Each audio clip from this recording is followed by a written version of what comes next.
Or are we, it says I'm waiting on Sim. Yeah, stream should be up. No. Hang on. Is it up yet? Let me reload it.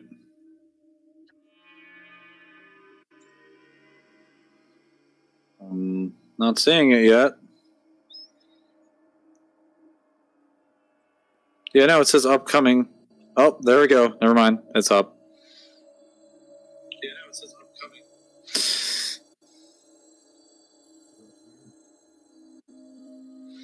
upcoming. Okay.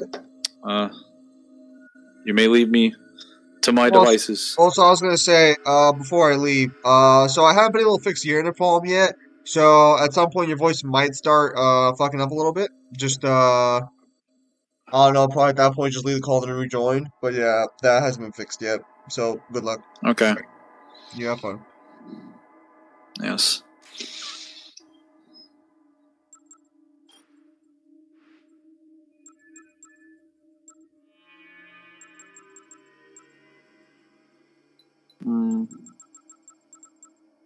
Hello, Melissa. How are you doing today? Wait, you can actually set controls? Oh, there's leaderboards. Alright, so we're starting like a Dead Rising series playthrough. Hopefully if I'm able to finish this playthrough over the course of the next few weeks, I'll move on to like Off the Record. It's going to be a series playthrough of various Frank West games, so just Dead Rising 1, Off the Record, and 4. No 2 or 3, or Case West or 0. But technically, I don't have 4, so we'll just be doing Dead Rising 1 and Off the Record. So I'm going to start with 72-hour mode.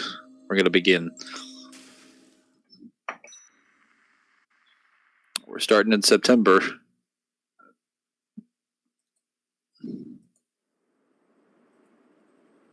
This is not the new Dead Rising remaster. For context, this is the first Dead Rising remaster.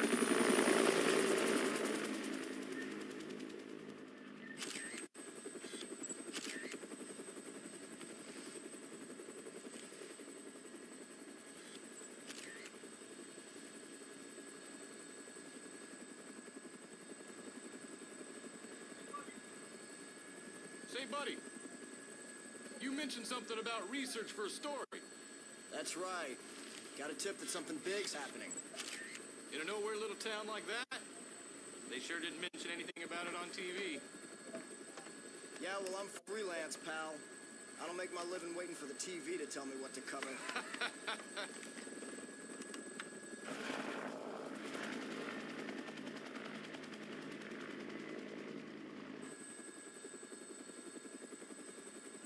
Here she is. Willamette, Colorado. Population 53,594. Distinguishing characteristics? Jack shit. About the only thing to do in this town is kill time at the shopping mall.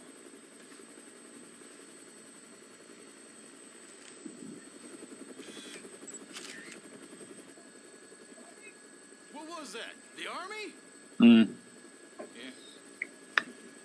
Looks like taking a helicopter was the way to go.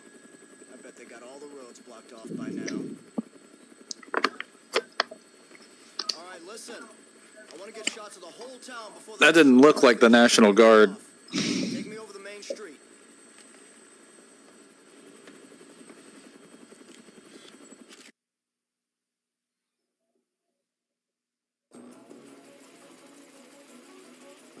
Oops.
Yes, this is what I came to take pictures of. Sure is.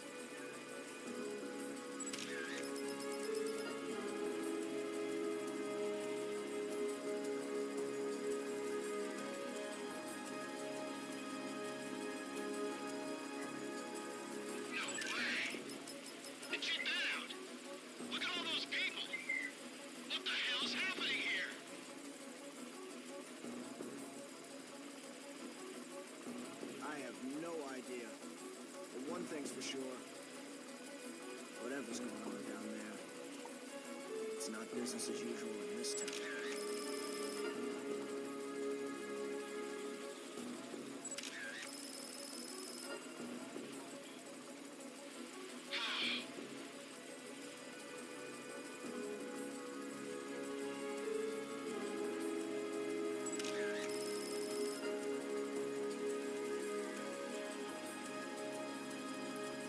I think for this section you gotta take like a bunch of photos.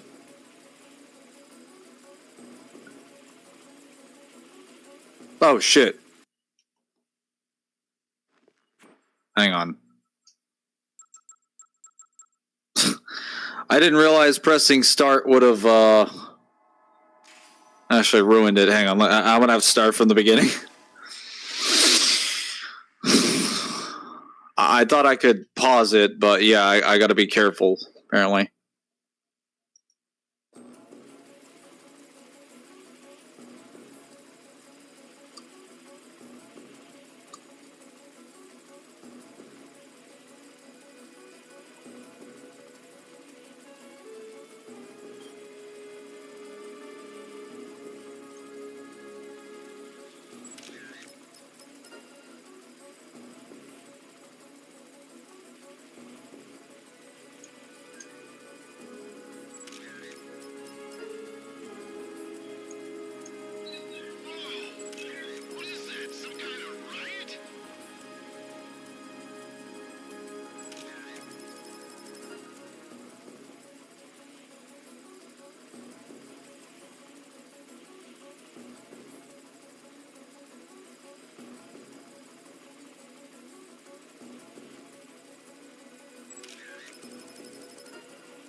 Sure is.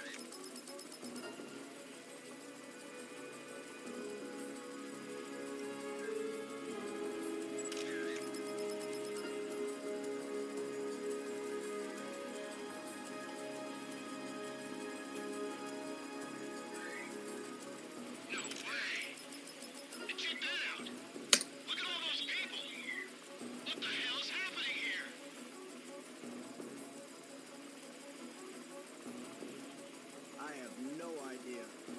But one thing's for sure. Whatever's going on down there, it's not business as usual in this town.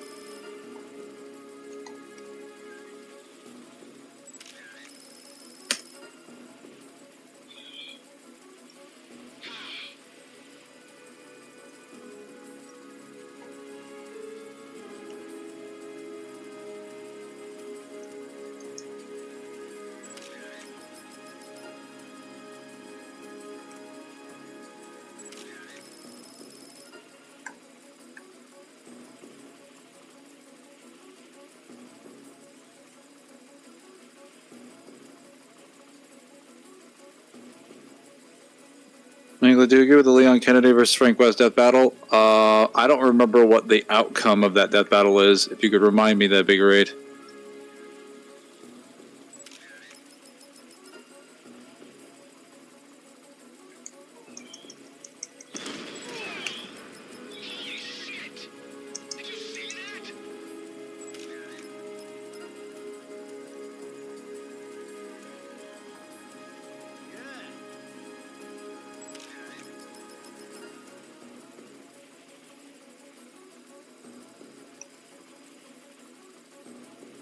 Alright, I've only got 13 photos left. But that should be plenty. I think you only really need like 10. but I'm trying to get as much XP as possible, because taking photos in this game does give you XP to level up, Take us down. along with like saving survivors and Right below us. killing zombies.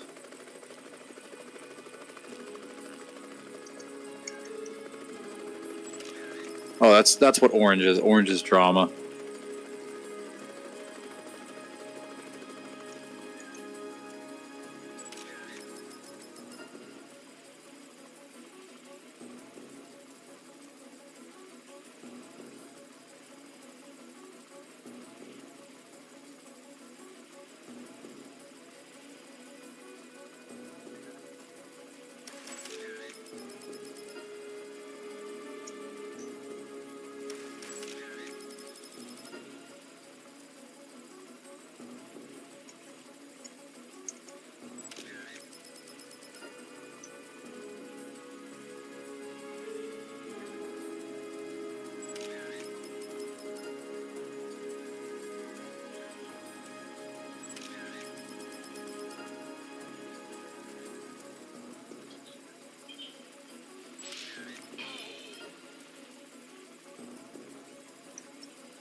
I want to see the center of town. Take me there.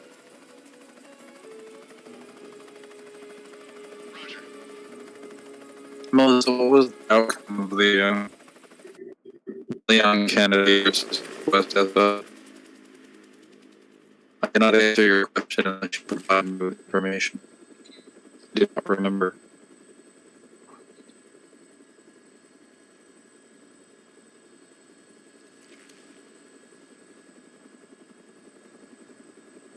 Hey, can you get me on the rooftop of that mall? You gotta be kidding me. It's so bad that Man, you are nuts. All right, listen. Don't forget to come back for me. As long as you're not dead, Fred. It's Frank. Frank West. Remember that name, because the whole world's gonna know it in 3 days when I get the scoop. All right. Whoa! Shit!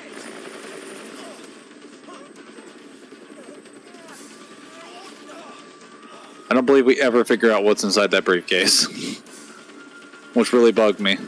Even if it was just equipment, photography equipment, I would have wanted to use that, Get us back down to that rooftop. since photography is actually pretty good in this game. No, I'm gonna get my butt chewed out for this one. At least at the low level, it really builds you up. The results of Leon versus Frank was Leon winning. Yeah, from what I remember, they were fighting in a city.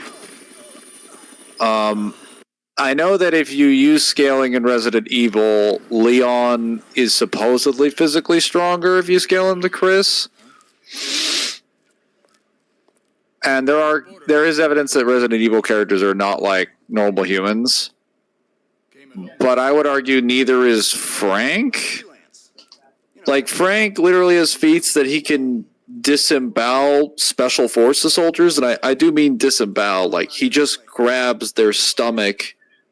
You came by Oh yeah, I did come by helicopter. I don't know if you noticed me falling out of the sky.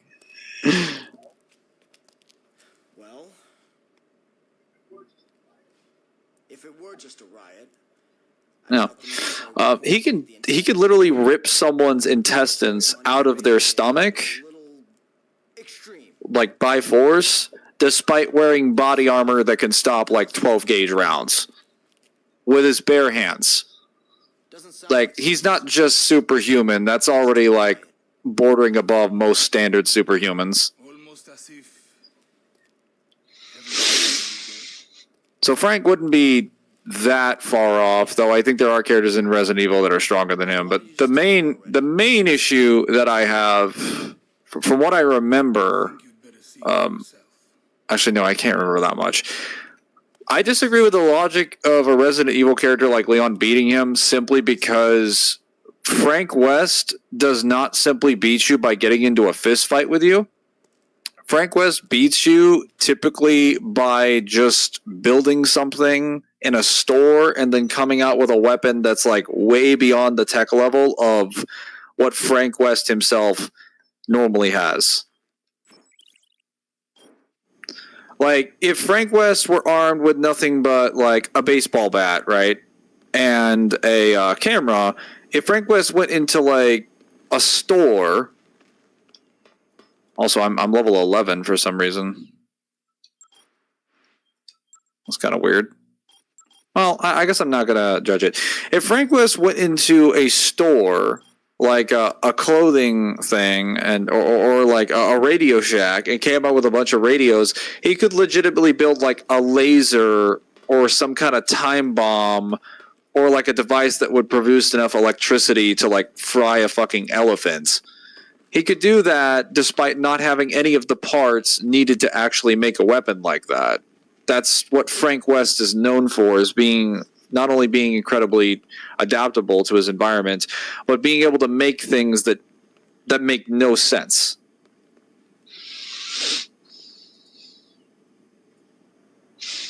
Like, you can't just, like, throw someone up against Frank West unless they can take him out before he gets into a store. And from what I remember, Frank West was able to actually build stuff in the battle and use some of his weapons, which the moment you allow that, Frank West usually beats most people in his tier and people above his tier. Because he'll just build a laser or a lightsaber and then just cut you in half.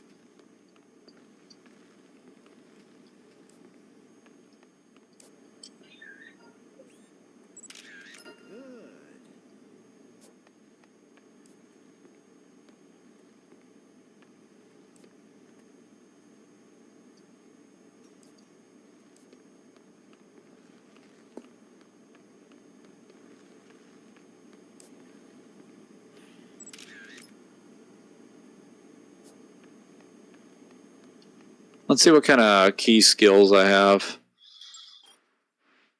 Zombie ride, oh yes. Kickback.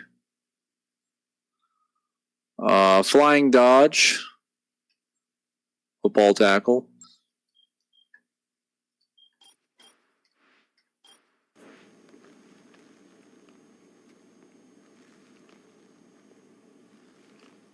How do I do this skill? Hang on.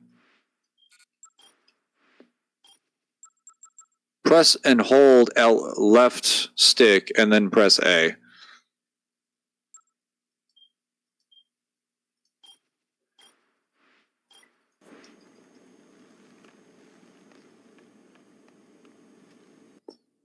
Yeah, I really picked a bad time to stream, not gonna lie. Well, oh, hey, Avier. How's it going? What were you, oh yeah, Zim mentioned that to me, that, I was in the middle of getting, like, a 15 gigabyte Tekken update, or Tekken 8 update, and he told me League just decided to update this morning. He's like, what the heck? I'm like, yeah, Tekken also updated for me. It's really weird. Like, I was about to start streaming, and the game was like, oh, guess I'll update right now. And I was like, no. I should have realized all the League players in the channel would have been a little bit upset by that. All right, let me just save this.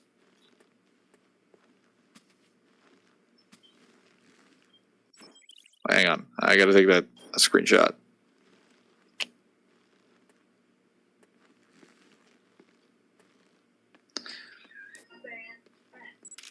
Fantastic.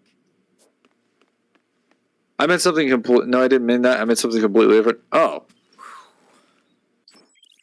Well. In case you were, League is updating. What were you talking about? To find out where these PP stickers are.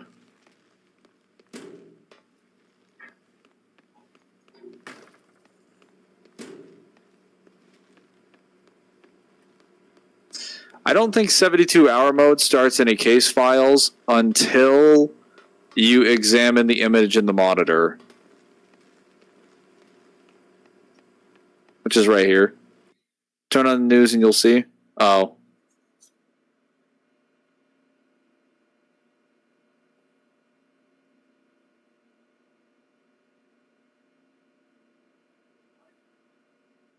What? How long are you going to be streaming for today? Probably a few hours. It depends on the internet though, because Zim's internet is not doing that well, so I might end up cutting out here and there.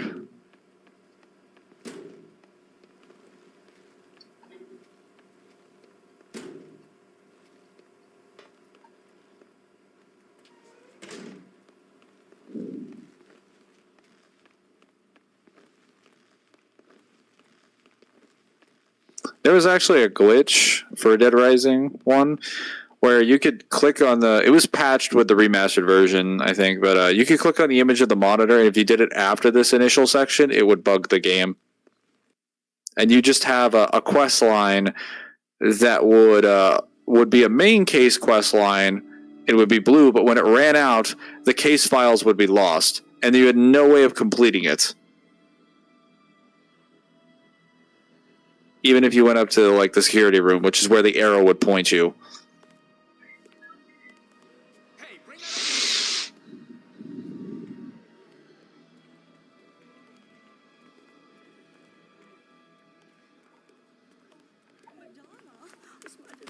Quit screwing around. What is with everybody bumping into me? See my baby! I can't live without my precious little sweetie doggy!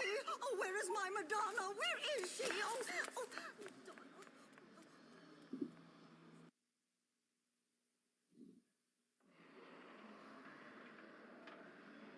Is Zim's internet shit? Apparently. Hey, this is no time to ogle pretty girls, son. You looking to get yourself eaten alive by zombies? Man, their eyes are just so funny. Did you just say zombies? Their eyes really pop out of their head. If those ain't zombies, what would you... This game really took advantage of the 360 graphics being like kind of halfway detailed, halfway just really messed up. Dead Rising was made at the perfect time for when graphics were a specific way. I think having less detail on them makes better captures the way the zombies are visually presented. Of course, it does end up meaning that a lot of the better looking NPCs in the game probably don't feel that good. Especially some of the more artistic ones. And then Frank obviously ends up being like the most inconsistent thing in the game. Sometimes he looks amazing, sometimes he looks really funky. What are you playing, by the way? I don't recognize the same. This is Dead Rising. This is the first remaster that was released in 2016 for Dead Rising, which was released in 2008.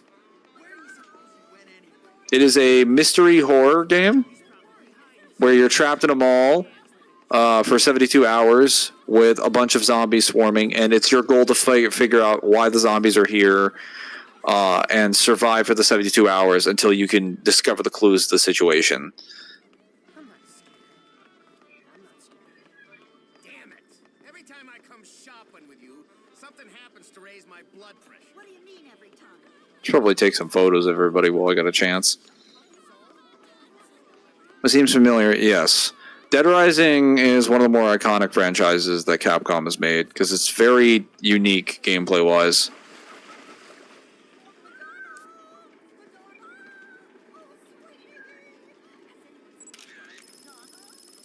Oh wow, that was... There's a lot of zombies in there.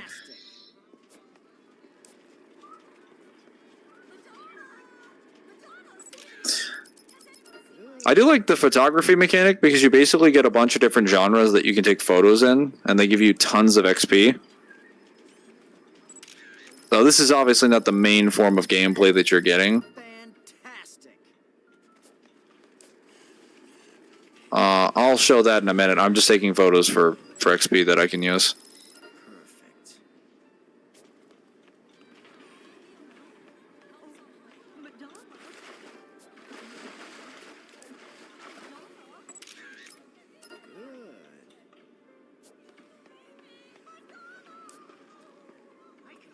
Perfect. Oh, Perfect. wow. I'll be with you the whole time, so don't worry. Good. Would Frank West and Dante get along? To an extent, I guess. Till Frank has to ask him to play nice. Frank starts asking questions about the demons.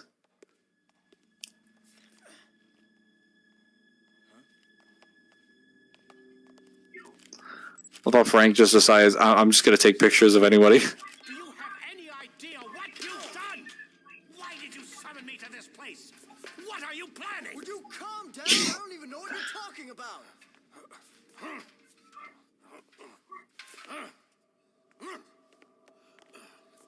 What the?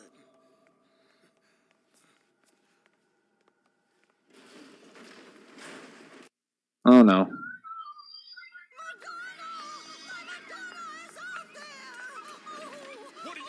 Okay, so let's just ignore the fact that this old lady is in like her 70s or something, and she just like threw off two fully grown men.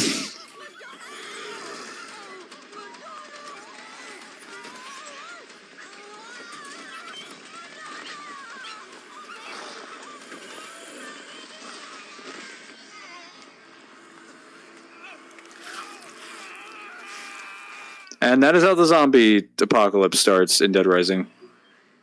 Because the lady just wanted to get her dog.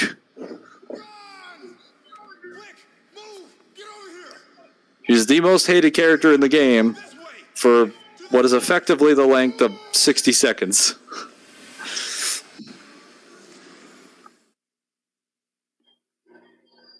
There's a random black guy screaming at me. That means this is urgent. Oh yes, now the actual mechanics of Dead Rising. Basically, Frank is what we call a survivalist, and that means that he takes every single item and thing that he can find and turns it into a weapon.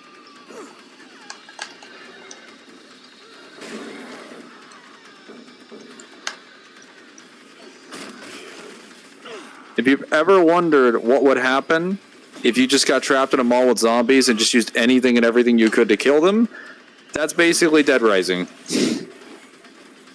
Yeah, she really doomed humanity for a dog. Well, it was actually just a small town. Like, the rest of the world is fine, but, like, this town in particular is screwed. Everyone in the mall is screwed because of her decision. Which I think it still accounts for, like, a couple hundred people. Well, at least that's the couple hundred people that you can find. Like, you find a couple hundred people in the game, there's probably several hundred to maybe a couple thousand more that were actually in the mall. So she probably killed a bunch of people off screen as a result of her actions.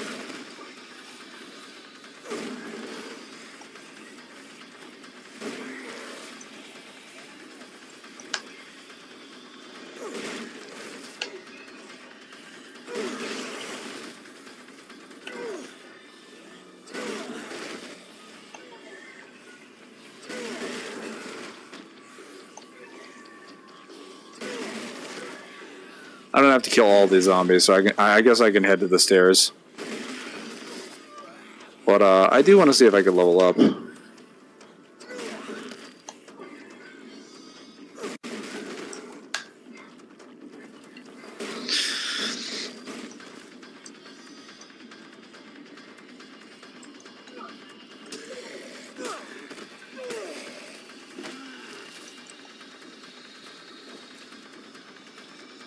Oh, that's the football tackle. Okay.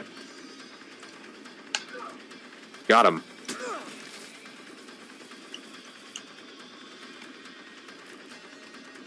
And the physics engine seems to be better than most AAA games today. And it's a little bit smoother than the original, but it's still pretty good here.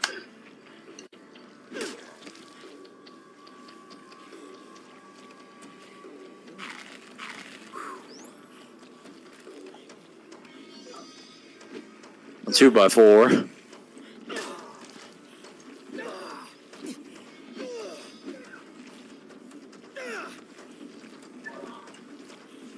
Hang on. There we go. The hitboxes in Dead Rising are very tight. Like, They're very precise.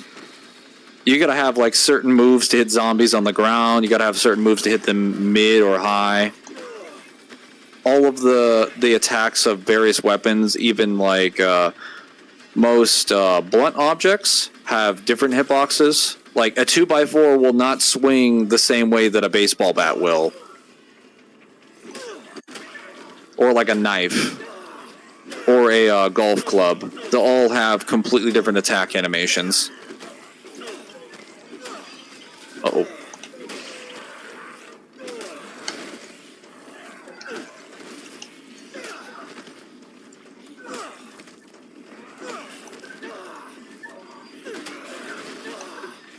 I love the other simplicity of Dead Rising as a game. Just like stick a person in a room and just give them a bunch of weapons and have them fight for their survival. Let it play out any way they want. It's the ultimate sandbox experience. But then it also has a story around it so that you can figure out why the zombies are here and explore the people in the world. It allows a lot of super serious like undertones to the story while also making it like really silly and like gimmicky at the same time.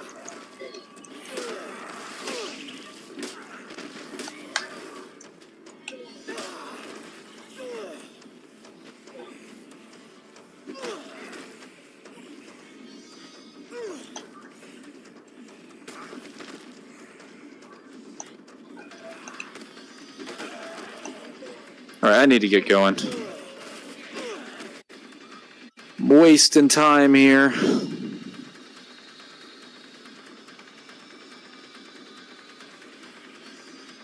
There's a lot of them over there.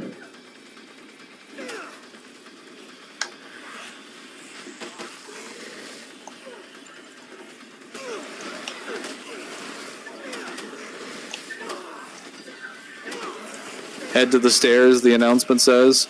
Me, seeing 1,000 zombies. Seems like I'm gonna win.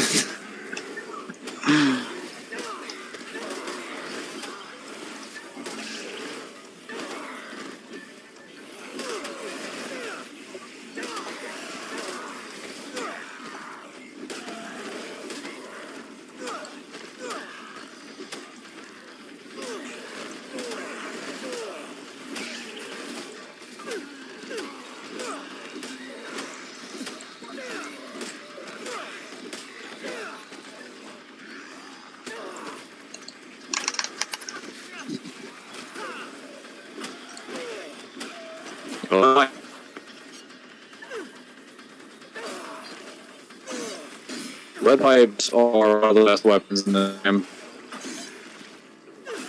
Also, some of the weapons do the same damage, even if they do the same animation. Also have throwing animations as well.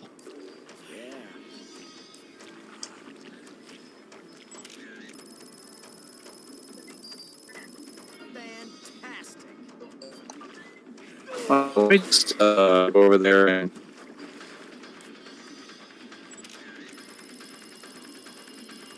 go. Yes. Of the pro. I proceed. I don't know. It doesn't be involved as GA4. And like, I don't know what Red Dead 2 is the only game decent ragdoll give. There's an issue with your audio. Hang on.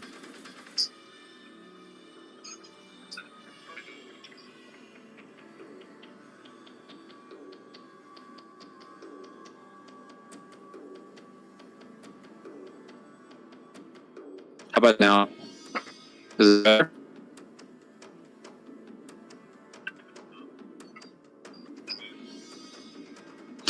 Oh wait, I know what that is. That's not my audio, that's Zim's internet.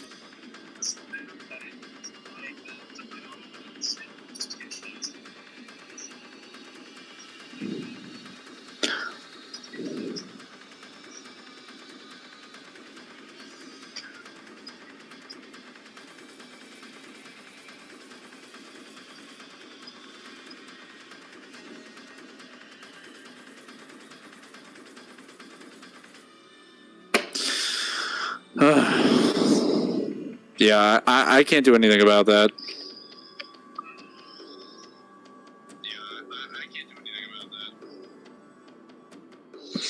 If it fixes itself, then it fixes itself. But if it has a problem, there's unfortunately nothing I can do. And this game has a lot of ragdoll.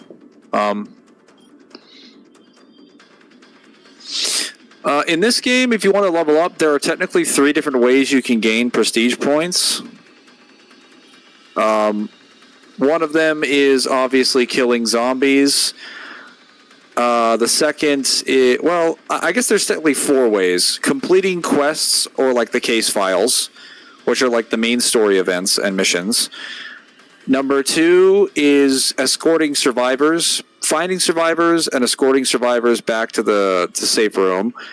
The most common one is probably just killing zombies, and the 4th one is taking photos of things, like zombies and various things like PP stickers, like prestige points stickers. And then when you level up, you get a random level up. So like technically every playthrough of Dead Rising, if you start from 0, will be different. Because you'll never get the same upgrades in the same order.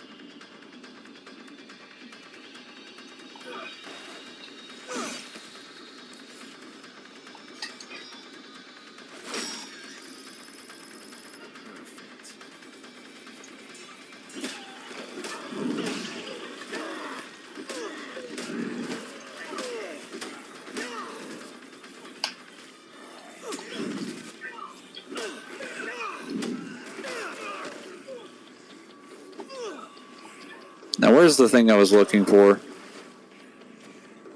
Hunk of meat?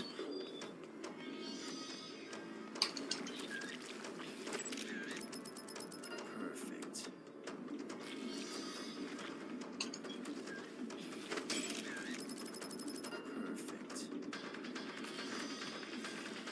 Ah, there it is. Better keep that.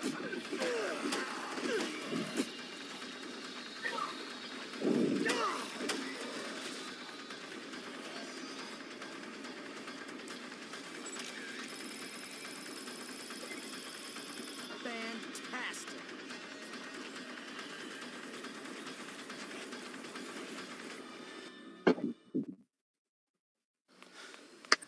And escapes. Yeah, there. I killed at least half of them. I think you can't kill a zombie in the area there. It's actually one of the main ways that you get achievements, because there are achievements in this game. You get achievement killing every single person in Meta, Colorado. You kill up to the exact population of zombies. I hope they got away. In order to do that, I believe you have to kill enormous zombies in the main spawn area, and we're talking like potentially 10,000. You have to go down the other assembly hall, As long as those things are in get in a car, and thousands of zombies, we better not use this door. which is also one of the fastest ways to level up. What are you doing? The air ducts. They'll get us back into the mall, and apparently those things aren't smart enough to use the ducts. So they won't be a factor. Ah, yes. You want to get back in there? What for?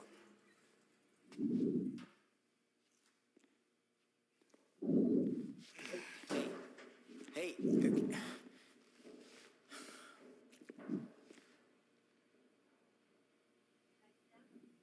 Nice camera. Are you a photographer? Of a sort. For a fact, I am. Frank West, photojournalist. Could you show me some pictures, Frank?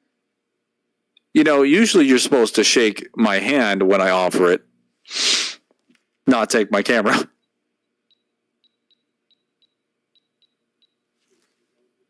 You really seem to know what you're doing.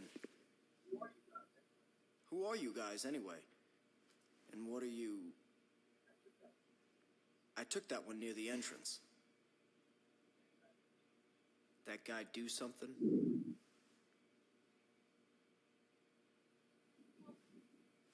No. Thanks for showing me, though. Sure. I totally believe you. Hey, we're not done talking yet. Just two guys. Uh, Frank West has that New Yorker attitude. The man you saw earlier is Brad. Like, hey, I ain't done talking with you yet.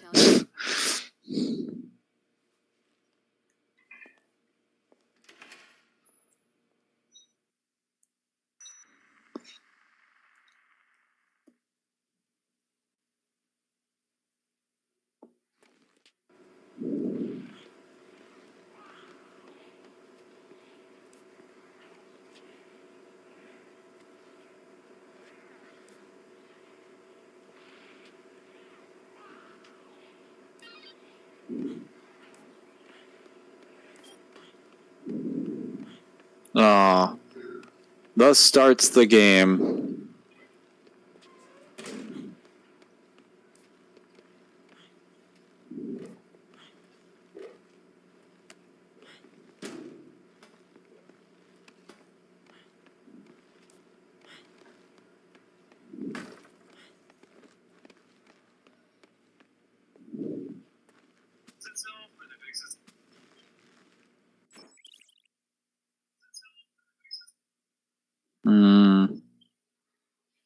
I need to check sound again.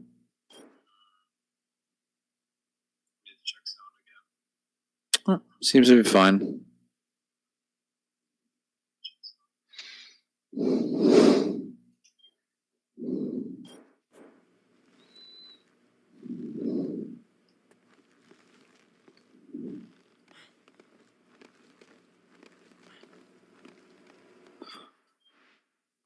I really wish I'd stop getting throw distance. I need some speed or skills.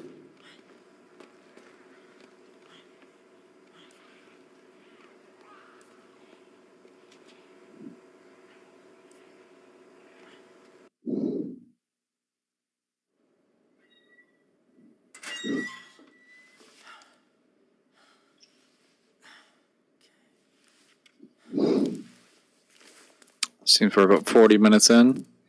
Zim should be coming back any second now. I'm gonna go get some food. I'll be right back. Hey, Mangler. Oh, hey, Jeremy. I'm about to go get some food, so hold on to whatever question or thing you were about to ask me.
We're back. Would Virgil and Vegeta get along? Probably not.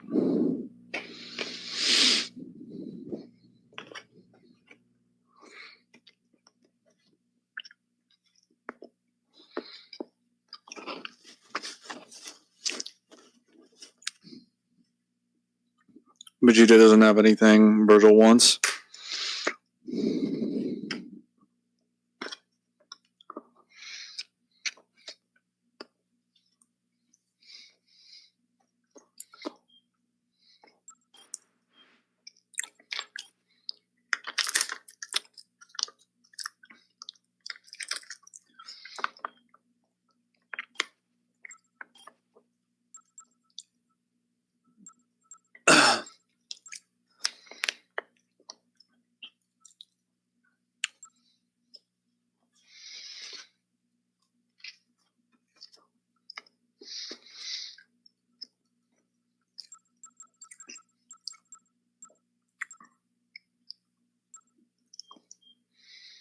Wait, there are costumes in the security room that I have?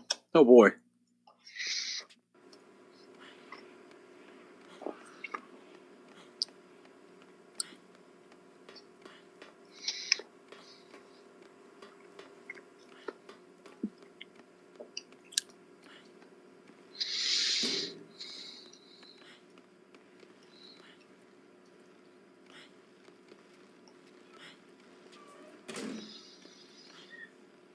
Yeah.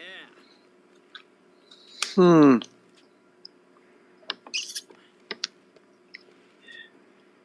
Yeah.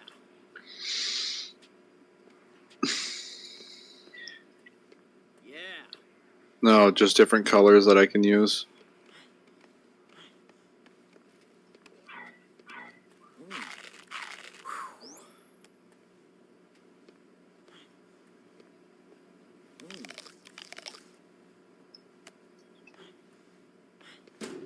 Okay, I gotta find some more lockers.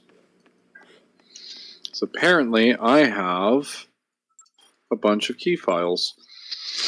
1, 2, 3, 4, 5, 6, 7, 8, 9, 10, 11, 12. Wow. I have 12 different keys for costumes alone.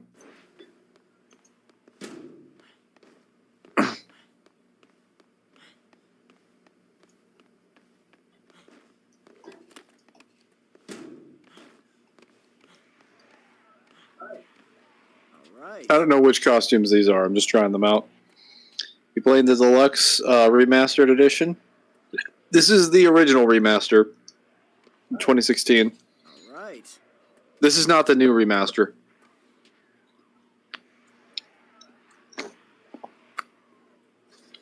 I'm not sure if you guys are aware, but Dead Rising has been remastered twice. The most recent one that came out is the second remaster.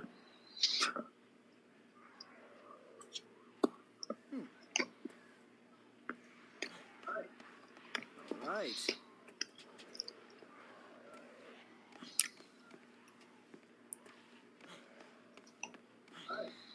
Man, I look like a manager at a restaurant.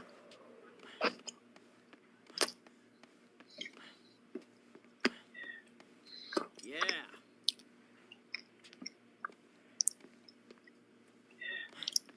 Yeah.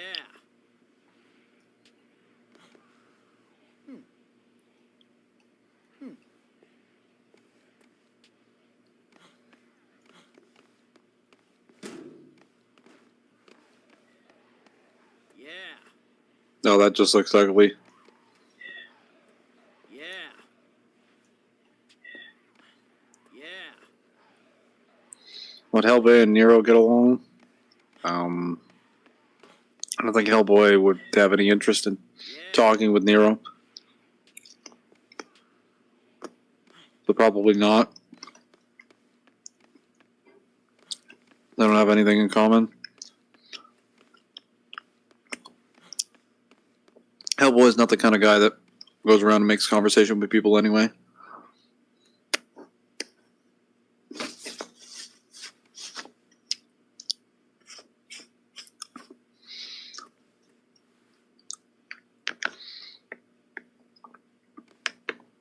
What happened with the internet? A little funky at first. It's back to normal, Yeah, allegedly. I'm gonna have to either call them or go visit them one of these days. Put your foot up their ass.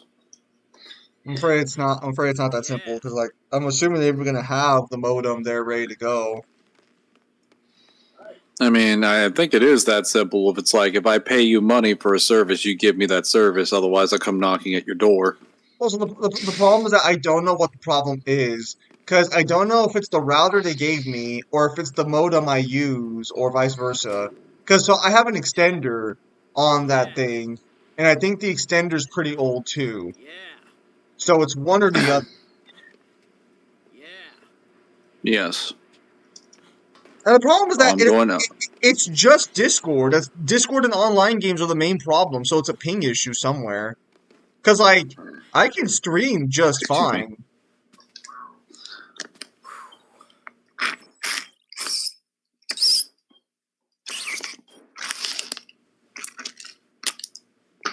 Actually, let me save over the other one.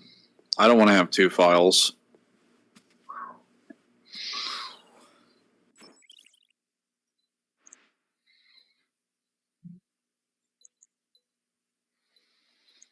Oh, I had an original save file from 20. Uh, Wait a minute. There's no way. I've had this game since 28. I've had this one since 2018. I mean, I guess I have. I've just come to accept the fact, and you probably should too, that like after COVID, time all bled together. So don't even think about how. That was not what I was referring to. I was more that's prior to COVID. That's 2018. No, no, it's not. You fool. Oh, it's this dude. Anybody around? Hello, Rock Mouse. Yeah, that's why I wasn't able to stream Star Wars yesterday because I was playing Star Wars with Aviator yesterday, the MMO, but I didn't trust my internet.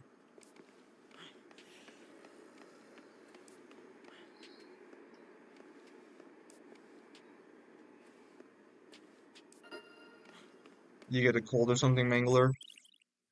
Nope.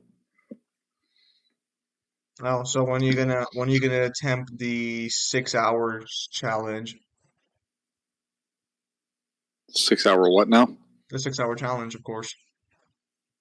What is the 6 hour challenge you speak Where of? in this game you survive for I think like 6 or 7 straight hours. It's a game mode, I believe.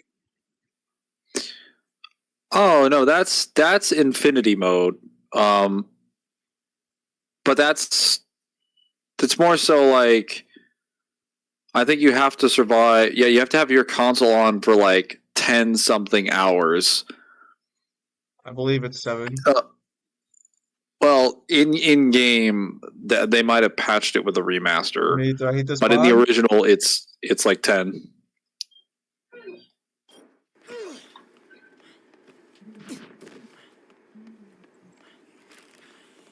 So you're saying it's not as hard in the remastered version? If what you're saying is true and it's 7 hours, yeah, but it's supposed to be like approximately 10. Or if it is 7, it's either 7 days in game time or 7 something else. And if you do it, you get a special weapon. Mm-hmm. More than.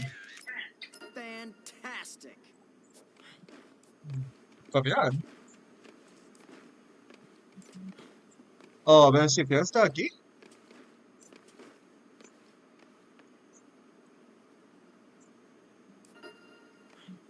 Okay.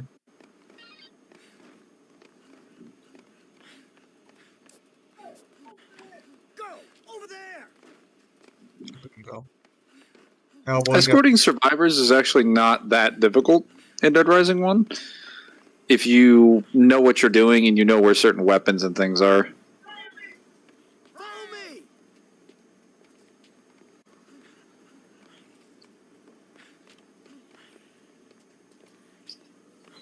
Datan lapatid ako. Let's go. I'm sniffing a lot.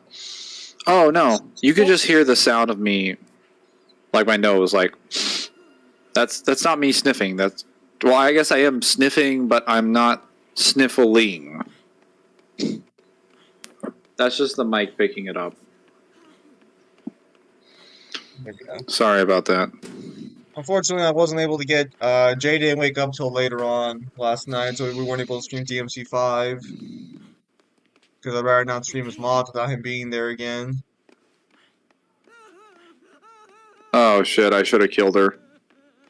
Why? I understand. Because she's gonna be crying every single time I come back here. Man, you saved my life. So why didn't you kill her? What's happened? Yes, porque esa Hold leche de up. papi ya es mal. Cuando lo comía ayer se sentía mucho de feo.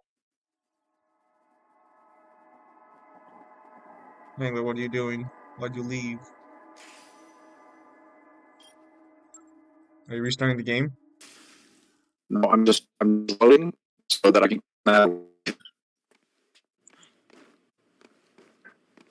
Not gonna listen to like there are survivors.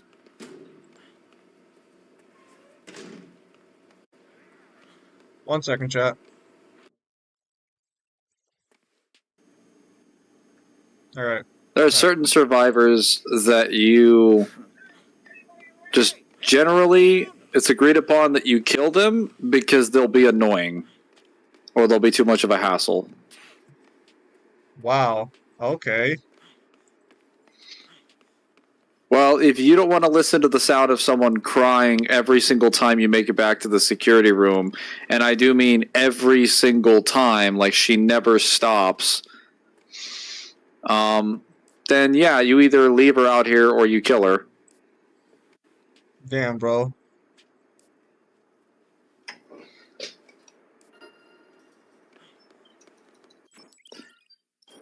Unfortunately, we weren't able to save your wife. Over there!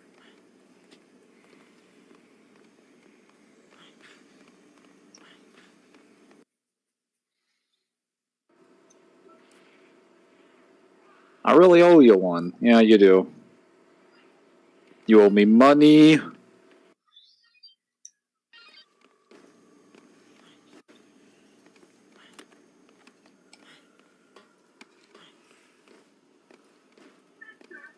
Mister!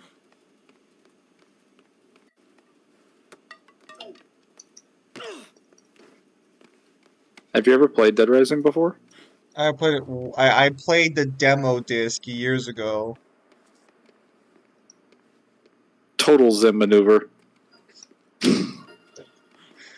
You know, that's actually how a lot of my stories go with these games. But yeah, so back No. so back in the day, I'm sure you remember this. I don't know how many of the chat would remember this. People watch this later on. Back then, magazines would used to come with CDs that would have demos for games on there. Now, of course, in classic Zen fashion, I did not actually own the disc. It was my cousin's. So I played it Even on if you his owned it, console. What do you mean? What the even fuck? if you owned it, you would probably only get the first part of the game. You get, I believe, a combined 2 hours to play the game. Oh.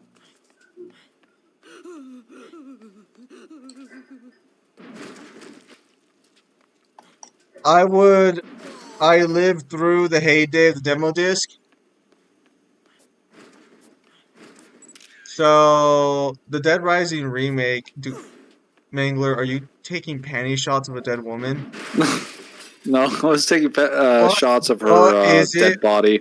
What is it with you and fucking Kyle? Holy shit. He shoots everyone in the dick, and now you're taking panty shots of dead women. What kind of community of us surrounding I'm sorry. ourselves with? Should I have taken the shot from the other side? I just needed a shot of the body to see if I got any XP. Very convenient. Oh yes, the legendary Otis calling me every 5 seconds. You have no idea like how annoying this guy gets. It's a meme in the Dead Rising community that like this guy will call you in the middle of like a fight with a psychopath or in the middle of escorting survivors when you're being like just drowned in zombies, and it's like, hey, you hear about these people over here? It's like, Otis, shut the fuck up. Shut up. Where was I? How embarrassing that Mangler, you're only going after the woman for her body. Sure. Scoops in this game need a little bit more time.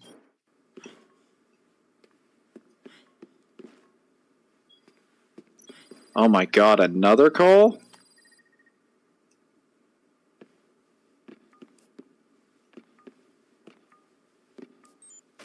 What? Who's calling you? Otis.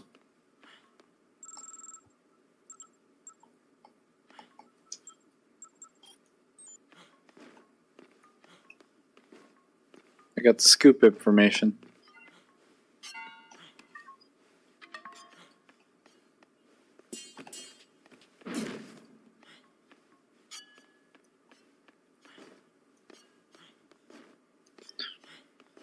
So saying about that JJK ending, straight dog shit across the board.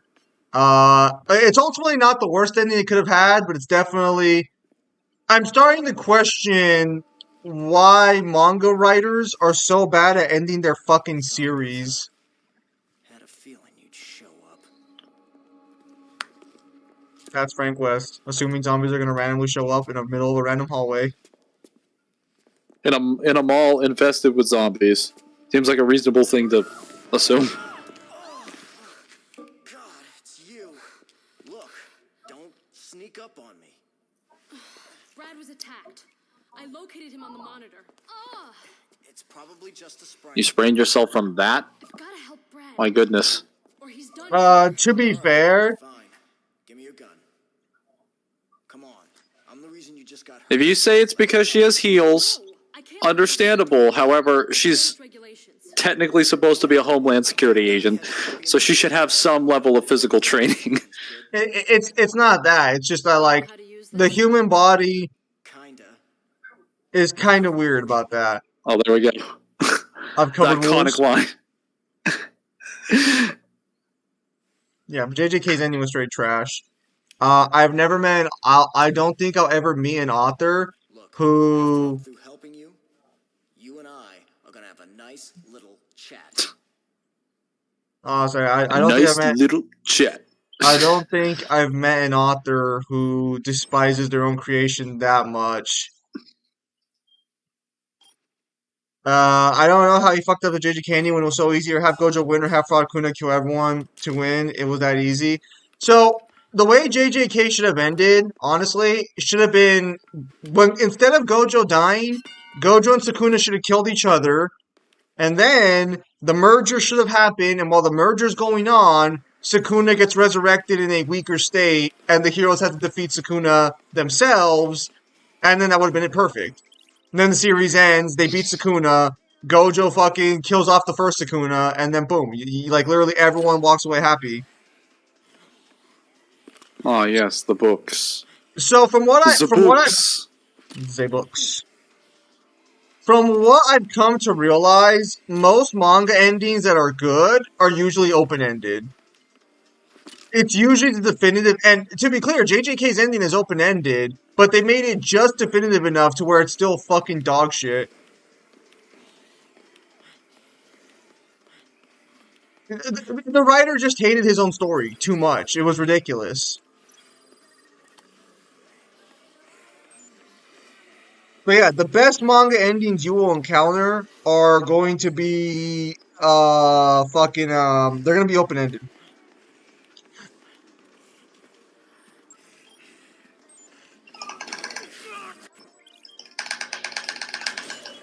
Otis, what did I say about calling me in the middle of a zombie thing? Don't cut me off like that. It was rude. Anyway, here's what I was saying. Yeah, they're cool. Did you just cut him off again? If you cut him off, he will keep calling you back. So why do you keep cutting him There off? he is again. Dragon Quest, you mentioned You a gotta. great ending. Was its ending open-ended, or did it give you a definitive ending? Actually, I take it back. I think JJK. Actually, I don't think open-ended endings are usually what makes it good. It depends on how much definitiveness you have in the ending. But like, it's all done really on the execution too. Like, you can just not fuck. Like, you can just not fuck it up. A lot of the shit's not that hard.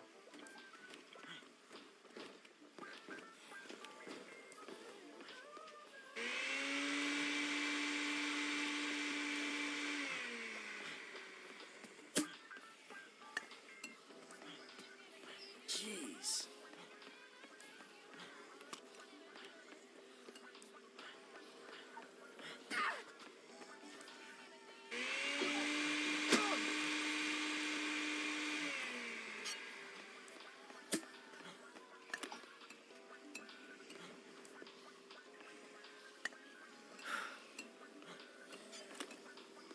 Code Geass wasn't a manga series. That's why its ending was so legendary. Didn't Code Geass literally get a sequel recently or something like that? I think it's in Japan right now. No, no, no. They got like an animated sequel. Yeah, I think it's called like I don't Code think so. Geass the Rosé or something.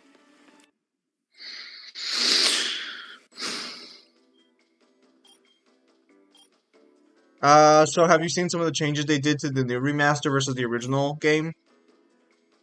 I know they've changed obviously the whole graphics from the ground up, but I don't know if they've done any stuff. So I believe they took out erotica as a picture bonus. Lame. Another change I saw is there's a butcher in this game who's kind of like a psychopath. I'm sure you know who I'm thinking of, but I think he runs like a Chinese shop. Yes. Yeah. So in this game, he looks like a Chinese guy. In the remake, he's just a random fat white dude who looks like he's an employee for the company. I don't know why they would have changed that because like I don't think his race was really relevant to anything he was doing. He would have been a psychopath regardless because if you put a butcher in a zombie apocalypse and he snaps, that's what he's going to be doing. Didn't matter that he was Asian. It's a pointless change. Actually, you know what? I don't need you. You're worthless. Worthless, I say. I haven't watched the new anime, but the Code Geass movie was decent, I guess. Police of the Resurrection was pretty good.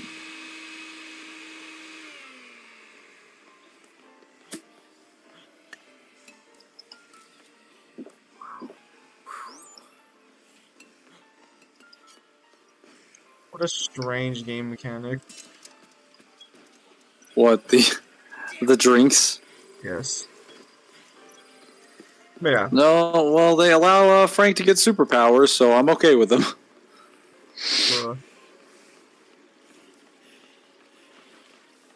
But yeah, no. Yeah. So there is a new anime which does not have Lelouch. I think it's Lelouch's niece or something. But I know a lot of the old cast comes back for it. I don't know if Cece does or not.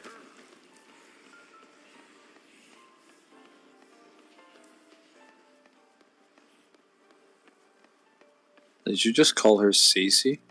Is that not her name? Her name is C2. Cece. Then why Fuck do you. then why do the subs keep putting Cece? They call her C2 in the dubbed. I've only seen the subbed. Like her actual name is like CC because she has two C's, but they just call her C2. Even though they spell it out. Like, yeah, the dubbed is more accurate than the subbed in this case. They did the same thing with V2. Apparently the Japanese in this case couldn't figure out how to acronym something. So does that mean in the dub version of the Lucha the Resurrection, he says his name at the end is L2? Yes.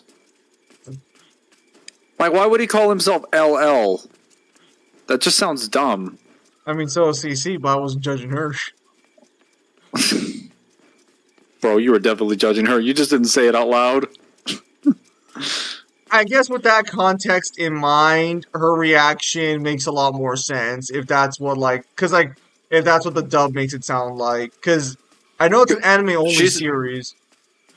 she's very happy when she gets that Well, because yeah, for her it's like her basically giving up part of her identity to take on like a new identity and become a new person. So the fact that Lelouch is doing that for her is really important. yeah. But like, I mean, obviously there's romantic connotation in there. It's just that like I was like, okay, so he changed his name to LL. I guess he's just following her name. But like, if you go with C2 and L2, oh no, he's taking effectively what her last name is. Anyone there? Yes. Good. Are you trying to like? What are you trying to do with these pictures? Zim, say CC like that again, and I'll hack in your ISP and make it worse. I'm sorry, that's her name, bro. I'm sorry. Uh, You only so say it like CC if you're trying to say the full like acronym name. Oh, this man's got a P90. I don't know how did the bullet get on the side of the wall there? He wasn't aiming from the angle. Well, my friend's like, oh no, they sent this Joker to help me. Girlfriend sent me to find you. Did you see him just shake his head like, oh, I'm fucked. yeah, This is my backup. Okay, we'll have to talk about this later. You know how to use that gun? I've never fired at a person. But I've covered wars, you know. All right, I'll cover you from here. You need to stick to the shadows. Try to get close to the target, okay? And what am I supposed to do when I get close? Well, the best solution would be to shoot the guy. But if you can't do that, keep him busy dodging your bullets and stay out of trouble. Actually, when he gives you that magazine A lot better with a in the game, that's Yeah. just an extra gun. Give it a shot. Because the game does not give you the ability to reload guns. They just give you a whole gun. Next time he reloads, I'll lay down a suppressing fire. I'm counting on you. Make your way over there. Usually gunfights aren't this intense. this man would have won if he would just have FMJ.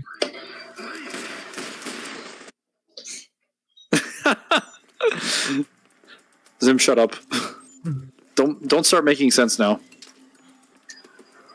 I don't do that here. Dead Rising. Bruh.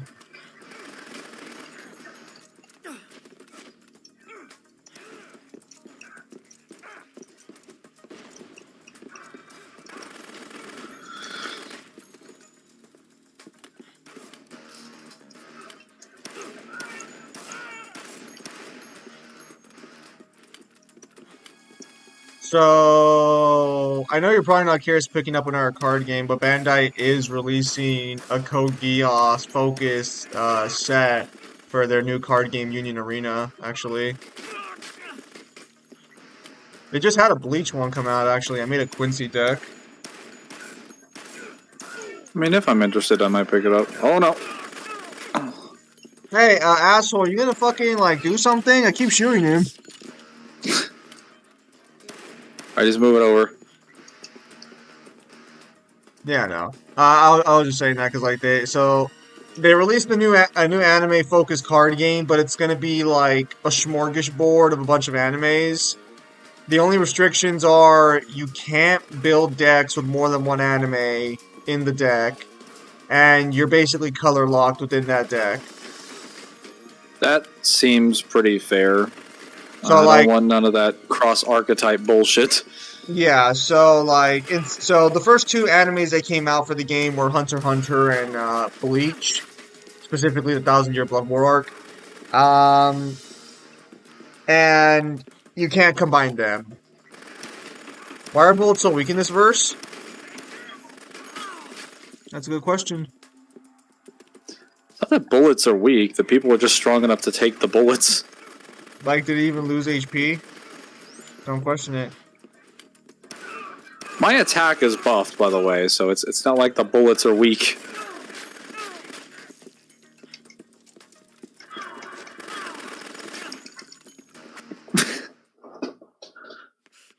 I should have gone for the katana at the beginning.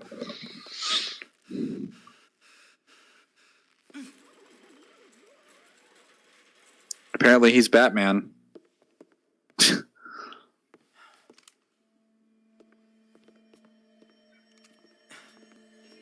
He got away.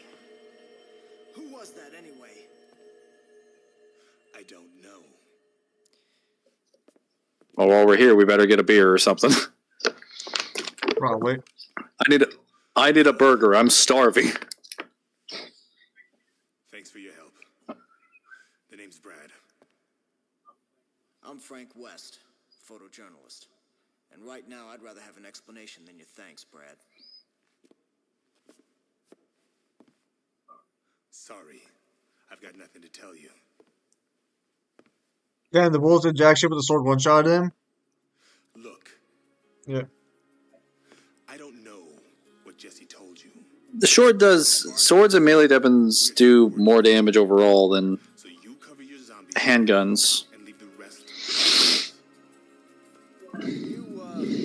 You guys are looking for someone here. But to be fair, that is a Japanese katana. That's like the hardest metal in the world. Who is that?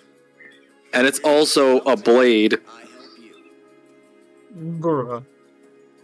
Like, if I shot you in the gut, there's a chance you could survive from a gun. There's a very good chance you could survive, especially from a distance.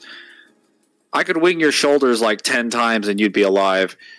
But if I stab you once in the gut with your katana, you're dead. There's no saving you. There's no like life-saving surgery. You're a corpse. Hot-headed, No, that's not true.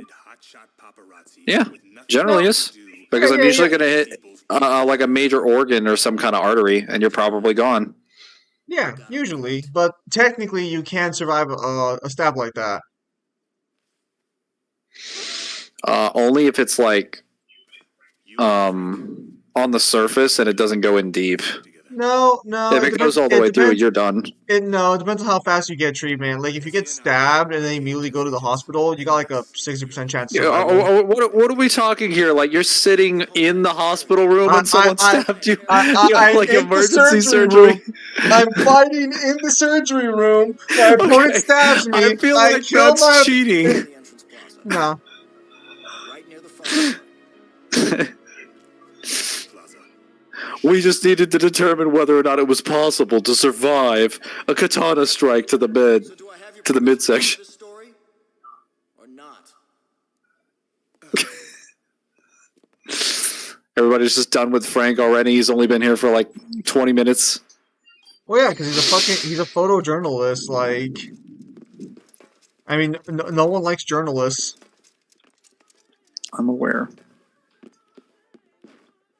Oh, what's this over here? Nectar. No. Gotta get yogurt. Yogurt is the best thing ever. I'm kind of miffed right now. My fucking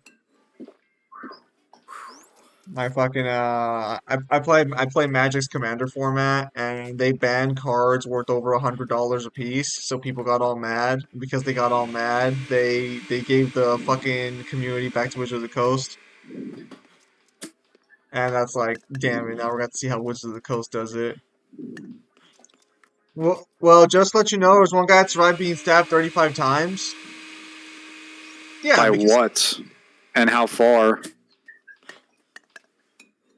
Because, like, I guarantee you every single time that someone's stabbed a person, it's usually, like, a couple inches. It's not, like, the full blade. And it's usually, like, a glancing wound. Like, yeah, there are people who have been stabbed, like, over a dozen times. But, like, a real stab, like, one good stab is more effective than getting stabbed, like, honestly, 10 or 15 times. If you just do it correctly.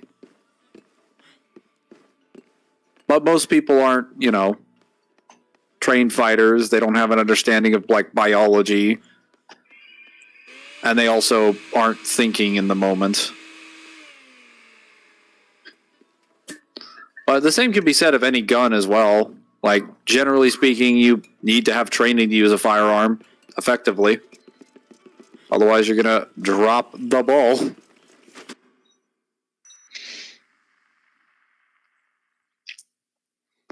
Oh no. What's happening? Oh, that's right. It's nighttime.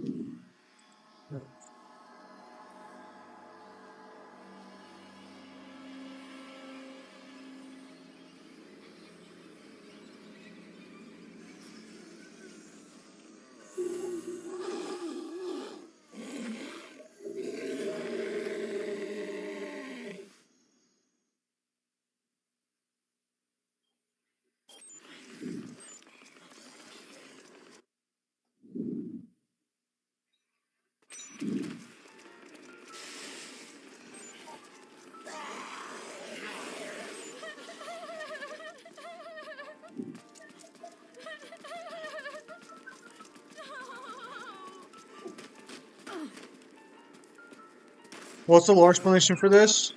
For what? For this woman crying, or all the running, or the zombie transformation.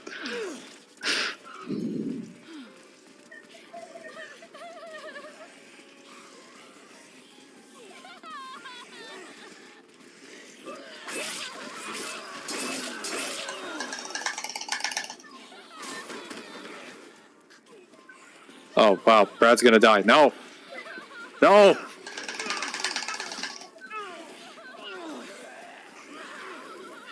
Out of my way. Oh wow, he's just getting destroyed.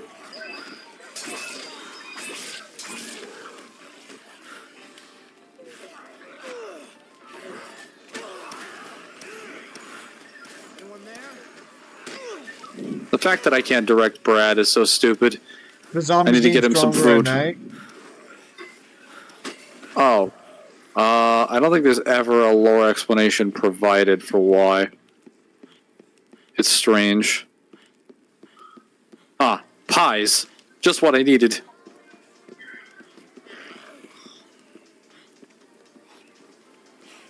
Brad, get over here. Eat this pie.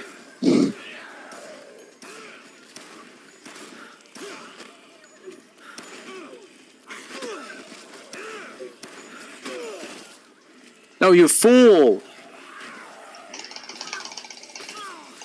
You know what? I will come back and save everybody. I'll come back and save everybody. It's fine. It's fine. It's fine. It's fine.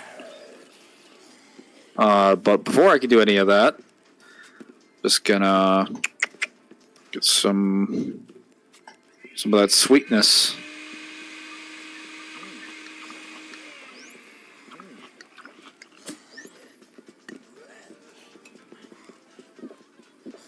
Some of that sweetness. Let's go! Out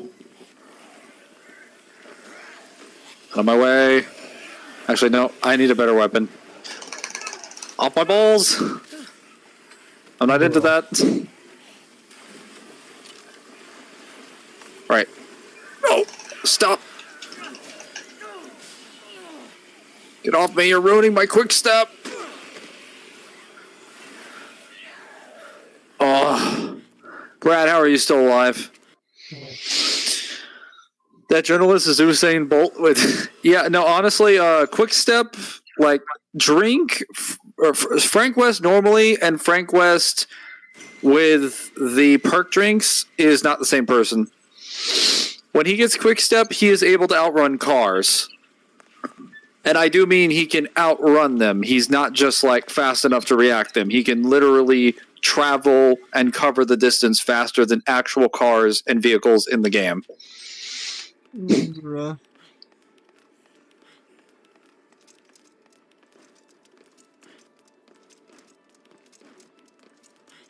Maybe just like bullets, cars just suck in this universe. They don't suck, just the fast. They function the same way that any other car does. Hang on. I'm not leaving until you can guarantee me safe passage. Just open this gate. Just open this gate. It's for your protection. I am not opening any gate. Thank you very much. I'm going to stay right here. Dr. where Barnaby. it's safe. Sir. Thank you and goodbye. Dr. Barnaby?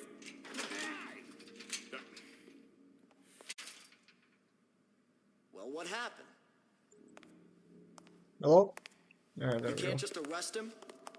He turned down my offer to protect him. Said he isn't going anywhere until I can guarantee a secure route out of here. Jesse has a direct line to HQ. The first thing we need to do is to call for backup. Mangler, can you hear me?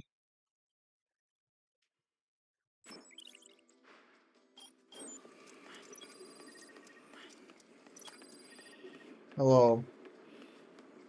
Mangler, can you hear me?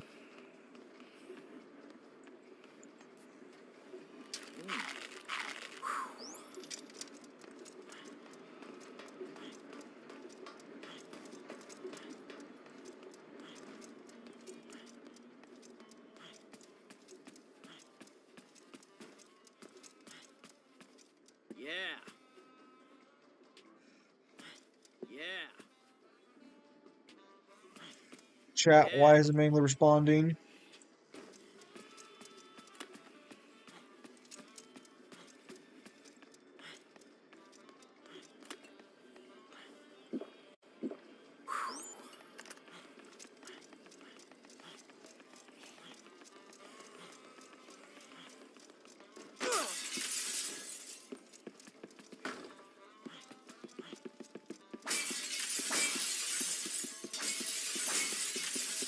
Oh, yeah, that reminds me. Do you have a source for how fast these cars go? Hell, do you have a source that proves these cars work in the same way as our cars that can travel at the same speed? Huh, Mangler? Oh, he DC'd from the call. For shame.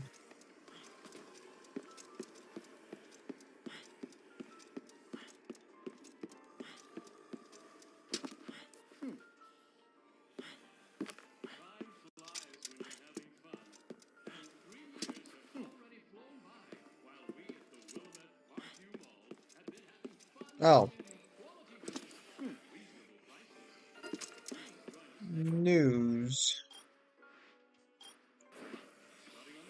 Apparently Nintendo is suing anyone who emulated their games now.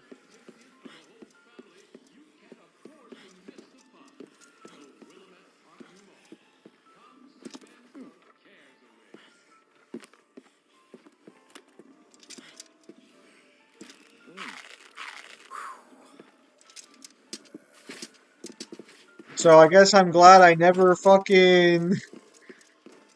I guess I'm glad I never attempted to stream a Nintendo game.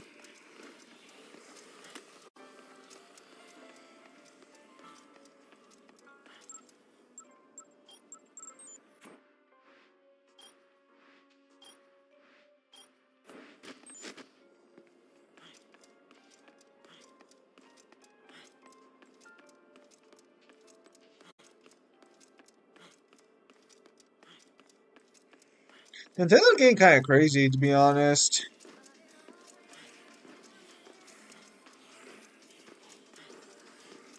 Hello, you absolute. Nintendo needs to fucking make a real console before they start talking shit. Well, I know they're suing Power World for fucking throwing a ball at people.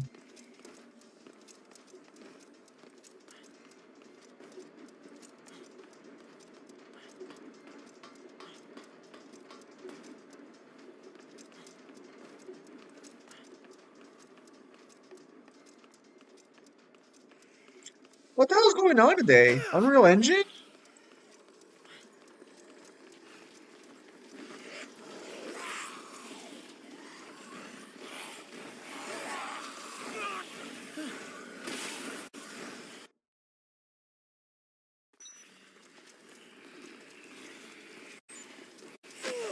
No, Mangler's not muted. He's not on the call at all. I don't think he realizes he left the call.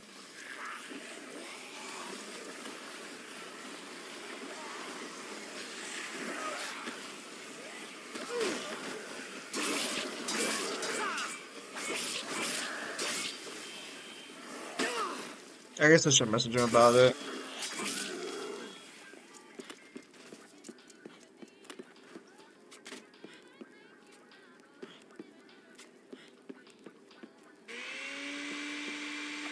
I'll message him about it. I think he's too engrossed in the game. Oh no. Now you guys are gonna be stuck with me for the next couple hours. Look at him go. Like a fucking Gerbil.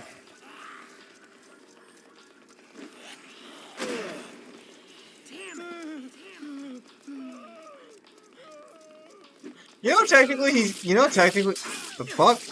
Why is he killing that innocent man?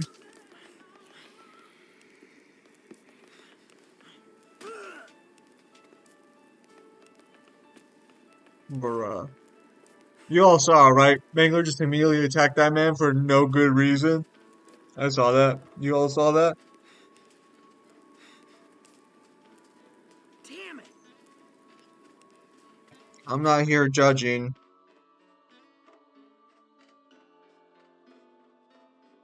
Slowly, I've been spending a lot more of my time trying to finish up my novel so I can move on and do other stuff for the time being. Ubisoft CEO blames gamers after poor sales of Star Wars Outlaws. He's technically not wrong. It is gamers' fault that game sold poorly. Ah, he's returned to us. I was not muted, I know. technically. I know. I let them know. Showerhead. Oh shit. Were you aware that you weren't in the call? You got it. There was a delayed response to it. So I knew something was wrong. I just didn't know what it was. I see.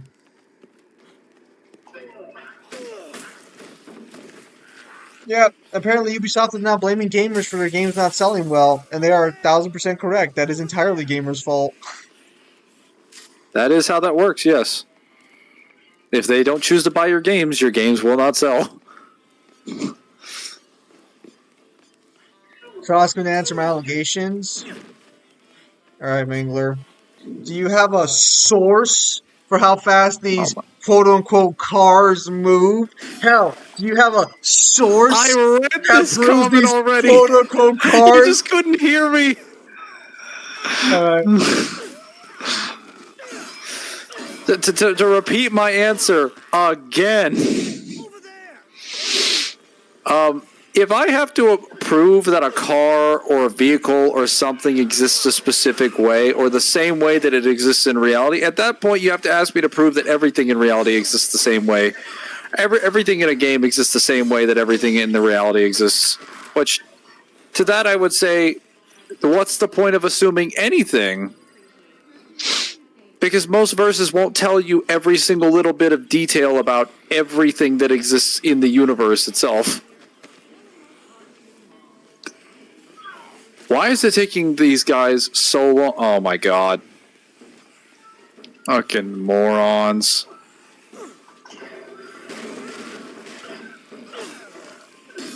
That's what happens when you make a barricade.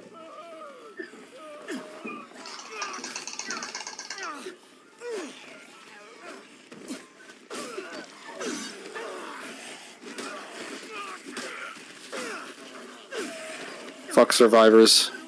They suck. Damn. You got a machine gun. Use it.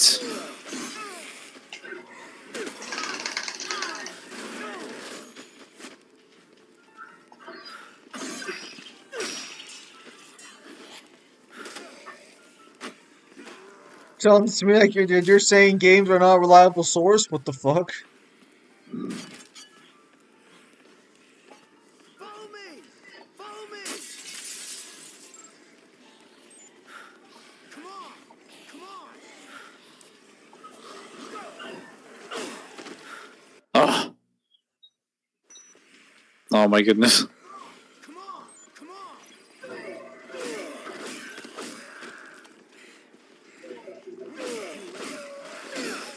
Follow me. Follow me. Over there. Go. Over there. Go.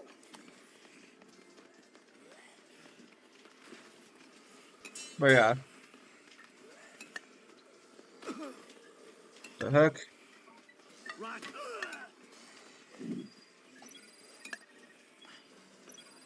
Roger.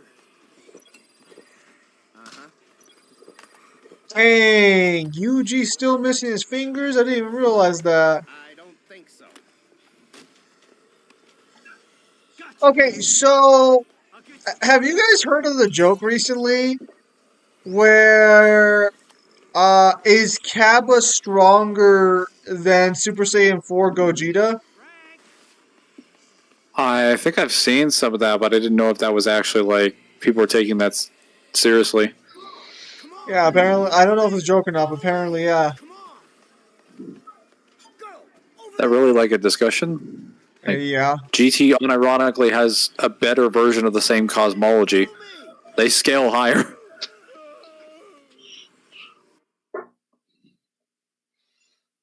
And they actually have better abilities too, because they get all the Dragon Ball Z filler.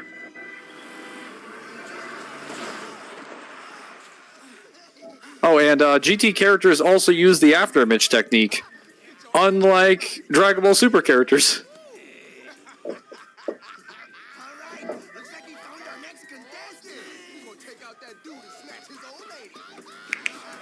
Now, I've always wondered, how did these prison convicts show up inside this mall? And how did they get an armed, like, military vehicle into the middle section? The answer to that question is yes. Well, it's about how reliable it's going to be anyway. So, you're not really getting an answer to that question in this game. Yeah, no, it was actually, Oh.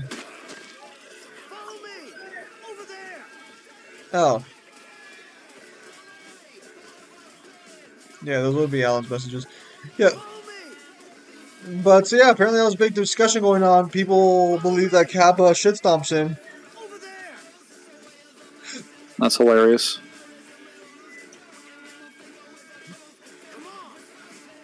Where's the Jeep? Oh, there it is. I don't know if I want to go grab her. Because I feel like that's going to end really badly for me. Bruh. Okay, can you guys go over there? Oh my god, Aaron's a loser.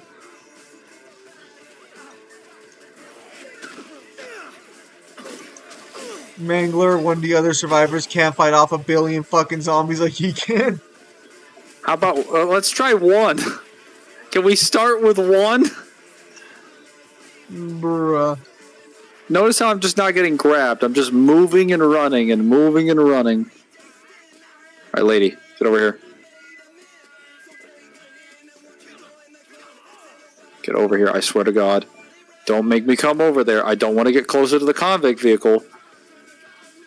Don't make me shoot you to get you over here. Oh, I swear to God. Come on.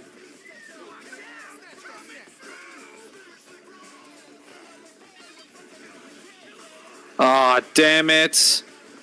Here they come. Can't you just kill them? I don't want to have to use my ammo. Bro, I thought you moved faster than cars. Just blitz them. When I have quick step, dumbass. So where's the quick step? I got it, I got it, I got it. It's fine. Get the fuck off me, asshole.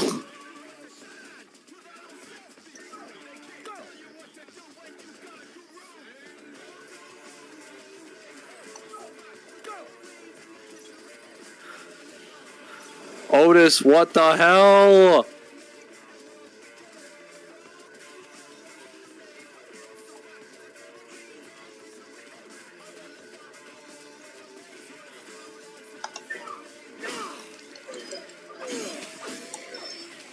Neil.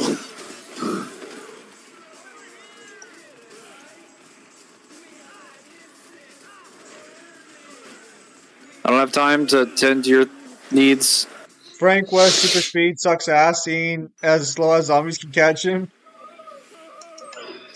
No, it's okay. Bro, give me a single zombie that can chase a fucking... that can outrun cars. No, it's okay. That isn't like the COD zombies. Because the zombies can also outrun cars as well. There's not a single example of a Dead Rising zombie outrunning a car.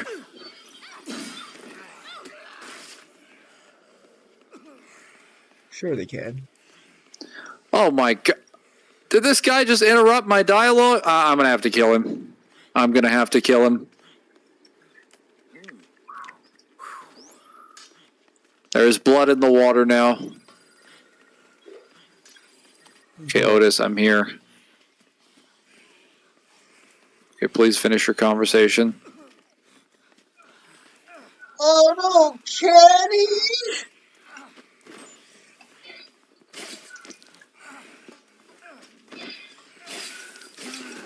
Nope. Screw you.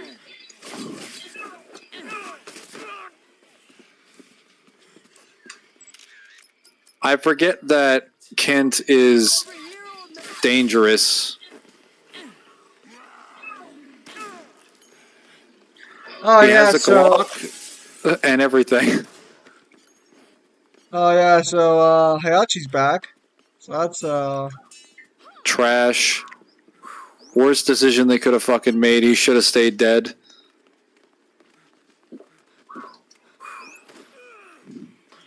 The story was over. We didn't want him anymore. No one in the Tekken universe wanted him anymore, including his own children.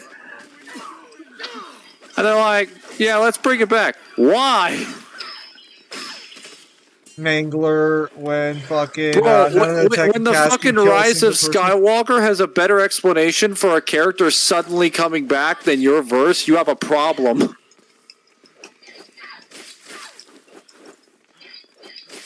Do they not explain how Hayashi comes back?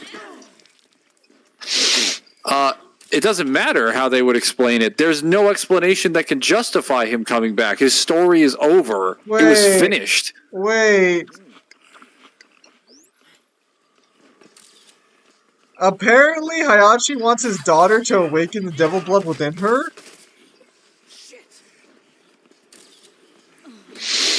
That seems a little strange. She shouldn't have any demon blood. I mean, yeah, she took a demonic energy blast from, what's his face, Kazuya, but like... That's weird.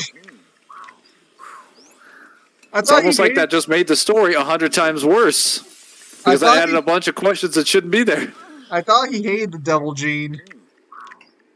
Oh no, he tried to put the devil gene into his body at the time of Tekken 4. Like he wanted the devil gene. Bruh. Oh yeah, that's right. You forgot about that. Like Tekken 7 made it seem like, oh yeah, I actually was afraid of the devil gene. It's like, nah. Later on, he no longer had a problem with it. Hayashi oh my god, is greater than that Volcano, damage. therefore Hayachi is way greater than Kazuya. Oh, and then Kuma's happy to see him again. Kuma's interaction is the only good part of that.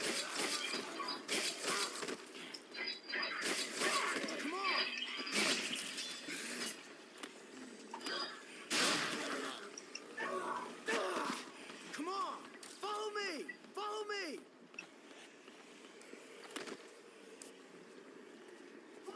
Follow me! Fantastic. Perfect. Come on! Oh yeah, and Dead Rising 4.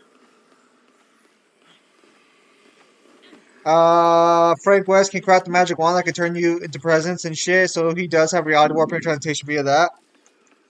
Okay, I just heard He someone has say. a lot of hacks in Dead Rising 4. I just heard someone say that there's a worse resurrection than Palpatine. Seriously, what the fuck, Top? Somehow Palpatine returned. I was playing fucking Vampire Survivors and listening to that statement made me pause. Heihachi.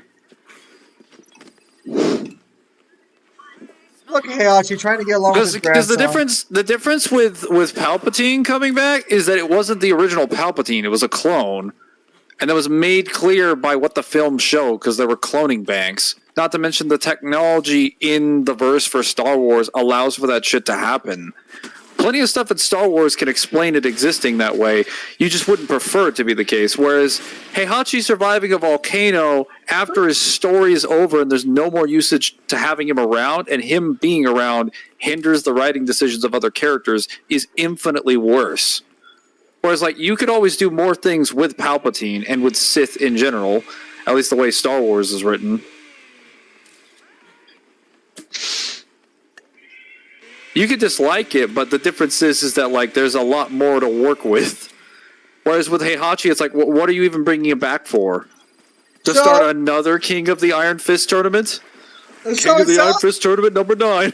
it sounds like the lava just didn't kill Hayachi. Like he just tanked the lava and moved on with his day. That's the problem. He should be able to do that. Well, he is the invincible king of the Iron Fist.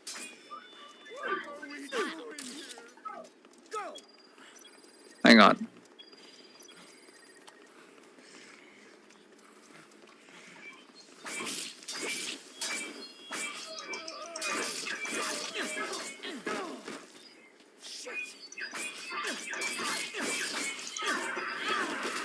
Oh, so did he go on a training arc or something? Allegedly. Finally, he's dead.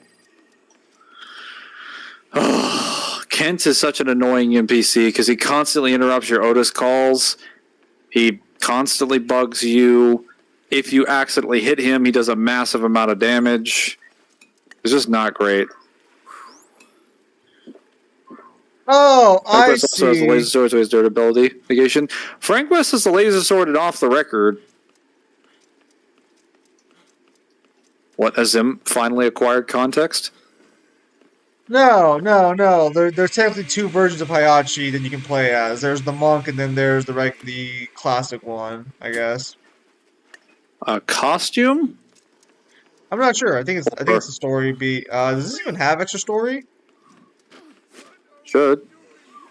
Oh, that might be what the 15 gigabyte update was, because I believe they were adding actual story DLCs for the characters, for the DLC characters, so that you could play as them.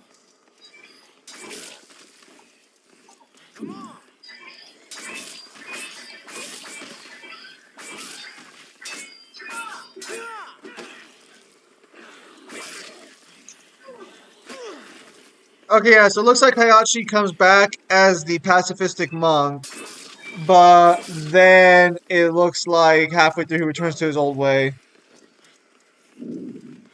That's even dumber. He's like, I'm gonna change my ways. Actually, JK, lol.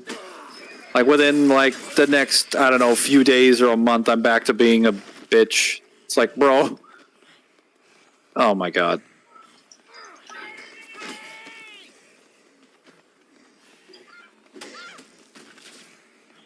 Let's go. Oh no. We got zombies in the warehouse. All hands on deck. Oh, even worse, we have a bee in here.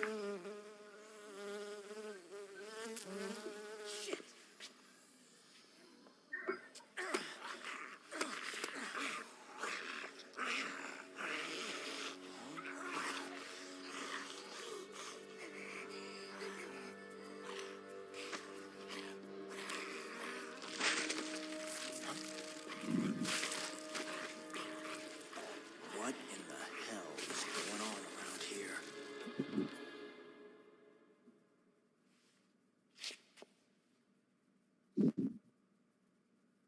Oh, okay.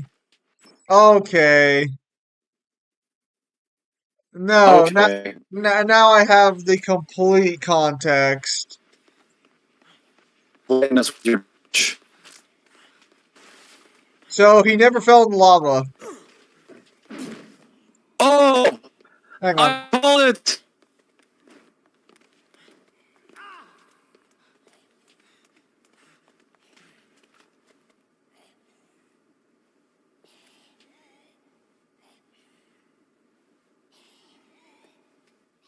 All right. I called it! There you go. Take that! Yeah. Apparently, as he's falling into lava, one of the monks saves him from the monastery. Okay, that actually, you know what? I take that back. That's even worse than him surviving the lava. Yeah, he scrambling, Because jumps that in, and means saves him. that means there's just a monk standing there for no random reason that's like, don't worry, I'll save you. Like, why? Why? Yeah, suck it, Rocket Alice. He didn't survive after all. I was right. It never made sense that he could survive that when even his son with the devil gene couldn't survive it. Some sus behavior.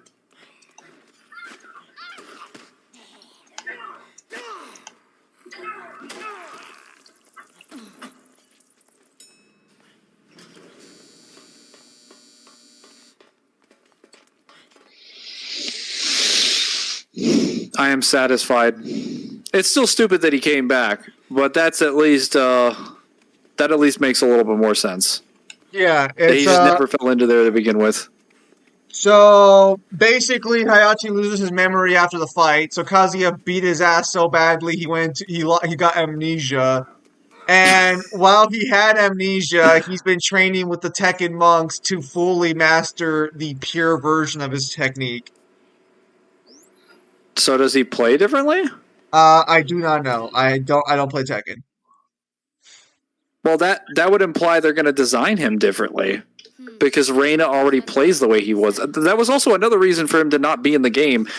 Reina already has his fighting style. We got a line out or what? There's no point in having two Mishima fighting styles like that. The signal's being blocked. I can't even contact HQ on the emergency line. So, if we want to get our hands on Dr. Barnaby, we're gonna have to secure a way out of here ourselves. Okay, so it looks like by training him to learn the ultimate technique of the fighting style, they sort of resurrect his old consciousness. There's a helicopter coming. 3 days from now. At noon, it's my ride. Is your ride reliable? Absolutely. That's how I plan on getting out of here. All right then. I'll see to it that the DHS picks up the charter fee. Can we take Dr. Barnaby as well? Sure. As long as you tell me what's going on. Okay. I'll tell you what you want to know. Later. We have more pressing business right now. Bro, the Tekken 8 Polar Revenge of the Sith, If we basically. have to wait here for 3 days, we'll need supplies. Water, blankets, and the like. How about Dr. Barnaby here to food, maybe? to keep an eye on the monitor. Like, water's obviously important, but, like, are we just going to ignore the fact that we need to stay here for, like, 2.5 days? We're going to need food. At least, well, okay, we could go a few days without food, but, like, it would be a good idea to get some food. What gives?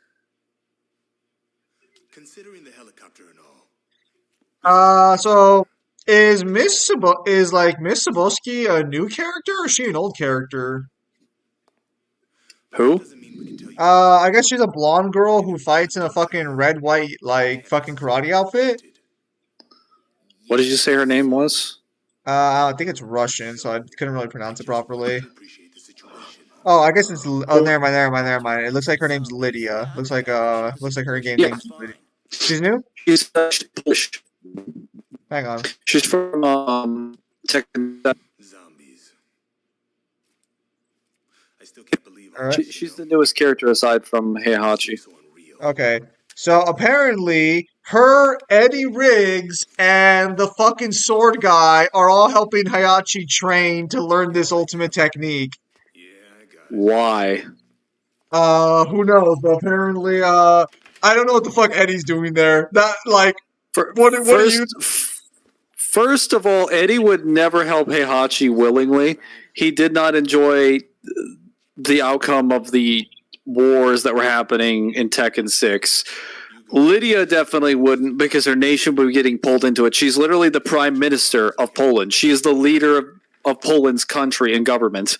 She would not endorse helping Heihachi. Yoshimitsu would definitely not help him because the Maji party has been at the mercy of some of the Mishima Zaibatsu's most brutal policies at the hands of Heihachi. Heihachi literally tries to, like, kill him in his Tekken 4 ending. So the reason I think they're trying to help him is because they think, I guess, because with the amnesia going on, they think that if they give him purity of mind, body, and soul, the old Hayachi won't come back. What are they? Are like, man, we can fix him. Basically, apparently, according to Eddie, she's able to fend off Hayachi's attacks. They are They are a completely even match, according to Yoshimitsu. The gameplay this man is showing does not show them as an even match, but those air juggles don't lie. The only thing I know about Tekken is that Assassin Girl I saw on YouTube was fucking terrible at her job, and the guy making YouTube video kept cooking her, calling her a failure. Oh yes, you mean Nina, the worst assassin ever? To be fair, every assassin in a fighting game is the worst assassin to ever walk the face of the earth. It's not just Nina. It's every assassin. Zim's like, I'll do you one better. It's all of them. It is. Do you just say that because they're not really allowed to kill their characters? Well, yeah, but it's like, even in Dead or Alive, like, you have, like, the world's most dangerous assassin, and she can't kill shit. Because that's just how these games work.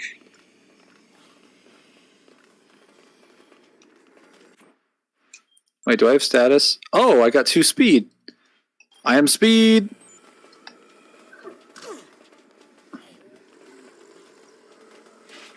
Yeah, I guess the Prime Minister of Poland is just fucking throwing hands with Hayachi and is able to keep up with him. What the fuck? She's a karate master. Bro! I don't want to hear that shit! It's fucking karate, bro! Hayachi's over here sending fucking sparks of lightning out with his fucking hands. Oh, bro, thank goodness my fucking karate class prepared me for this! I would like to point out that Jin, the grandson of Heihachi, unlearned the Mishima style, and the first style he went to was karate. So apparently karate in the Tekken universe is hot shit. They're really like, man, karate? I think you meant Krav Maga. It's like, yeah, karate. In the Star Crusher trial, you must smash a meteorite that falls only once every 200 years. How we do? Let's go.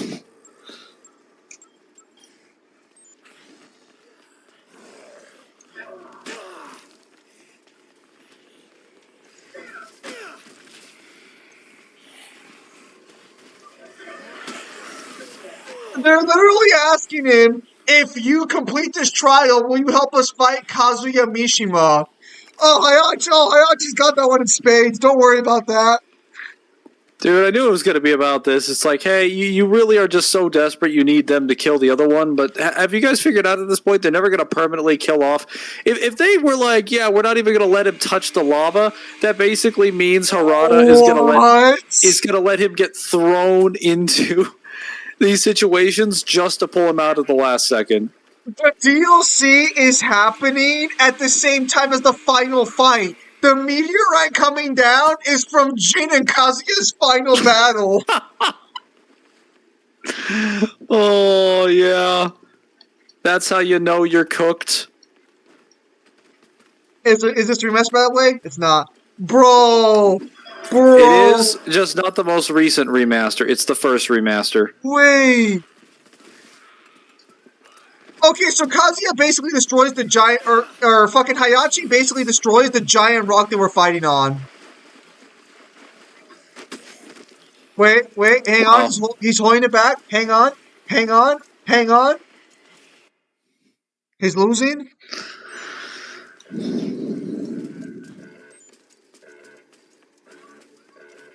Oh no, that's ridiculous.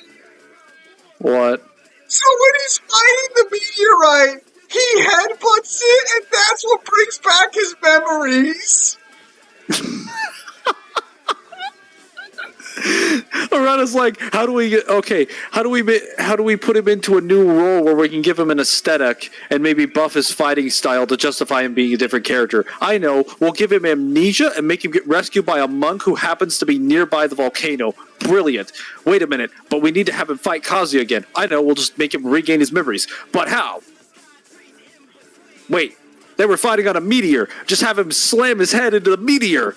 The shockwave will give him back his memories. Like, can you imagine they actually had to sit down and Harada had to sit somebody down and explain this like acid trip of a plot that he was going to give Heihachi to justify Heihachi coming back into the game.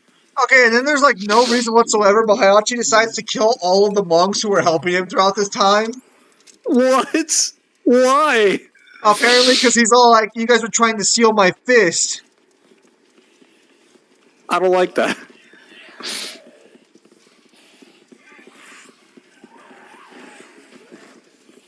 Great.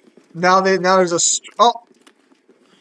Yoshimitsu's going up first, and he got thrown to a stone fucking pillar.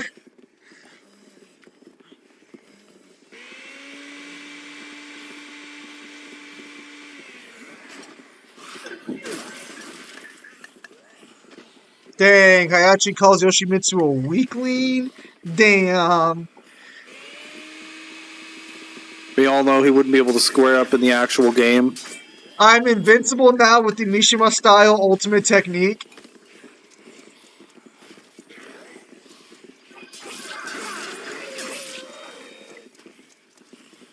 Oh no, Eddie's going for round 2. What the fuck is Eddie doing? Like, of all the characters, why is Eddie here? He's got to be, because we needed to let people play him. I can feel my power rushing back to me. Oh no. Also, hello, Cypher. This is not the remastered. Or this is not the recent one. No, This is a different one. this is a remaster. It is just not the most recent remaster.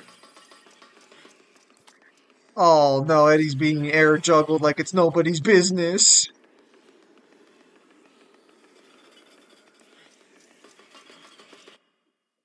All I hear right now is that Hayachi's the fucking goat of Tekken. If he was the fucking He goat, didn't even survive the lava.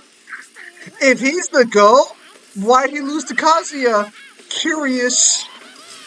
He got his ass beat so hard he got amnesia. Couldn't even get his own fighting style back.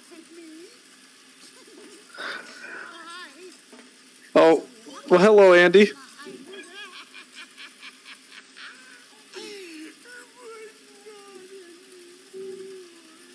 Damn, Eddie's like, I'm still useless.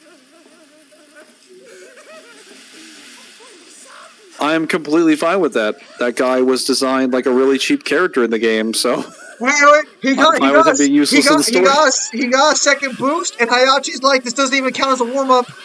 Damn, Hayachi, why you gotta keep talking shit like this? That's why I decided to give all the happy people a lift on this fun ride. I won't let you stop the ride, Gramps. Damn, he just fucking punted Eddie into a stone statue. Then the zombies come in, and that won't be any fun at all.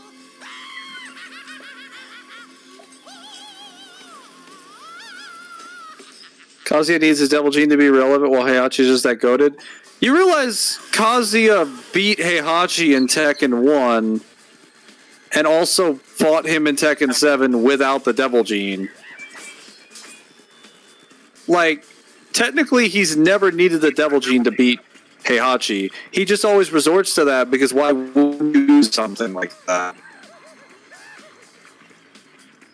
Wait, Hang on, Mangler.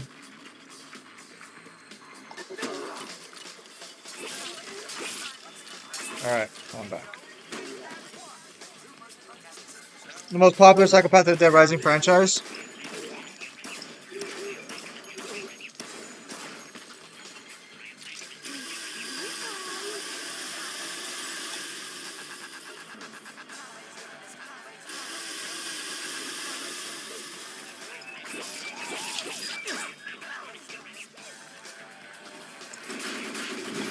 oh yeah, he can block bullets. Forgot about that.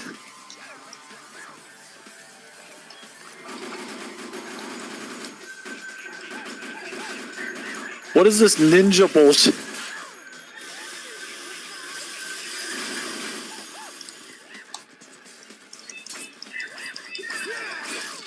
Yeah, block this.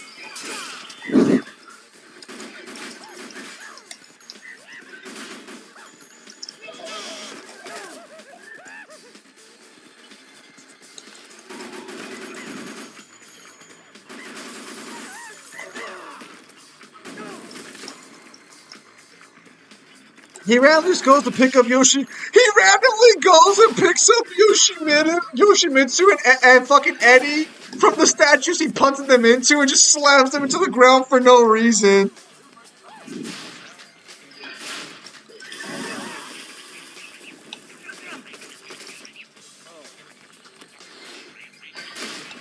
As promised, I'll put Kazuya back in his place.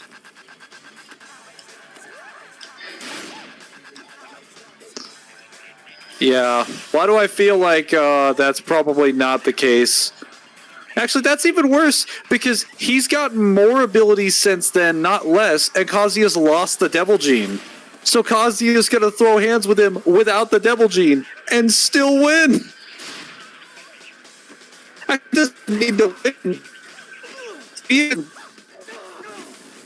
Oh shit. Killed him. Super like that, Clown 11. Alright, I'm back. Yeah, well, it's probably a little bit more than like supersonic. Probably the higher ranges of supersonic because he can not only block the bullets, he can dodge roll around the bullets. And that includes everything from like sniper rifles to submachine guns to like pistols, shotguns. He can block it all or roll around all of it.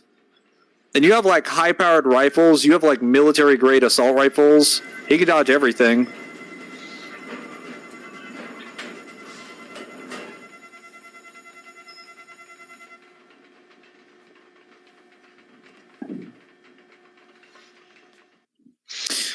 Yeah, so Frank West does have the ability to outspeed some bullets. Ah, perfect. You got the shortcut.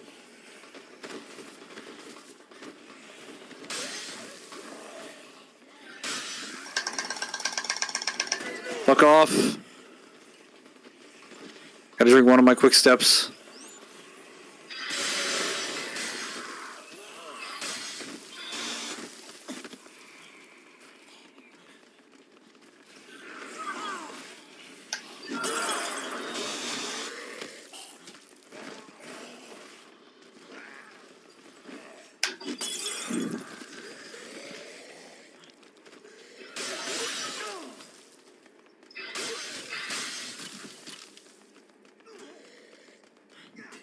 Did you really get caught in a zombie crowd?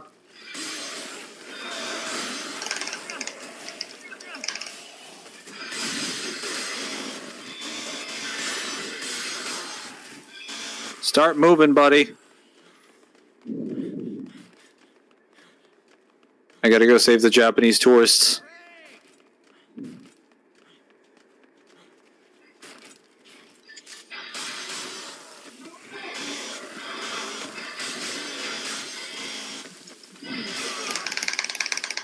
Oh my god. Alright.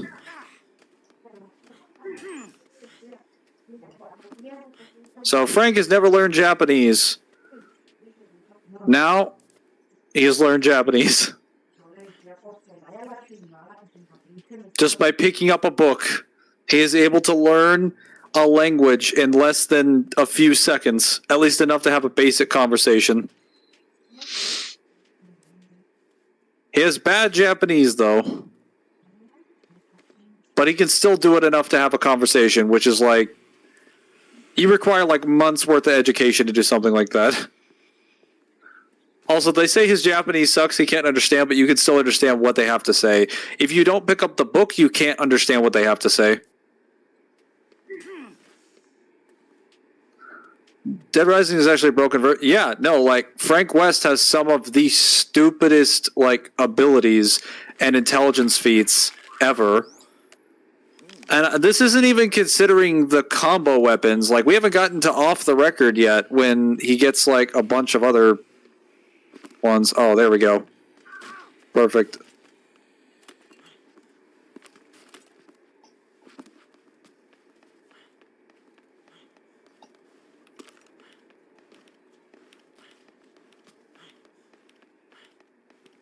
See, you can't talk to them at all.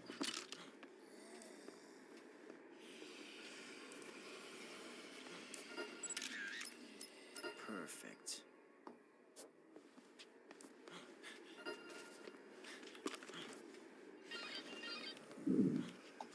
Okay. Thanks. Yeah. Yes.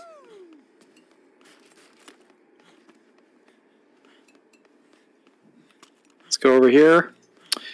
You can't talk to them at all until you get the book, but then you're able to completely understand how their language works, at least enough to have pretty solid conversation. The book says you needed to understand rudimentary Japanese, but you could still understand two native speakers as if you've spoken the entire language your entire life. So it's very clearly like more than just rudimentary. Come on. Follow me. Go over there. Go over there. There we go.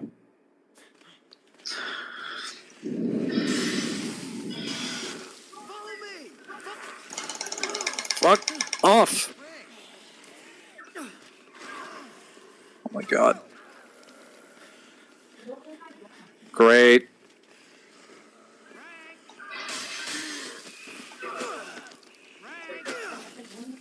Start moving, buddy.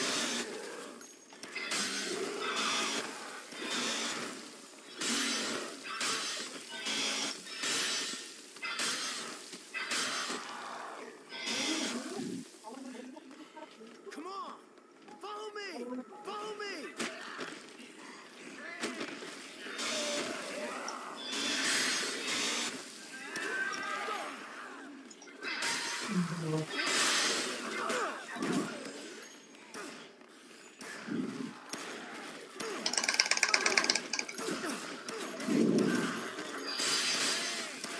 Oh, perfect. A queen.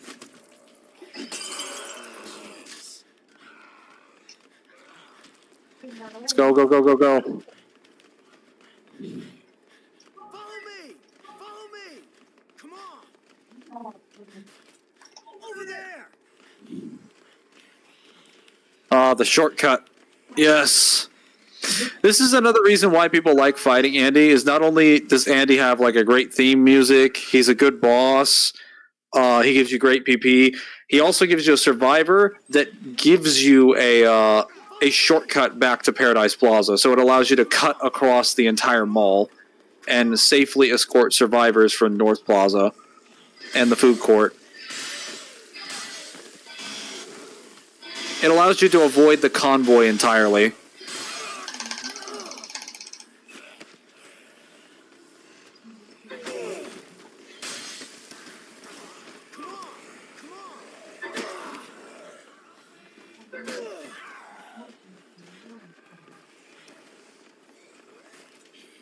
Over there.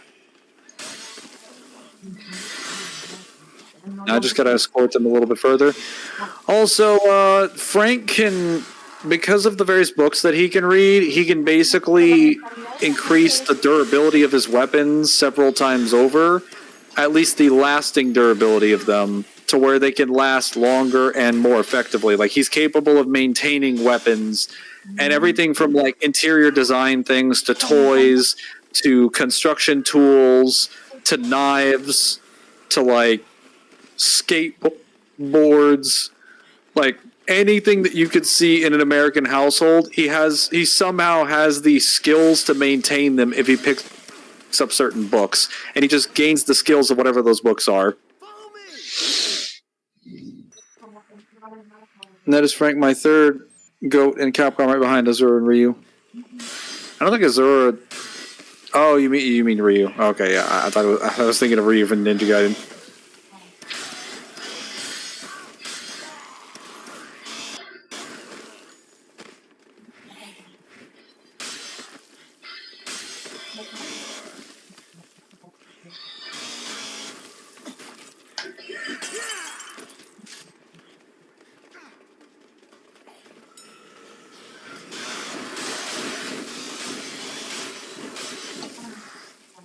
Over there. Got them all. Follow me! Go! Over there! So, at least we now know that Hayachi technically doesn't skill a lava. And he lost amnesia. Or he lost his memory and had amnesia, sorry. So, yeah. Exactly what I thought. Heihachi is a fraud.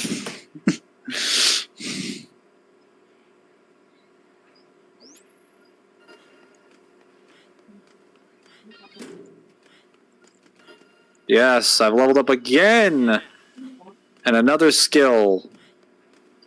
Oh, I got judo throw. Nice.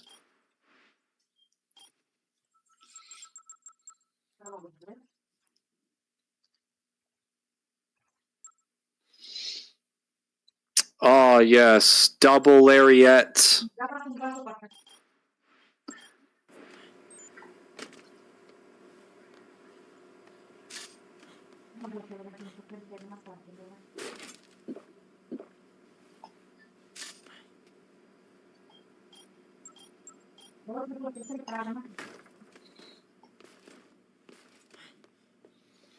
It's going to save, because why not? It's free. Let's go. So, for most of the people in Dead Rising, it's basically the same as any other verse. But, as soon as the Dead Rising protagonists get involved, they get a lot of other things.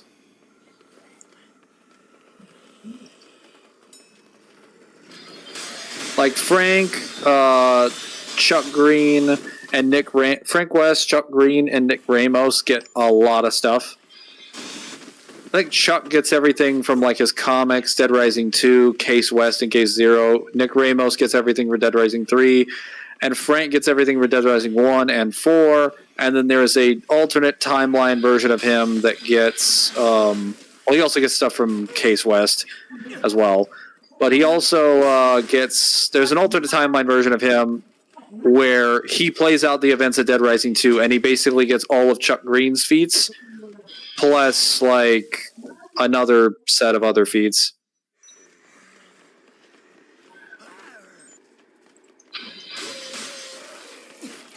Yes, I believe you referenced you actually prefer that version of Chuck Green, right? I prefer that version of Chuck Green because it plays more closely to what Chuck Green's character is, which is that he's mostly like a normal guy that's just trying to play.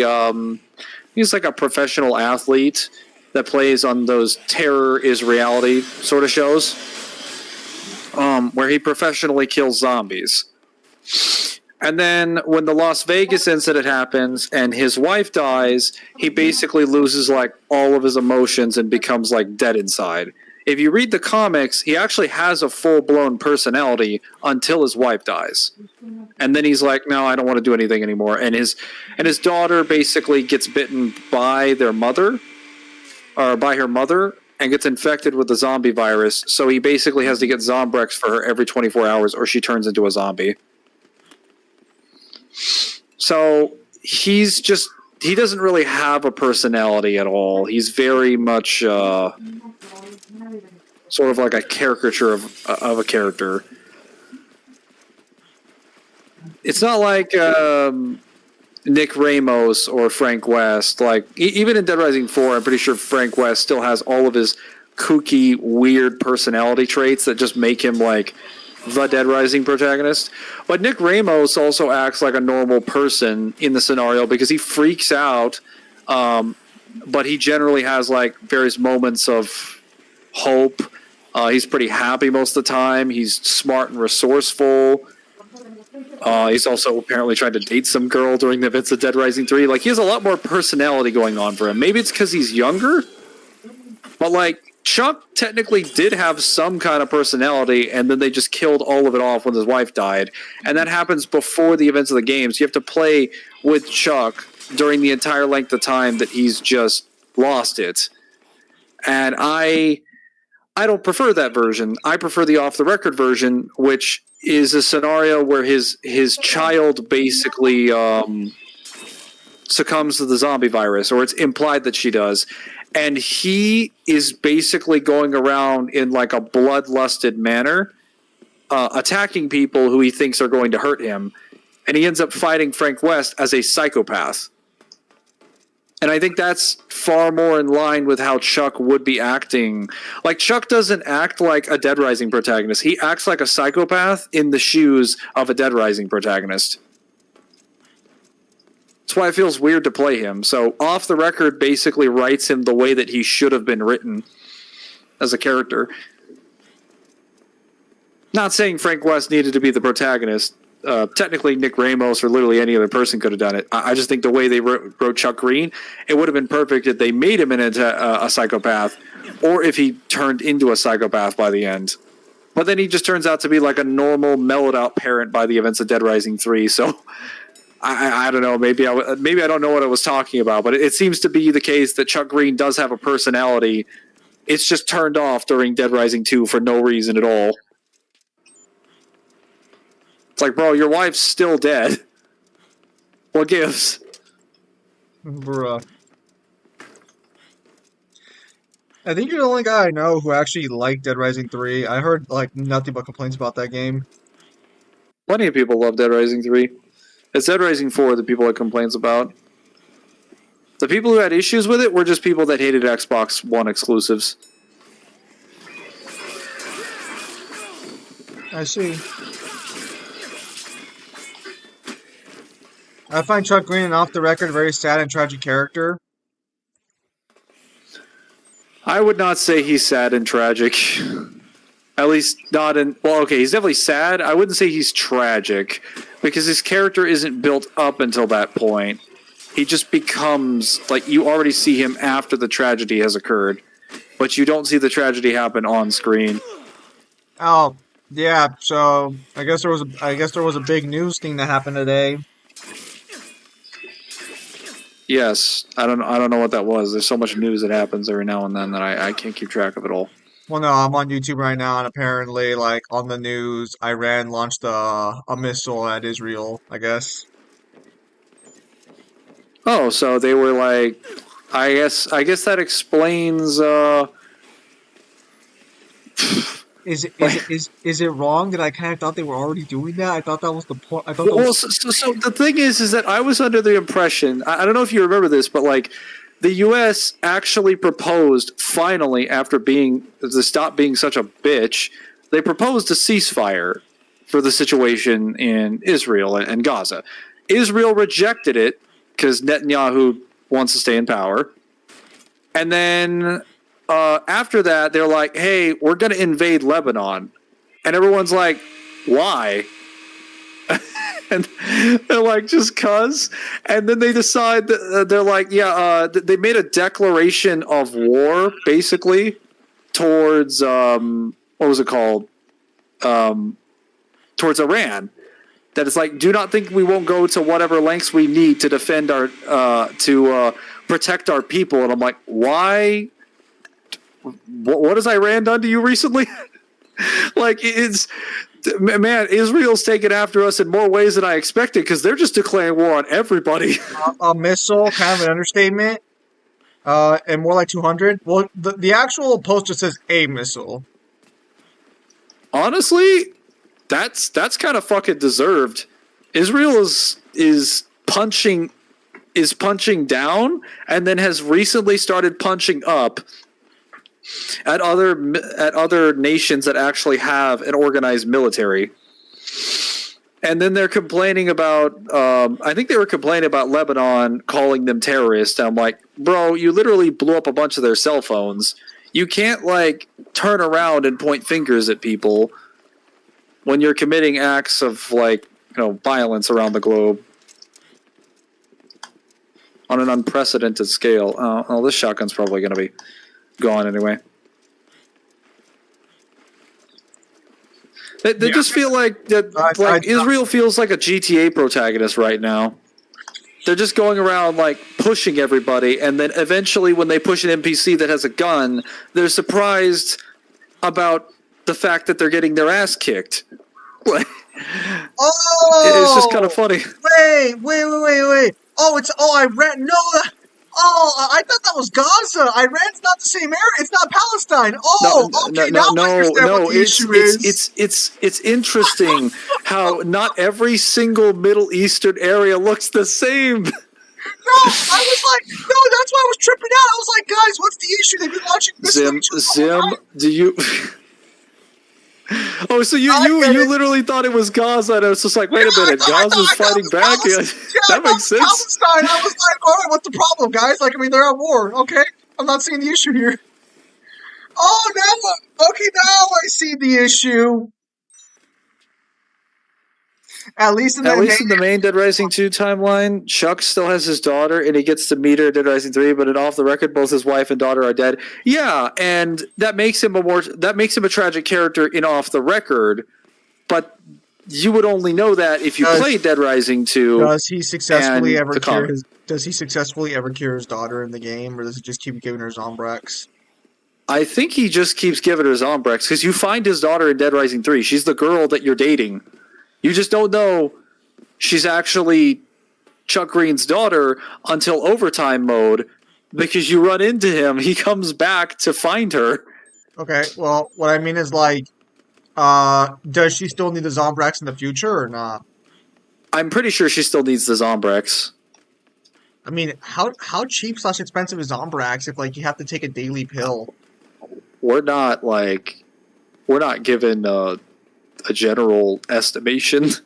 I mean, like, cause like I know you can get like a pill for AIDS for like 50 cents a day that keeps you alive basically, but it's like, so is that the same thing with Zombrex? Like, what's the economy look like? Oh, I want the economics. I don't know. Like, we're not given an actual expensive for it. Give me the economics.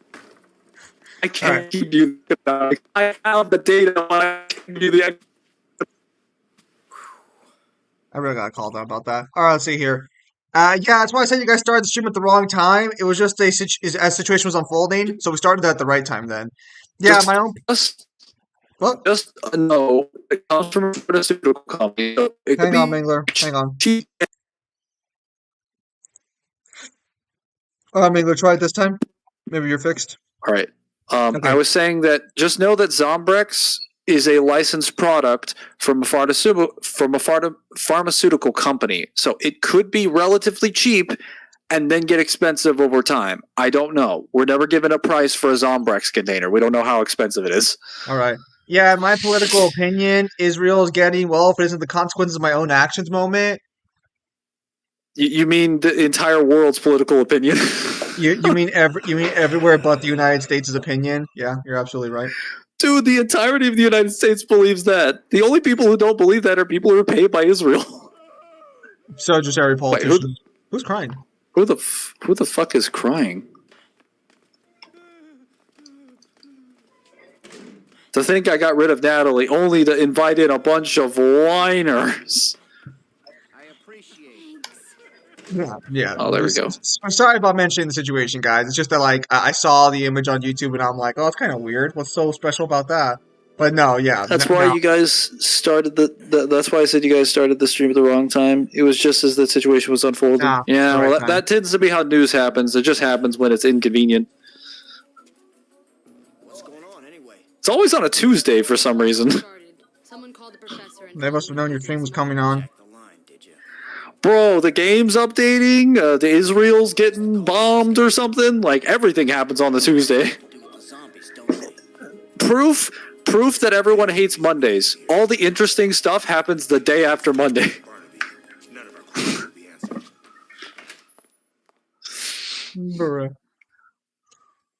I had so my boss gave me an official schedule. I lost like 12 hours. And he put me in for Monday to work or to have my day off Monday instead of Tuesday, and I'm like, dude, like, I've told you guys this. I stream on Tuesday. You guys need to change the schedule right now. You guys pay me $10 an hour. You can change the schedule. Is this the card shop job? Yes. I Oh see. yeah, because I finally got like an official quote unquote schedule. So that might mean I might be able to start doing some streams for myself again. Because I basically got told I'm not working Thursdays anymore because I was always supposed to have Thursday off, but they kept calling me in because they needed help. But now they like put it on the schedule where I don't have to show up on Thursday. So, oh boy, fellas, that gives me time to either stream or work on videos now. Since that's 3 whole days off in a week now. Oh boy. Yes.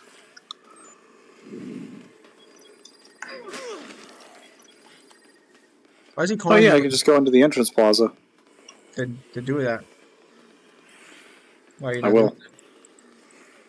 I have to read the call. I have to finish the call. Do it. Oh, so I'm doing it. apparently Ghost of Tsushima is getting a sequel that people are complaining about because I guess the It's protagonist is a called Ghosts of something. uh oh, Ghost of Yoti. Apparently they're saying if you don't like it, don't buy it. I really don't understand why game companies keep telling people this shit because then they do that and then they fucking lose out on money. Well, I mean, it's a natural thing to say. I'm wondering, like, what is in the game that's causing people to have a problem with it? From what I understand, this time it's just the fact that like it's a frail looking old woman who's a samurai in the game you're playing as, I guess. I don't know. This is so weird because you like that's fine. I don't know at what point people just started hating the idea of women and everything so much that like even like concepts people would have accepted as cool Well, like 20 years what back are not is valid is anymore. it? Is it a new character or is it someone like? Because if it's a new character, maybe wait to see how it turns out before you make up your mind. I believe If it's it's a an new existing character. character we already know, well, actually, why is that even a problem? There's an old woman samurai in Ghost of Tsushima. She literally murders an entire group of people to avenge her family. You help her commit this massive act of mass murdering for like 9 missions. Being an old person in Tsushima has never stopped anybody from swinging a blade. That's where like I'm so confused because like I know why they're doing it. It's not inherently because of like negatives. It's more so along the lines of oh Well, that is a 50 cal. it's more so along the Oh lines of no! like people are oh what? Go ahead. No, you were gonna say Go something? ahead. Sorry. I No, was no. just gonna say that there's blood on my uniform now. You're all As white. if there wasn't like the other 100 times that I was slicing zombies into ribbons. Why are you wearing an all white uniform? Because I'm good like that. Yeah, so where was I? Yeah, no, I think it's just that people are just so burned out with a lot of that stuff that's why I don't like it, because I think that's fine personally. Hang on. But at the same time, I find Chuck kind of dumb because if you feed Ted's tiger fresh meat, you get to keep the tiger as a pet, and he lets Katie pet the tiger, and then Chuck wonders why his daughter died. How about you make a good game instead of crying about criticism? Most normal people don't mind stuff like that as long as the game is good. It's mostly grifters on Twitter that cry about shit like that. No, it's not. Yeah, it's gamers at large that will say that. Like entire communities of people are exist around the idea of hating on something. So also the game isn't out yet. So like it's probably not even like ready for like beta testing or anything like that. Like we know barely anything about it. Yeah, you'd be right. Also, Ghost of Tsushima was a fine game. Like, if someone wanted to, if the criticism was like, "Hey, don't make us a sequel where we have to sit through 1,000,000 hours of cutscenes again," that's a valid criticism of Ghost of Tsushima. That was fucking irritating, so annoying. And that was the worst part of the game. Was that like they would take me away from the actual gameplay of the game to make me watch every cutscene, and I could not skip it, no matter what. So if I failed a mission, I had to do it all over again. If I decided to replay the game, I had to do it all over again.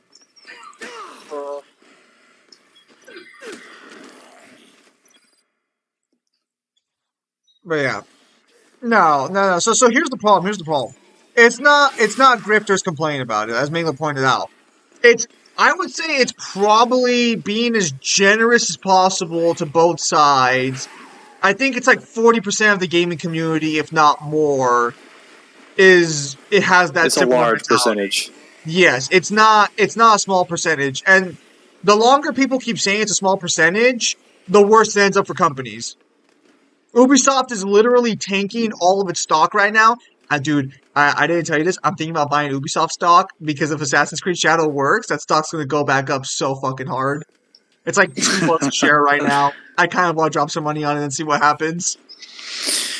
Well, it's not even just Ubisoft. This has been the case for like a lot of media and things in general, not just gamers. But gamers are the most common like demographic of people that pay attention to this stuff because there's a lot of overlap with movies as well and other forms of media.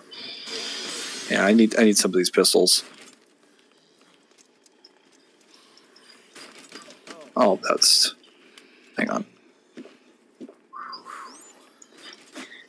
California bans legacy admissions in all colleges and universities? What the fuck? It seems the melee strat is not going to work on Carlito this time around. Who would have thunk it?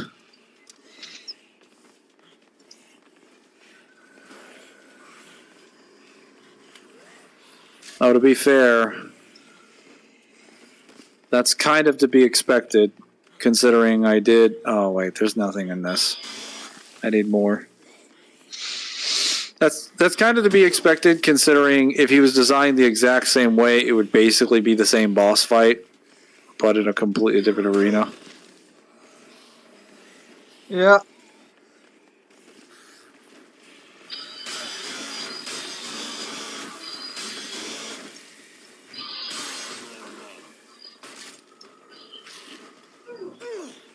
I just find it weird. The world's so weird. Well, the difference is Sony and Ubisoft recent games kind of suck. That's why people are shitting on them. I'm most talking about people who cry about Baldur's Gate 3 being woke and shit. Well, so that's kind of what I'm talking about, is that it has almost nothing to do with the actual argument of things being woke. If a game is really good, nobody gives a shit if it's woke. I mean, well, some people will ultimately, but like they won't make up the majority of the criticisms, or if they do, they'll get stamped out by the overwhelming majority of other people who believe it's good. So usually when games have these sort of like messages in them, at least nowadays, they're usually really bad. So most of the complaints end up being about shit that's bad with the game instead of what people were originally complaining about. Because I think it was a YouTuber named Asmongold said this. I watch his clips on occasion. He's basically like, people are complaining about Yasaki now, but if the game sucks ass and has a lot of problems, no one's gonna say a single word about Yasaki because they're gonna be complaining about the game itself. And that's how it goes. I feel like that's a bit disingenuous because most people will still complain about shit even if the game is technically good. It's just that the vast majority of people will still look past that because there's still a majority of the gaming community that ultimately just doesn't give a fuck and that prioritize fun over anything. A lot of that just has to do with the fact it has to do with Gamergate. That after the events of Gamergate in 2014, there has just been an enormous amount of people that just have nothing better to do than to shit on things they don't like. And that's always been the case, to some extent. But it's never been there's never been a greater vocal minority, if you will, until after Gamergate. It's just that with years and years of that now, it's now a lot more than just a simple minority. Unless you disagree with that, Sam. All right, I'm gonna keep it a solid buck with you for a minute. You keep it a buck with me. I keep hearing about Gamergate, and I lived through it, and I still have no fucking clue what the fuck Gamergate even is. Don't worry, that's pretty much what every other gamer says. Yeah, but It I, was I, a I should know about it. I've seen so many people talk about it. I feel like I should know what that means. there's a couple videos on it that explain what it is, but it's basically this giant movement to introduce, basically to react to and change the way that we react to acting towards political messaging in games. That's not what it started out as, but that's ultimately what it became. Oh my god, why are you calling me Otis? I am in the middle of a gunfight. I'm just over here like, okay, Gamergate Can I 2's just happening, whatever the fuck that means. a sequel to whatever I didn't know about before? You gonna fucking help your fucking partner out or no? I don't know if you've noticed, but this guy has a 50 caliber sniper rifle. And? Oh, look at him. He's taking it. You're gonna die at this rate. You need to fucking heal. If I had painkiller, this would be easier. Walking Gotta outrun around bullets. at the speed of sound. Oh yeah, there we go. There we go. What's that damage? Wow, that man never stood a chance. I know. The small chainsaw is incredibly powerful. It does so much damage. There's definitely not a majority. I feel like every single time I see anything be remote.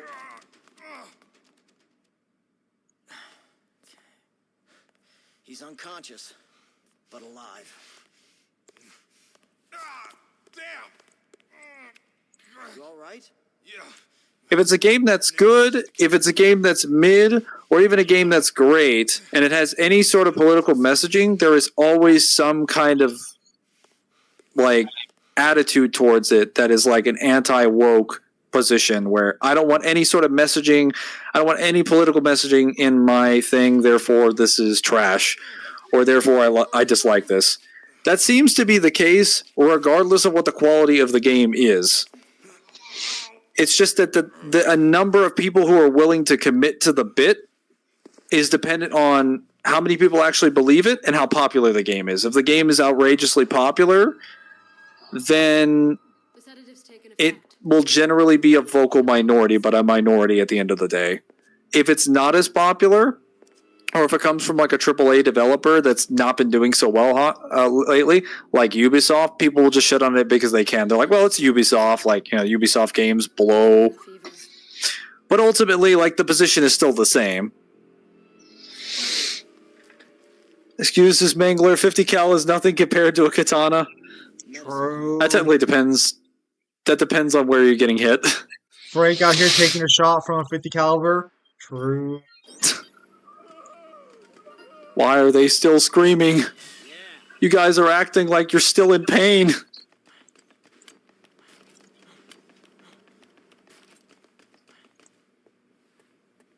But yeah. Yeah, no, because I found it one. I will say to be sure that I think games and other types of that media should not have political messaging inside of them. The problem is that like I think people have just become too how do I say it? They become too paranoid. But I will say that paranoia is justified to some extent. Josh, start it. Hang on. Shut up, both of you. All right, speak. Yeah, I'm doing pretty. Hang on. Hang on, Kyle. Hang on, Mangler. Hello. Hello. All right, I'm back. Let's see if this works. All right, this should That's be better. good. That's better. I love the So- irony of that statement as we're going through Metal Gear. Yes. That's kind of why I was going to say that when it comes to politics in video games, it's only ever a problem if it's a politics that people usually disagree with or That don't is- understand. That is true to some extent, but I don't. I'm actually keeping a buck with you. I don't even think it's that politics people disagree with. It's how the politics is framed. I think has always been part of the issue.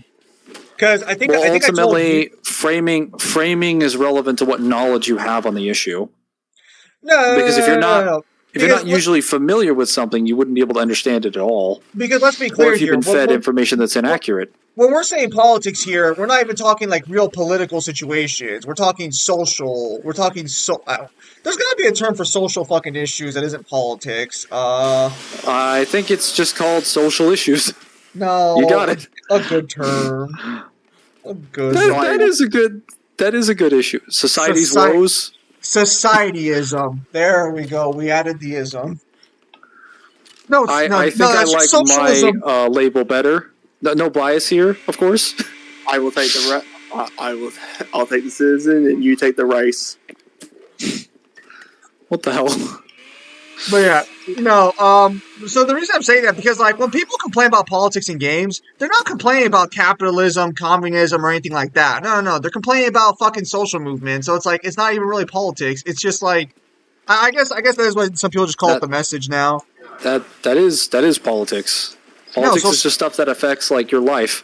No, because politics are political movements and stuff like that. Like those are separated to some extent. Politics are government. That's not necessarily true. Any position that can be advocated to change someone's life is technically politics. Just let it happen. No. Hang on. It's not the matter if the message is there. It's at all. It's the matter that everyone and their mother can tell the message was the focus of the game, and when you see that hysterically the game's been bad, or you see that historically the game's been bad, they might be screaming because they're traumatized by the zombie outbreak mangler. Pussies. I think the problem lies with games that just shove the message in your face. Yeah, that's always been the issue. And that's why I say it's how it's presented and how it's framed. Man was like, yeah, they all suck. Well, just to go back to the point of like people saying like, oh, all the Ubi game suck. It's just like they literally just brought out a Prince of Persia that was fucking critically acclaimed and everyone loved it. Yeah, but we're talking the big games. Prince of Persia is not even a AAA game. It's like a B-list game, right? Because it's like a side scroller. Side scrollers can be AAA as well. They don't have to be fucking big immersive. One side scroller that's AAA. Prince of Persia was literally like one of the most popular platformers that's ever been presented. Okay, I'm keeping a fucking buck with you. Anyone who sits there and tells me a Mario game nowadays is AAA can go fuck themselves. If it's not 3D Mario, so how are we defining yourself? Zim, they literally brought out Sonic Generations that went back to the 2D style when you're playing as the old Sonic. And when you're playing as the new Sonic, it's still in 3D. That's more than what Mario's done in the past 20 years. I'm sorry. I'm sorry. Little off topic. Hang on. Are we just defining AAA games as like whether they're 2D or 3D? Because that seems really like limited. I'm defining AAA games by budget and scope of their game, and the fact of the matter is that outside of things like of Mario's 3D and Dim, no. You're used to side scrollers being these B-list shit shows because all you do is play indie games. Have you seen the Kyle? Kyle, have you most seen the budget? Most of the side scroller.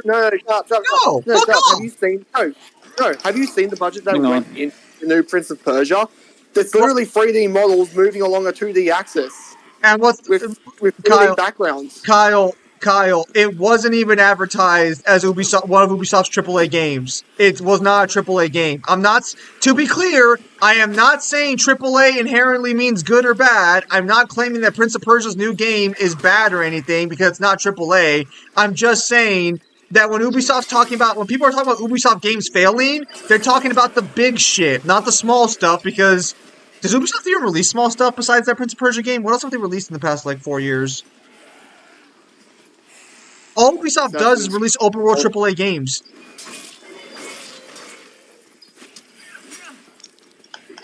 Actually, Kyle, let me ask you a question. How much did Prince of Persia cost on release? About my money or your money? Well, what's your money? And I'll be able to guess based on your money. Oh, about maybe $70, $80.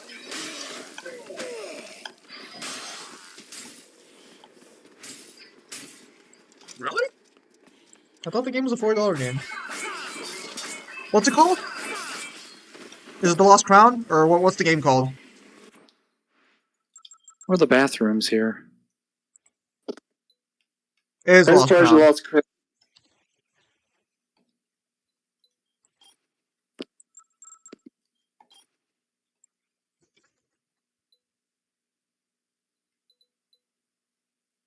Oh, actually, that's interesting. Huh? I'm surprised.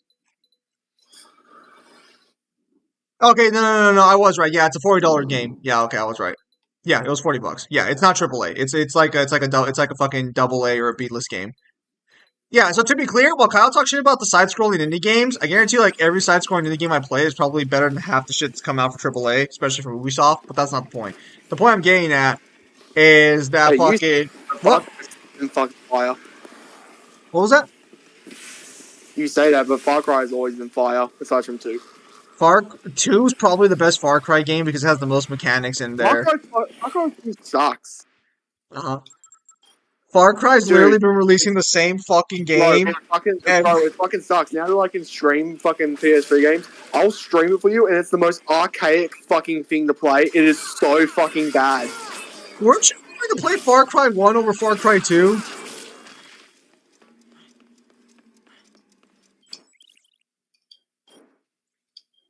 Man, Anyway. loading screens are so much better in this one. I have to go back and replay 1.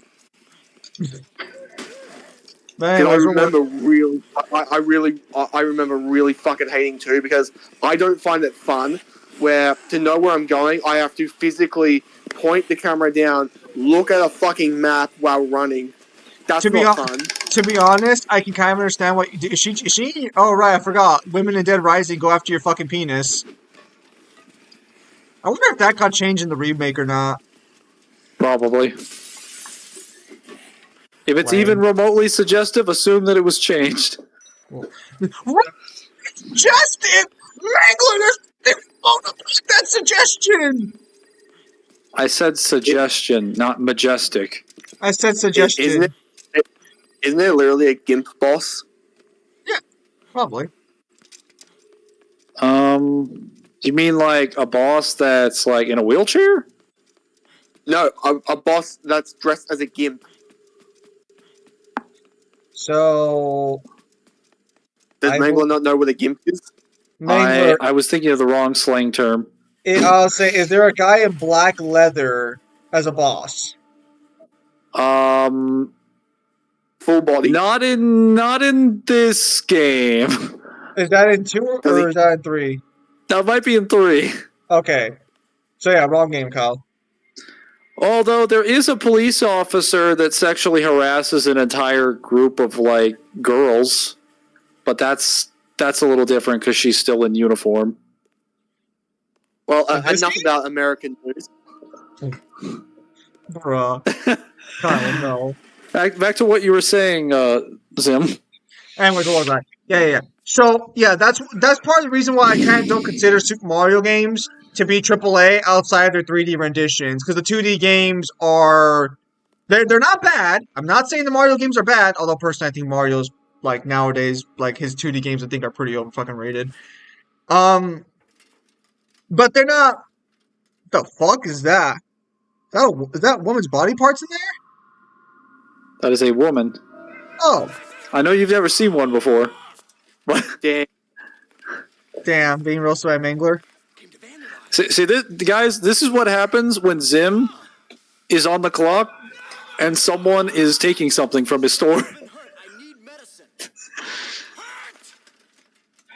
That's just what this bitch said when she came to vandalize my store! Why didn't you kill her? I don't take kindly to vandalism. I won't allow it! Listen to me. And listen good, partner. I don't allow vandalism in my store! So who wants to bet that he doesn't even own the store? He's probably just the front manager. I'm pretty sure he's just the manager.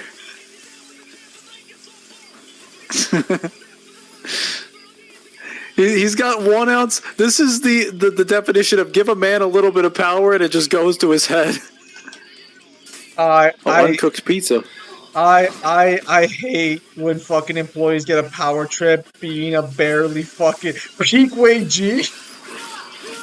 Actually, I was gonna say, well, actually, Kyle, you've never experienced that problem, have you? Where someone gets a little bit of power and they go on a power trip because usually you're like mid tier in the tier, right? I've Maybe, literally worked. I've literally worked under a team leader who nearly made me leave the industry because he was so fucking bad. yeah, but what I mean is like he wasn't under you at the start, right? Like, No, yeah. So yeah, you haven't experienced that kind of power trip yet. No, because when you work like in a grocery store, there are plenty of times where you will have a coworker who you are on equal footing with, and they get promoted, and then all of a sudden they act so fucking differently. Yes, I've seen that happen before. I had someone I'll who tell was directly equal with me, and then they became a supervisor, and I'm like, they were mostly pretty chill because they were just a good person, but then eventually they were like, they got a little angsty. That's all I'll say. They always have a little bit of attitude after that promotion. It's like Yeah. something just clicked in their brain. oh no one in my account would have the fucking nerve to do that to me because I actually fucking stand up and fight back. I do too. It just doesn't change the fact that they'll still act that way regardless. It's just weird they Actually- act that way. I remember me fucking yesterday morning. I had a fucking interaction with the safety officer. Wait, you guys have your own version of OSHA? I'm so sorry.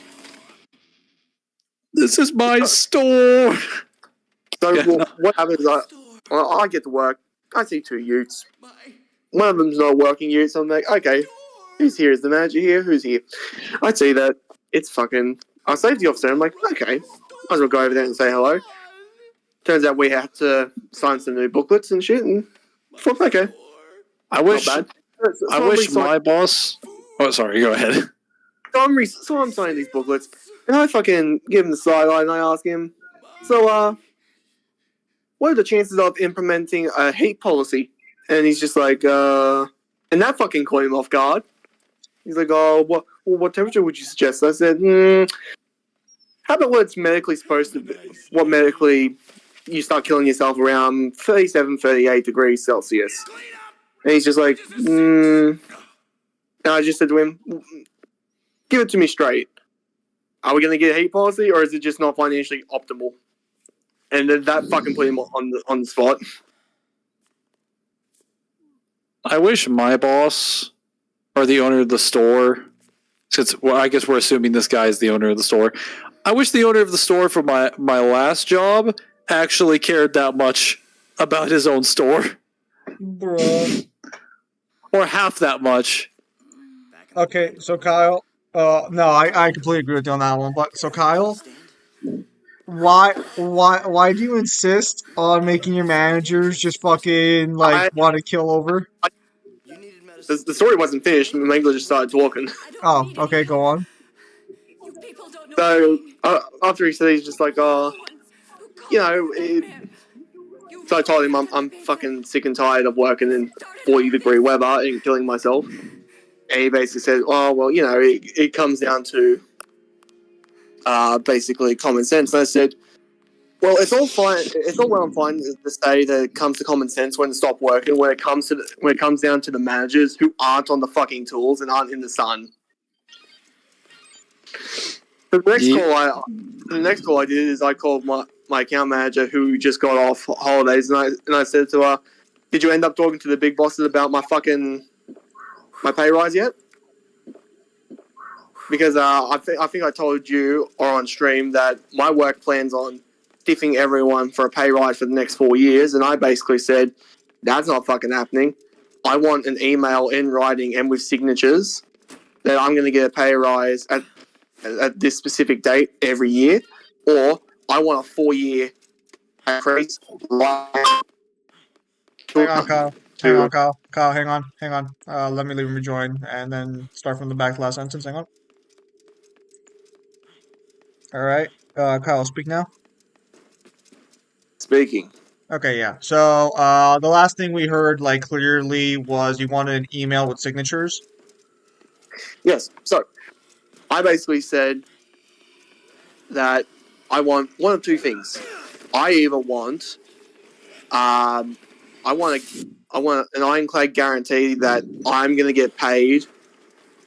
I'm going to get a pay increase every year at a specific date, or you give me a 4-year increase in pay right now, because I am not being stiffed and not being paid more and getting a raise for the next 4 years. That's not fucking happening. And I basically told her if that's how it's going to be, then fucking I'm going to have a very different attitude towards work. And what did they say? She basically said, leave it to me, I'll talk to him. And so I can't wait to talk to him. I was like, what did I say? No, Bruh, hang on one second. I don't understand. I paid the internet bill this month. What the fuck? If it makes you feel any better, I haven't been talking this whole time. I know you haven't. But yeah. Well, Steven, Kyle, I hope you Steven get is your 4 probably years. I hope you get your 4 years worth of a raise, Kyle. so why? Steven is probably the second best psychopath in Dead Rising. Yeah. If the managers want to talk to me, we'll start with pay, and then I'm going to fucking move to the rest of the shit, and I'm just going to give them the fucking riot act. Because I'm the only one in the account, and it looks like the company, who's not, so fucking scared of the managers and their job that I'm actually going to, like, say something. And if they get pissy, I'm just going to basically look at them and say, hey, if I don't tell you what the fucking problems are, how are you supposed to fix them? I think it's also worth noting that probably the reason you're not as worried as some of the others are is because most of the other people don't have as much fucking saved up vacation pay time that you have. They should work harder. What the hell? What? I didn't get a notice about this one. Why is she just randomly in a crowd of zombies? How do people get into these situations? Saw a Roga video, and all of you would be able to talk about it since you guys know most of the heroes and Mordor. Oh no, yeah, I don't know any of the ones from that one. Yeah, that's a video. That's a video shared. Yeah, Kyle might be able to talk about. That's a Kyle question. Yeah, that's more of a Kyle. That's more of a Kyle video. If you guys want, we can do. If you guys want, we can do another like YouTube reaction, like a YouTube video reaction stream soon. It doesn't have to be focused on Death Battle, but we did one for Death Battle a while back. Hey, Yeah. You guys have to request them. Good to much. Depending on how it goes, we may or may not do one for like fucking Omni-Man and Bardock, just out of the pure curiosity.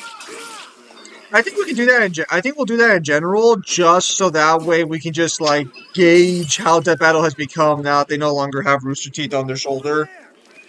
Well, so apparently G1 blog actually did this match, and they had some really weird scaling for fucking Bardock.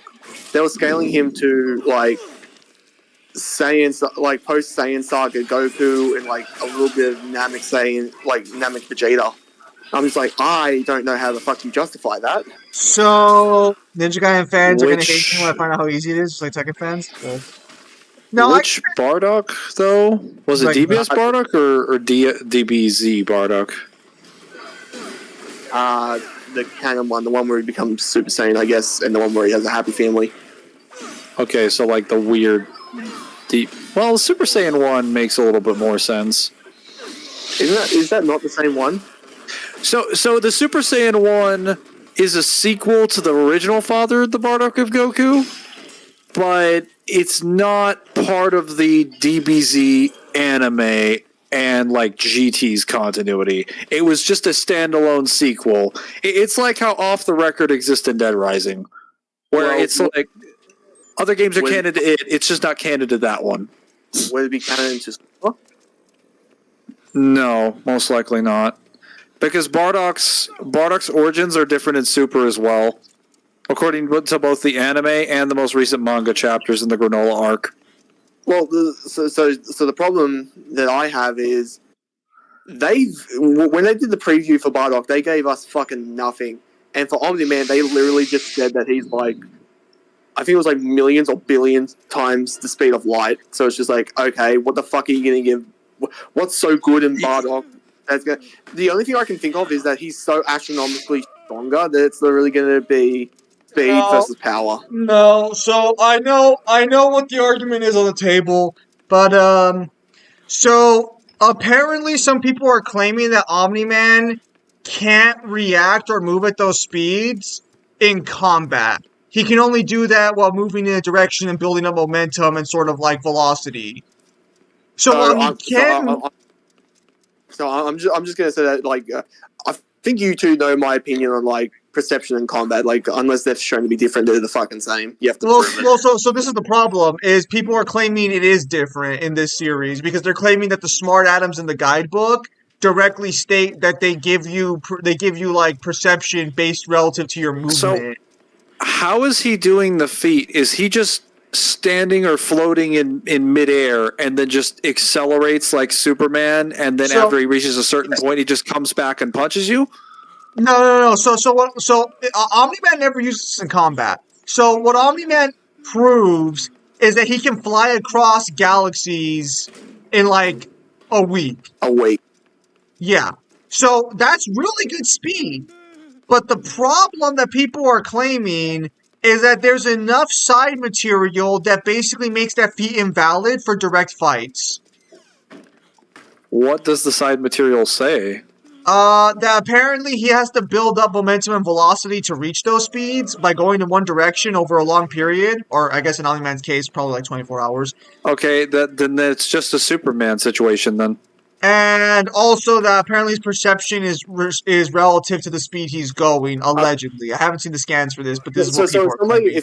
If somebody was to come to me with that, I could literally just tell them that you can rectify these two things, and you can still have both of these things. So technically, he can't reach these speeds instantaneously. It's over time, and even if it's over time, that means he can still react to these over time. He fights Alan the so alien, technically, for the purposes of a versus matchup, that wouldn't really matter. Also, why is this option locked off? So I like how we're all about to get into this argument about two characters that we genuinely don't give a fuck about or know anything for. It would. This is how we're arguing. We're just clarifying something. Go ahead. It would matter for a versus matchup because if he has to build up momentum to move at those speeds, that's not applicable for the fight unless Omni-Man's going to run away in the middle of the fight and then come back like 24 hours later hitting the planet. If that's how his ability works, then unless Bardock is faster than him to stop him from doing that, there's nothing stopping him from just leaving from like a mile away and then accelerating back at like a significantly faster pace. Here's my question is when they say like, oh, it takes him a long time to accelerate, are they assuming that or do they know that? Like how long does it take him? Allegedly, they're claiming they do have a statement for the acceleration being needed, but I don't think they have a time frame for it. If it's just acceleration time frame, then it doesn't fucking matter. But I will say the series itself kind of supports the idea of it taking a while because Omni-Man spent I think weeks destroying the Flaxians' planet. But if he could move that fast right away, it shouldn't have taken him more than a day because he was just flying through the air blowing shit up. He wasn't even being precise about it.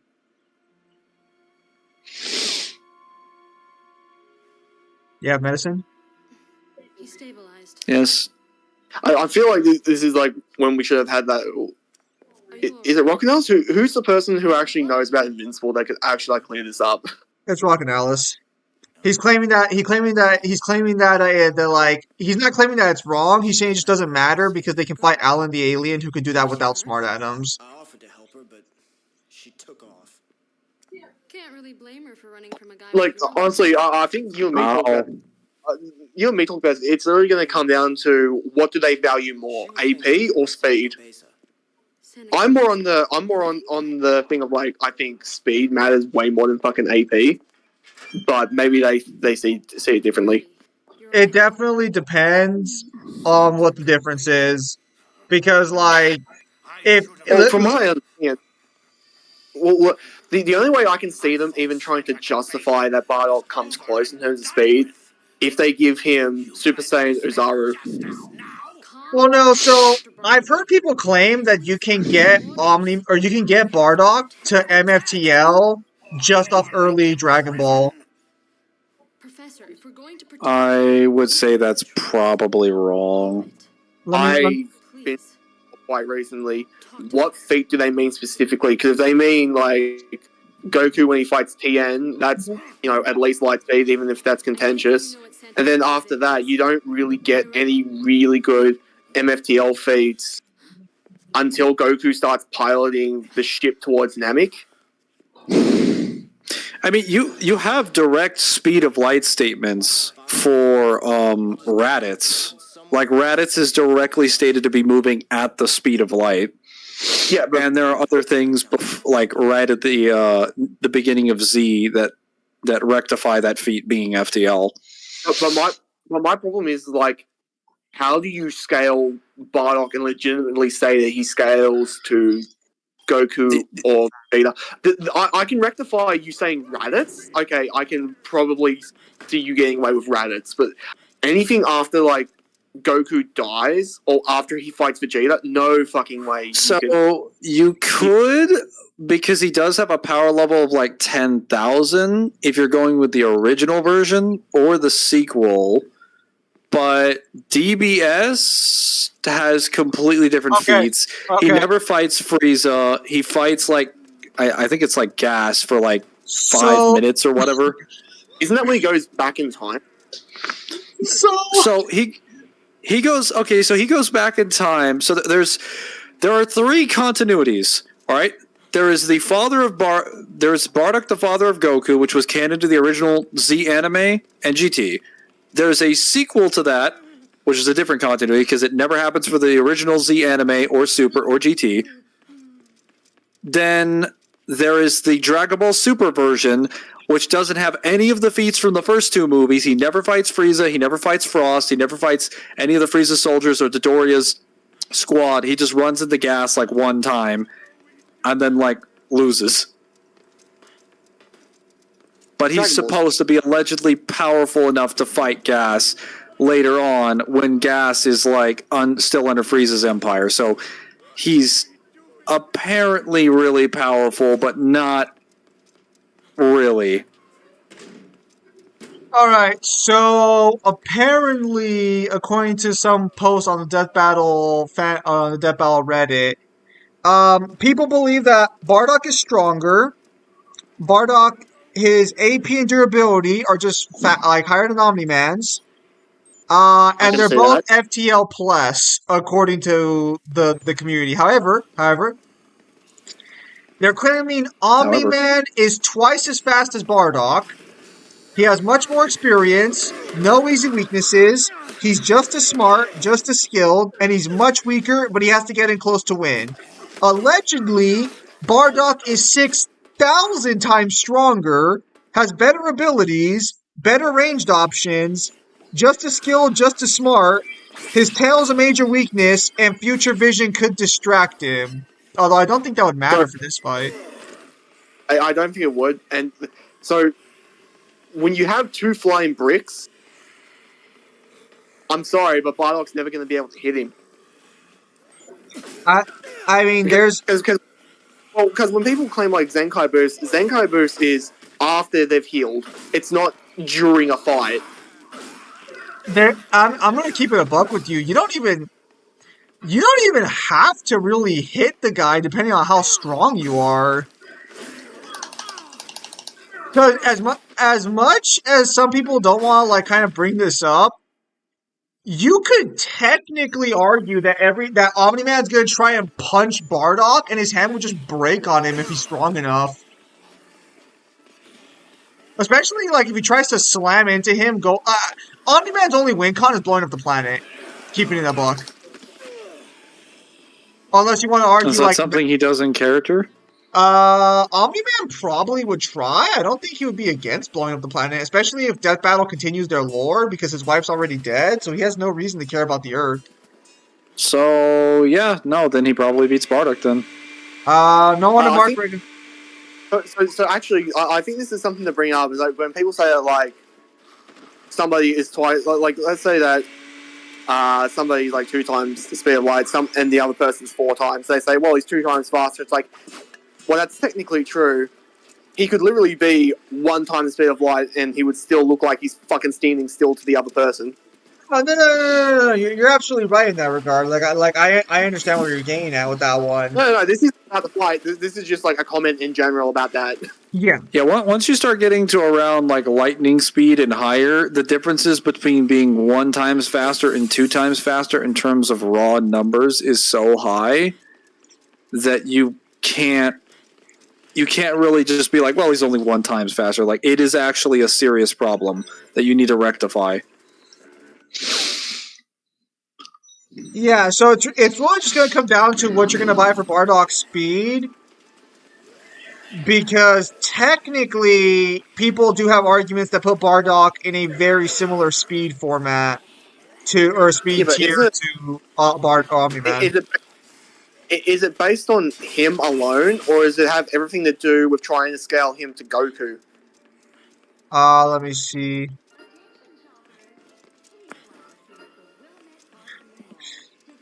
I'm trying to find people who have the evidence for it or what the claim is. Hang on. So for the first 2 versions of Bardock, it wouldn't matter because he already has a higher power level than Saiyan Saga Goku. He is objectively stronger and faster than he is.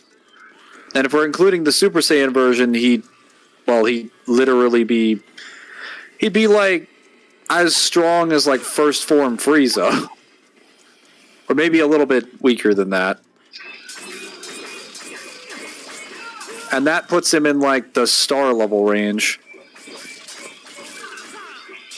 But if you use the Dragon Ball Super one, he's feetless. Oh, okay. So it seems the argument comes down to him scaling to Toei Goku or not. Unless you use it, I don't. Continue. Did you mean Toei? Yeah, Toei. Why do you say it like that? Don't worry about it. When it comes to the Flaxians, he couldn't kill them all since he needed them to build the portal to go back home, so he terrorized them until they agreed to open the portal. Doesn't he not speak Flaxian? How would he be able to communicate with them? Oh, also, they didn't build the... What? I know they're able to learn new languages very quickly. That's how they infiltrate, like, other civilizations. Okay, so I'm just gonna keep it a buck with you. I don't even think they made the portal for him. They already had the portal technology. He basically just forced them to open the portal for him. Also, can I just say the Flaxians coming back the way they constantly did makes no sense whatsoever? It's probably one of my biggest Yes. Well, because so the problem is you wouldn't have enough resources to keep bouncing back. The Flaxians get obliterated like I think like fucking twice in the series.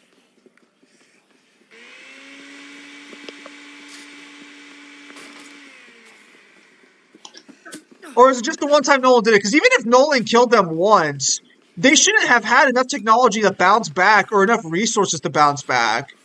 He obliterated their planet, basically. Yeah, but so, like, because, like, so if we were to nuke ourselves back to the Stone Age, allegedly, we would never be able to bounce back. Because we don't have enough natural resources to make the leap back to our current technology level, allegedly. I'm going to keep it a buck with you. I think we could probably bounce back. Not completely. We could bounce back. It would take probably either the same length of time or longer, though, depending on how we nuked ourselves. Well, it would take at least a second. And most of the planet would be uninhabitable, but the places that are would take a long time to reestablish. But it would just take time. It also largely depends on how much infrastructure we destroyed with the nukes. Yeah, because I was going to say, we don't have so the way it works is we can't restart the Industrial Revolution again. We don't have enough coal for that anymore. Yes. So, I guess it would depend on how far we bomb ourselves. Time was much faster on Flaxium. It was hundreds of years for them. Yeah, but they still wasted all those resources the first time. And that's assuming there were people still smart enough and knowledge left to recreate the fucking planet. Bardock has nothing to stop Nolan from just being brought to space before he can react. Technically, Bardock could just like keep himself standing still. Because Dragon Ball characters have the ability to produce momentum. This kind of difference is he hasn't All right. changed. It's just he's just really fucking like strong. Yeah, but he can produce his own momentum and push forward. So as long as he just starts flying forward, Omni-Man should theoretically never be able to move him. Ever sees him and he chucks him into space, there's not really a whole lot you can do besides from trying to fly back. Well, here's the problem, is that, okay, so let's say he chucks Bardock into space. Let's say that's his opening move. If he can't throw Bardock far enough, Bardock flies back. And Omni-Man can't stop Bardock from flying back because he doesn't have the strength to push him back.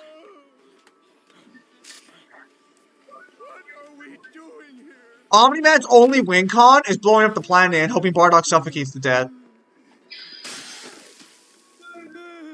But yeah, so Rocky House, that'd be a reason Nolan can't between invasions. What have I missed? For them, it was months to years in season 1, right? Time for different for them. Yeah, Kyle, you're cutting in and out. Yeah, that's my internet issue.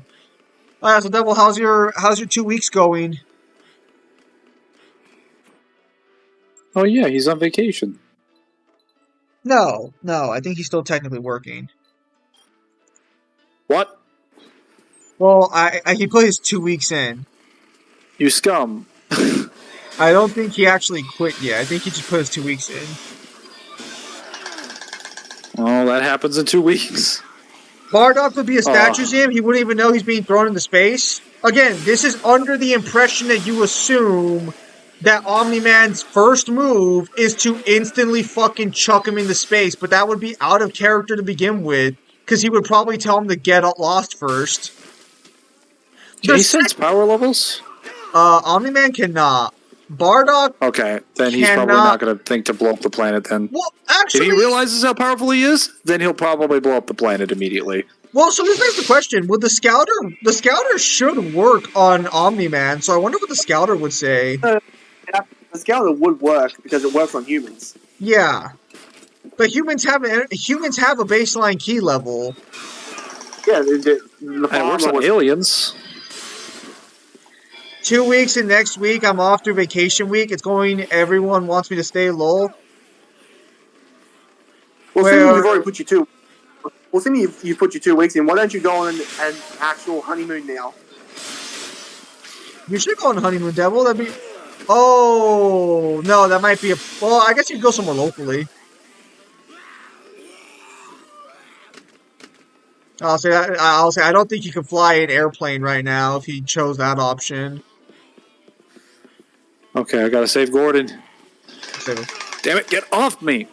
Fucker. Oh, no. Well.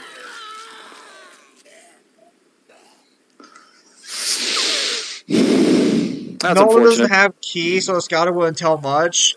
It depends on how you want to take Key, because Key's technically just light energy. Yeah, Key's just life energy, so he technically can read him. Although apparently, according to the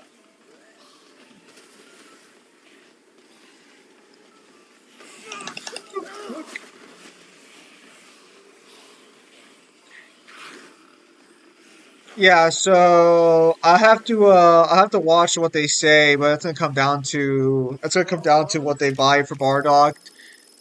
I don't know how they want to argue it.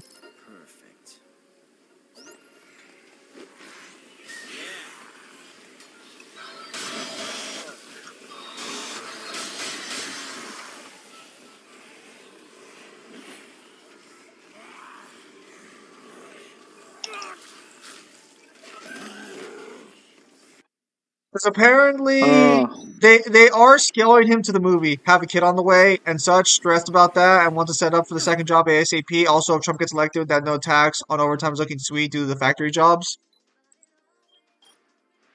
True. Yeah, Devil and his wife are expecting now. Good for you, Devil. Yeah, in what, like 9 months? Yeah. Well, actually, no. I think it's like 7 months now, technically, because you don't find out you're pregnant really until like. Okay, are you really expecting if you're still in like the first trimester? Yes. Because the baby's still on the way. You have time to repair. You have time to spawn camp them. You ain't spawn camping anything. You are absolutely spawn camping him. No. I petition to make the statement of fucking expecting to be relegated only to the 3rd trimester. That baby ain't coming out anytime soon. Well, what if it comes You out aren't premature? expecting shit. What if it comes out premature? Huh? Huh? Yeah. You silly.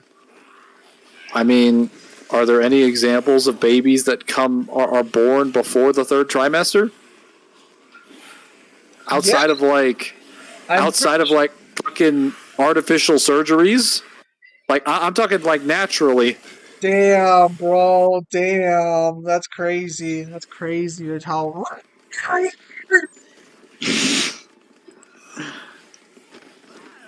Yes, congrats, Devil. Can a premature You know what? baby... I'll give you another congrats when you're actually expecting, and it'll be capitalized because it'll be right. Yeah, babies can be born 2nd trimester. You fucking dumbass.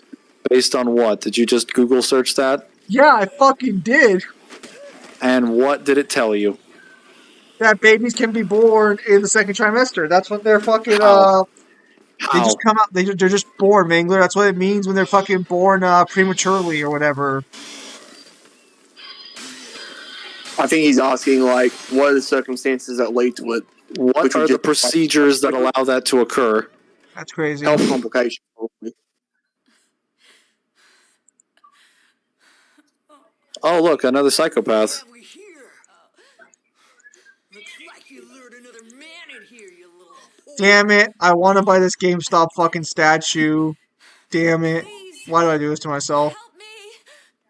Let's But it's only see 10 how inches. you are, you dirty little skank. Oh Oh, my. it's PVC. Dang it. Isn't PVC not good? Not again. Help me! Are you looking at buying another fucking statue made out of fucking, like, pipe?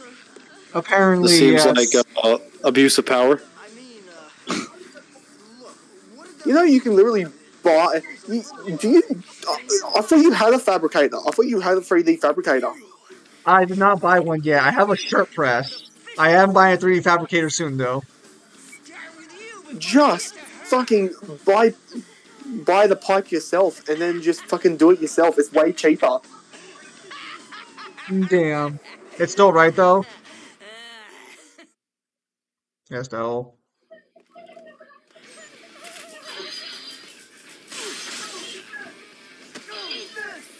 Wow, she is tanky. But yes.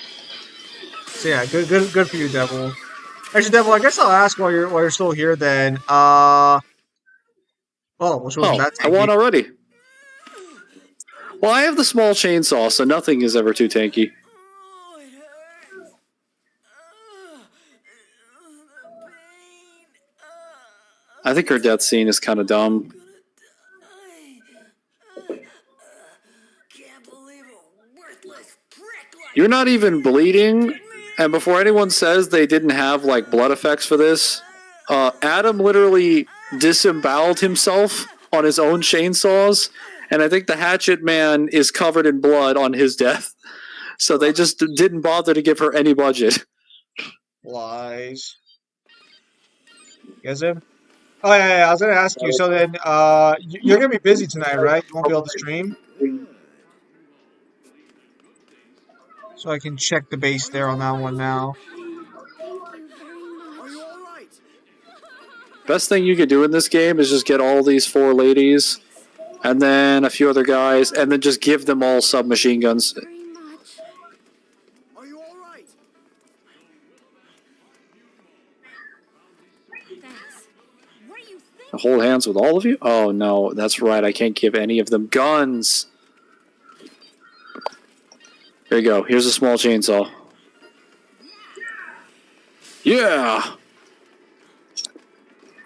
Wait, actually, you know what? I'd rather you have a... I would rather you... Oh my god, get over here. Girl, over there! Are you I can channel it for you or you need rest or whatnot. Just keep me updated. Devil, I ask you the question, not the other way around. Apparently, the roles have been reversed. What do you think about that? You whore.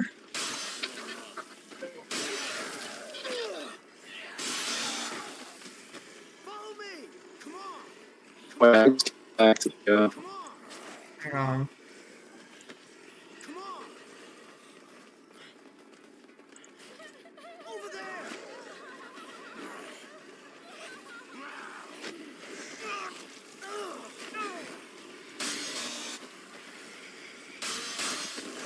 Alright, I'm back. It's now our question. Wow.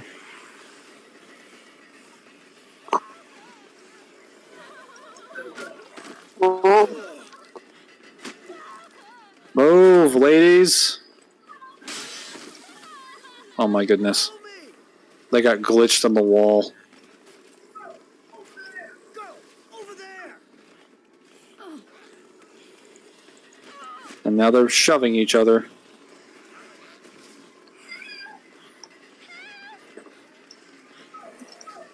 Go! Go! Keep moving! Oh my god, you dumb people.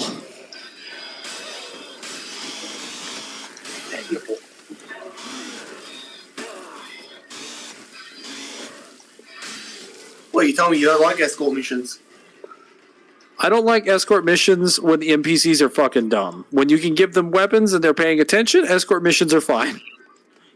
Oh, well, it's a good thing escort missions are Kyle's favorite type of mission.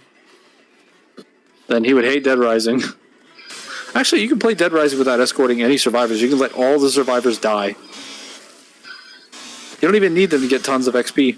It's just the fastest way to get XP. Follow me! Over there! I see. Go! So what you're telling me is that people are not needed. People are not needed. You can even get books in the game that make your survivors remove the fear mechanic on your survivors, so they just have no understanding of their own safety and they charge headfirst into danger. So in other words, they become useful. Bro. It's now our question. Wait, what's happening? Oh. I love how like, every time I enter the plaza, there's always another psychopath here. And all crazy. Bruh. Zim, did you hear what I had to say? You said something about psychopaths, so continue. I said, I love how every time I enter a new plaza, there's always another psychopath there, and they're always crazier than the last one in a new, unique way. Bruh. Well, I wasn't expecting human sacrifice and kidnapping to be on the list, but I mean, here we are. Guys, it's just a zombie apocalypse in a fucking mall. Why'd everyone go so fucking crazy? It's not that. Yeah, I believe my past one. no, seriously, like there is actually psychopaths in this game that are believable, like the guy that takes over the hunting shack, and then other people, I'm like, why are you this insane? Oh, hello there. I seem to be in the wrong area.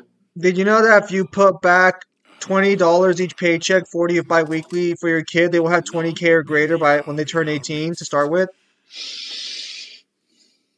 I did not know that. It makes me realize that my parents did not save up anywhere near enough money for me. To achieve salvation.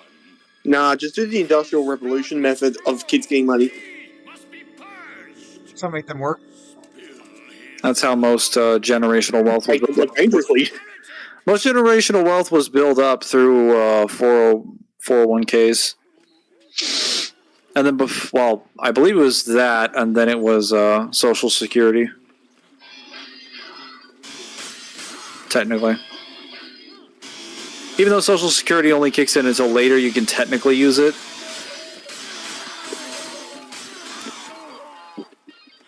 Oh, they spawned me all the way over here. Fucking shit. Jesus fucking Christ. Perfect.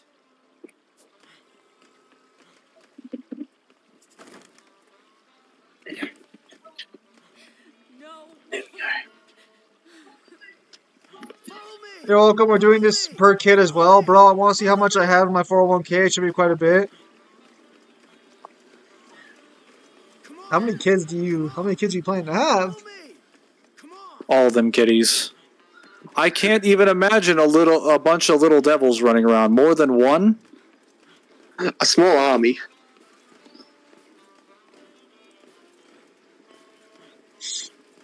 Devil Boys, 3? I'm Devil gonna take off 3 kids? and get to work. All right, Kyle. 3? Oh no, not 3 little devils. God, they're each going to embody some aspect of his personality. Devil's always just recreating himself. Devil's like, I needed to determine whether or not it was capable of taking my charisma and passing it on to another generation of people. I know, I'll just have a kid. That'll be the fastest way. I need to determine if my combo skills will retain intact. I'll just make a child. My work friend was hoping we were having 6 in one go. 6 kids in one go. Good What lord. the fuck? How would that even work? Your wife would not survive that. I've seen how big she is. Your wife would not survive that. Yeah, maybe she may survive like one, maybe 2, not 6. I don't think anyone would survive 6. Like, what level of like fucking durability would your body need to have to survive like 6 children? Not to mention the sheer amount of nutritional value and materials you would have to consume each child. That's not even counting after they get out of the womb.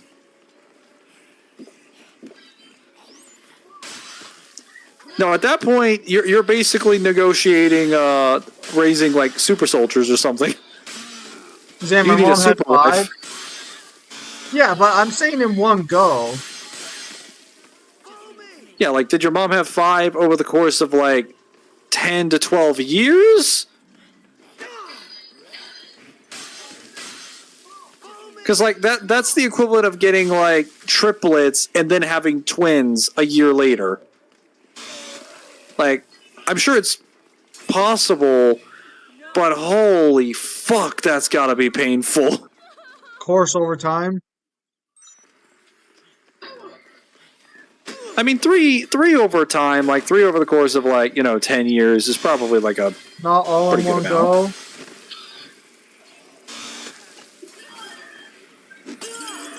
I was like, man, this woman sounds less like a person and more like an assembly line. Just boom, boom, boom. Another one. Another one. It's like, damn, she might have she might be stronger than all of us combined. Like, what kind of power do you need to output that level of reproduction?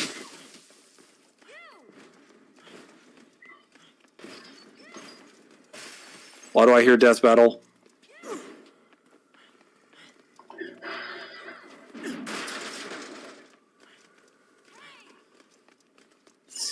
My mom had approximately 1 kid every 1.5 to 2 years. That's about normal for people that want to have a lot of kids.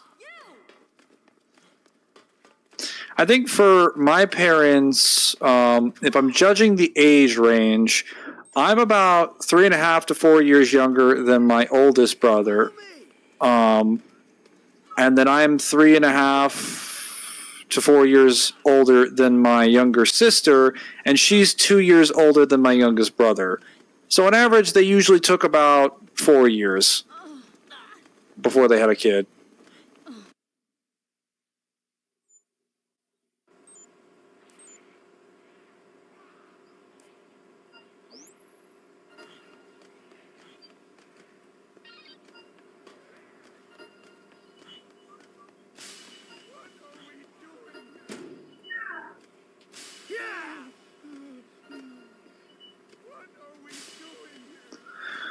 All right, what skills did I get? Let's see.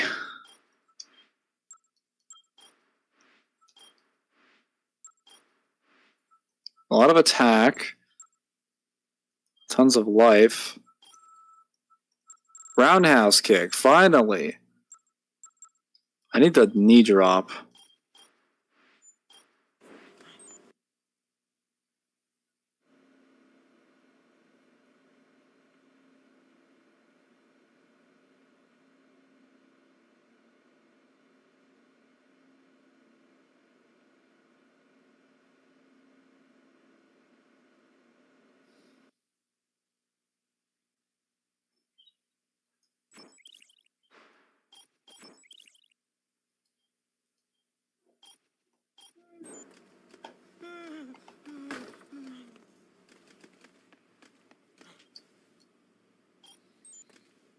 Oh.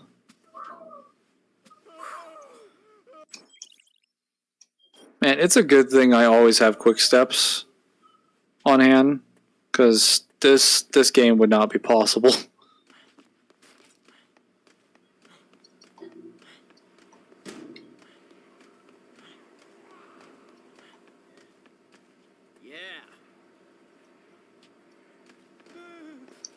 Actually, I'm gonna wear black.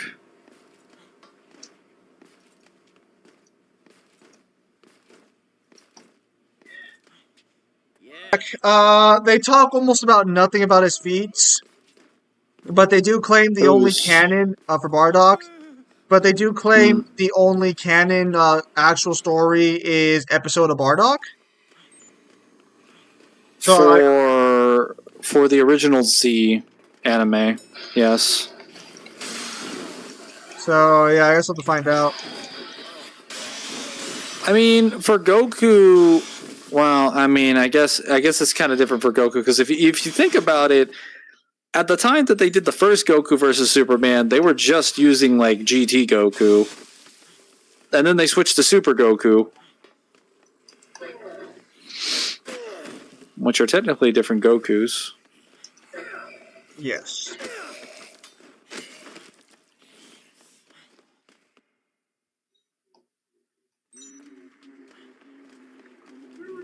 I'm all had approximately one kid every 1.5 to 2 years. I see.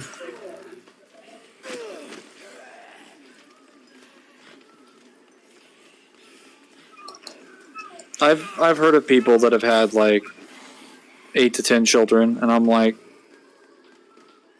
your poor wife.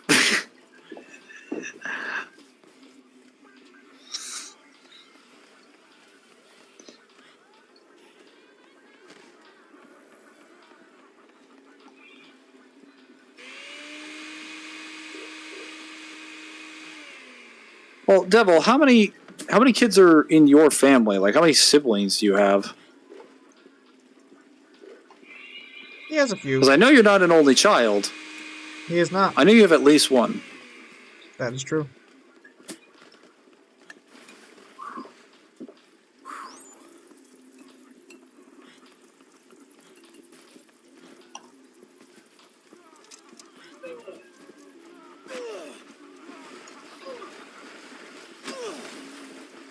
Six, counting me. That's strange. That's a lot of kids. Did all your siblings go to your wedding, Devil?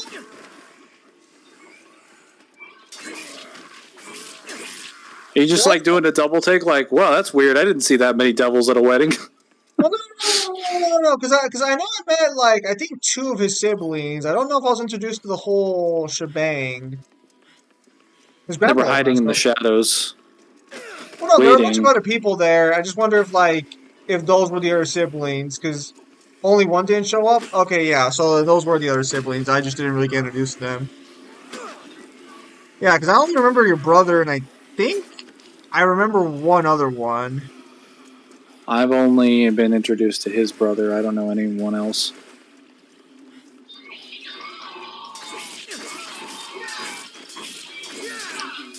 Deadpool and Wolverine has surpassed The Passion of the Christ to become the highest-grossing R-rated film at the domestic box office.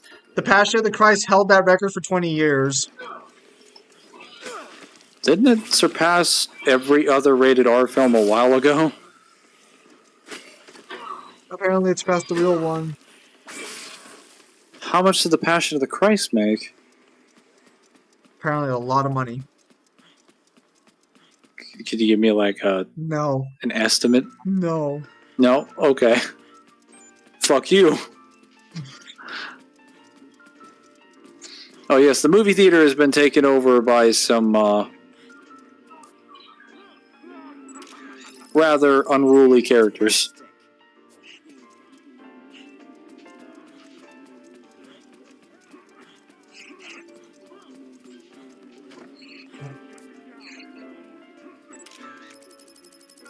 Perfect.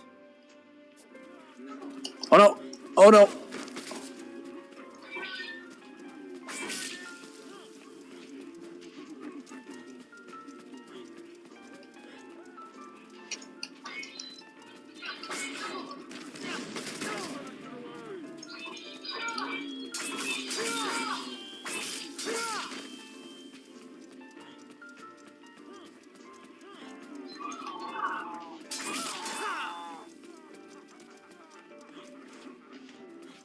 Yes. You met my wife, my sister. Okay, I knew I met your sister. I met your wife, your sister, three of my brothers, my mom, mother-in-law, stepdad, second dad, my cousin, my wife's family as well, my cousin's wife and kid, and that's all lol. Are you telling me that there are cultists just chilling in the movie theater during all this, Mangler? Apparently. Yeah, that makes sense. They're not in here. They're not in here earlier. They get in here after the first like 24 hours. So that means they've just kind of been like waiting around.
This movie theater would be cool to visit. Samaj, no. Perfect. Sus. Of course you say that when we're with the raincoat cult.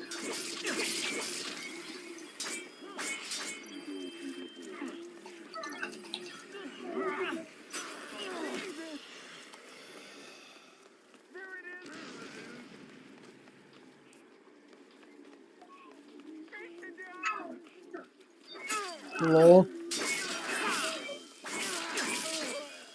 Who said anything about joining them? Yeah, I got my eye on you, Samaj. I know what you're up to. Bruh.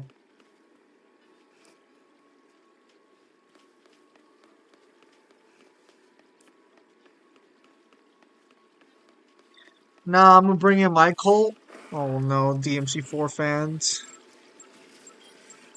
All of you trapped in a mall together sounds like a fever dream that only you want to participate in. Everybody's in the entrance plaza. Oh no. Oh no, it's the snipers. Well, it's a good thing I got some stuff. This is about to get really annoying.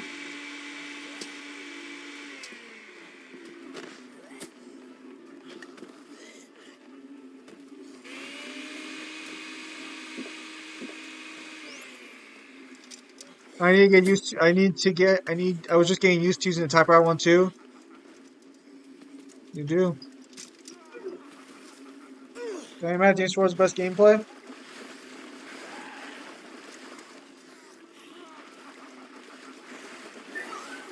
If you say so.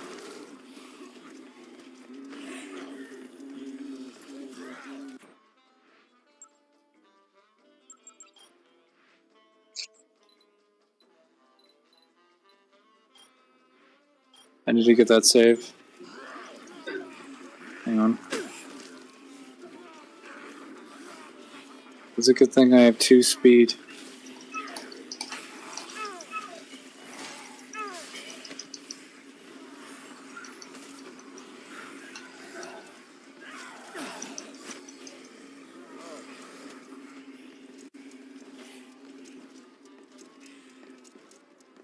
Oh, look at Smosh finally decided to join us.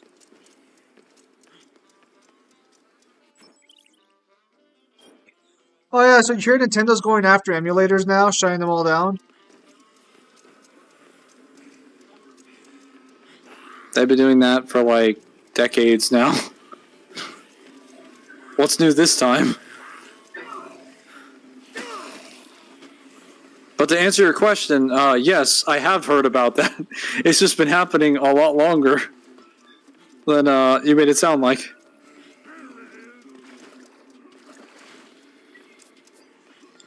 Oh yeah, so it actually reminds me. So did you know that in Space Marine 2, apparently when you're called the son of Gilliman, that's not actually that's not your chapter leader calling you that. That's the Emperor. Who? That's the Emperor. When you're called the son of Gilliman in the final cutscene, like Rise, son of Gilliman or something, I forgot what the exact quote is. That's not your chapter leader calling you that. That's the Emperor calling you that. And who is the source for this claim? So when the game first came out, it was bugged and it had the commander's voice in there instead of the other voice. They updated the game and now it's a blank voice that just says voice and it sounds completely different to everyone else in the game. It could just be a completely different being from the warp. It's supposed to. What? Oh, Mangler, don't be mad that he's coming back. Why are you trying to say the Emperor protects? Because he is, and he does. Oh wait, hang on. We got your favorite American heroes over here, Zem. Getting a headshot from here is no big deal, Jack. Think you can pull it off, Thomas? But Daddy, he ain't no zombie.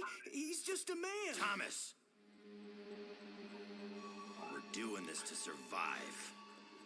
They picked the perfect voice actor for the dad. Using a firearm for self-defense is our God-given right as Americans, Thomas. Come on, Thomas, shoot. Shoot him. Shoot him, Thomas! Said shoot him. Thomas. How the fuck is he scared about it? What are you waiting for? Probably because he just doesn't want to kill another human being. Bruh. It was a reasonable thing. Nah. Seems like, why didn't you put a bullet in his head the moment you saw him? I would have done it. Here, let me show you how. Bruh. Or annoying psychopaths in the game because they're just the entire time running away. Hang on. Alright, speak now. I said the psychopaths are some of the most annoying enemies. The snipers are one of the most annoying psychopaths in the game because they just spend the entire time running away like this. Bruh.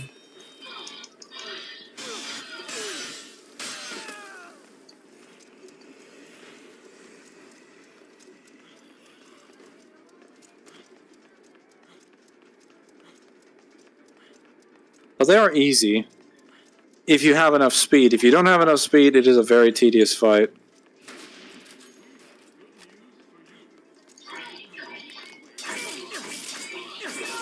find it kind of disappointing that I couldn't convince Thomas to stop firing.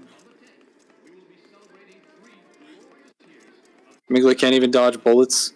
I've literally dodged bullets on screen. I outran the bullets.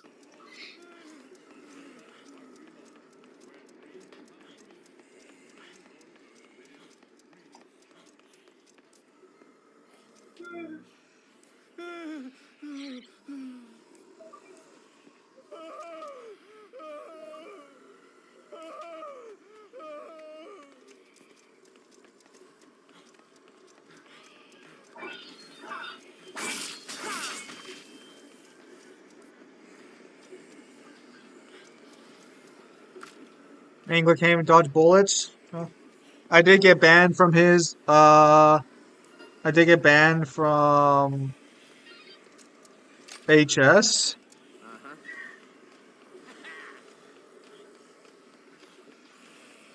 I don't know what HS is. I think that might mean high school, but like, all right. Why even bring that up? You didn't want anyone to ask for it. That's fine. I'm asking him. Not a chance. Also, apparently Agatha all along is doing poorly. Is that the one with Agatha Harkness? Yeah. Hmm.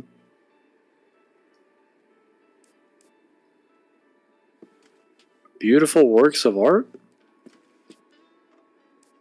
You think this is beautiful? Sure. Oh my goodness.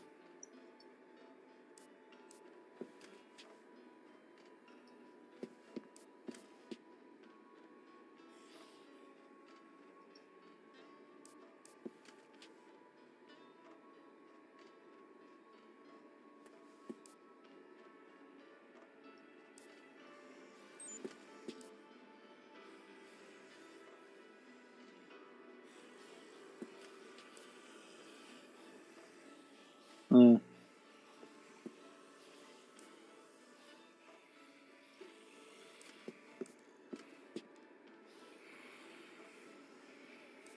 Mangler can't even dodge bullets.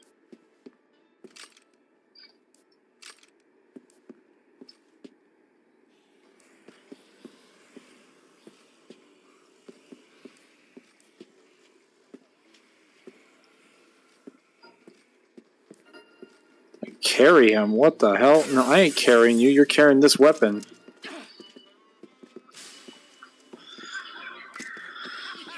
Okay, apparently he's not carrying this weapon.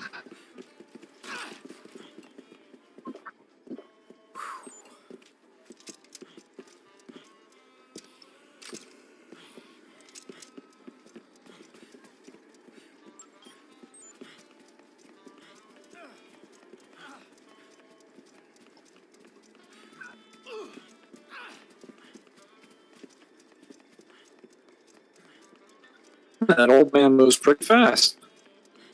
Guess he doesn't need my help. The old man's moving pretty fast. Doesn't need your help. Damn.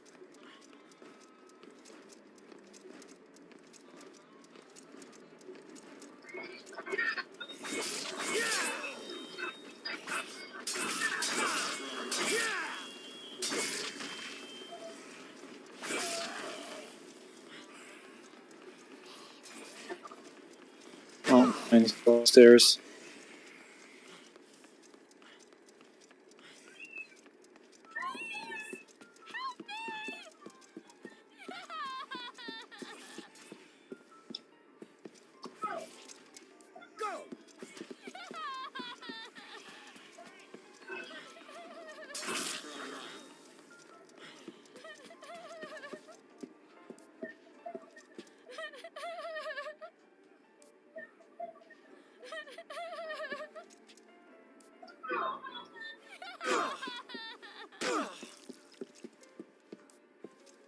Oh yeah, you can kick them to reset their dialogue.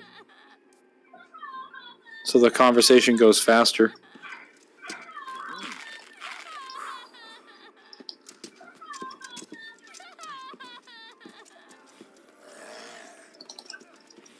Oh my god.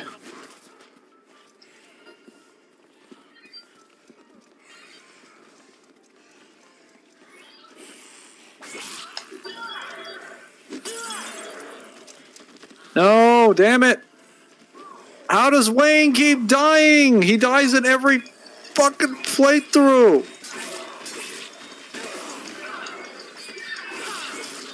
Dude, you have a fucking katana. It's the sharpest weapon in the world. What are you doing?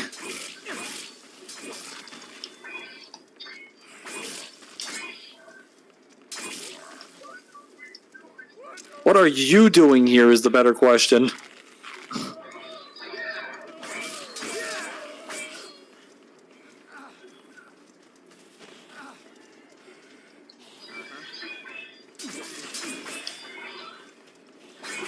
Oh, whoops. Follow me! Follow me! Come on!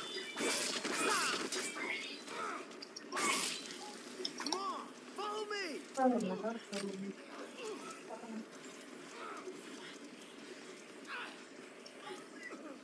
Follow me! Follow me! Come on! Follow me!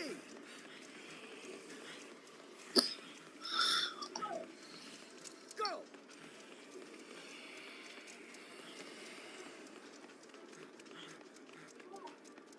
Come on! Come on! Follow me!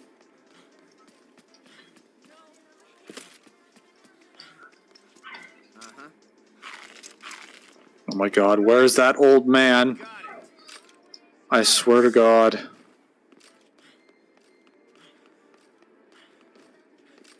Ooh, buddy. I really owe you one.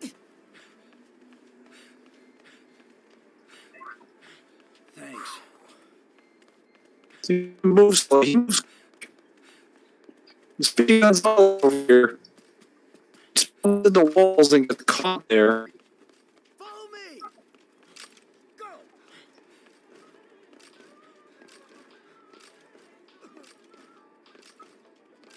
Go! Come on! Come on!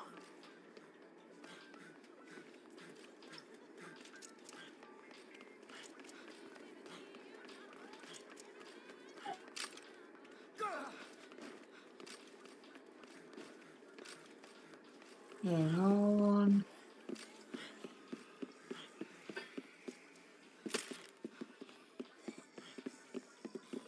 There we go. Come on!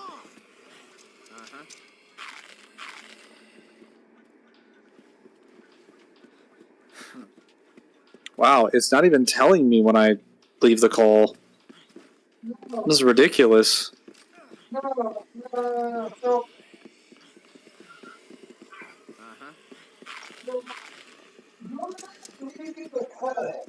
You got it. I think there's either something wrong with Discord or something wrong with the ping on my internet. So what I'm gonna have to do is on Thursday, because I told my brother to do it yesterday, but he probably didn't fucking do it. I'm gonna have to go on Thursday directly to their office and talk to them about the situation because this is fucking ridiculous.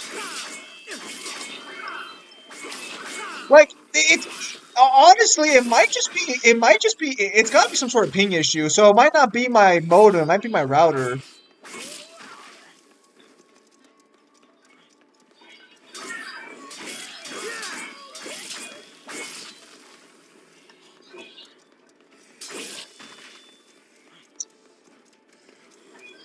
Yeah, Smosh, I remember that. I mean, let's be honest, Zim, no one asked for that trash show. No one I know ever talked about it.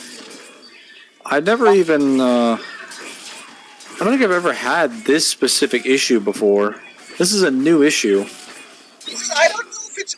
This is the problem, is that it's only affecting Discord. Almost everything else works perfectly fine. There's just a little bit of lag here and there. So I don't know if the problem's with you guys or if it's with me, but I leave and rejoin and the problem's gone. So it might just be with Discord.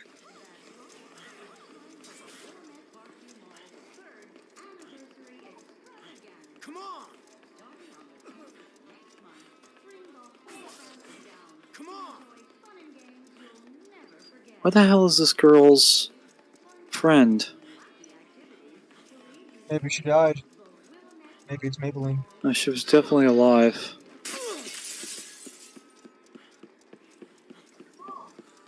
Come on! Oh, Floyd's moving too slow. I have to leave one of my sniper rifles behind. How dare you, Floyd? Come on! Come on! Come on! Ah, here we are. Lady space. Follow me! Follow me! Yeah, I just want to go use the restroom right now. That's why I had to. Follow me! That's why I left. Follow me! Follow me! Oh, Over there!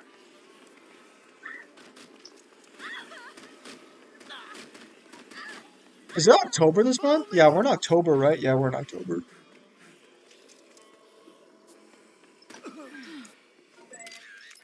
Oh, that was a lot of Fantastic. XP.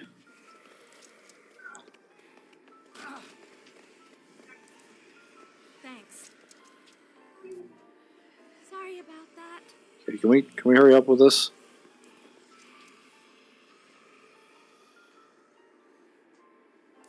Can any of you carry a weapon?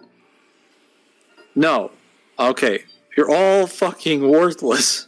Damn. Mangler finds people worthless if they can't commit fucking murder and genocide on command. That's crazy. It's like, I've never held a gun before. That just hold a lead pipe and just hit the closest thing that tries to attack you. It's a very simple concept. It's not even like you don't even need to fight an actual person. You're fighting a damn corpse that wants to eat you. It should be relatively easy to mold your ethics to this one.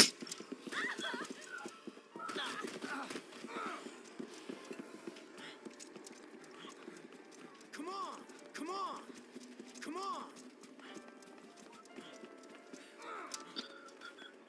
Alright.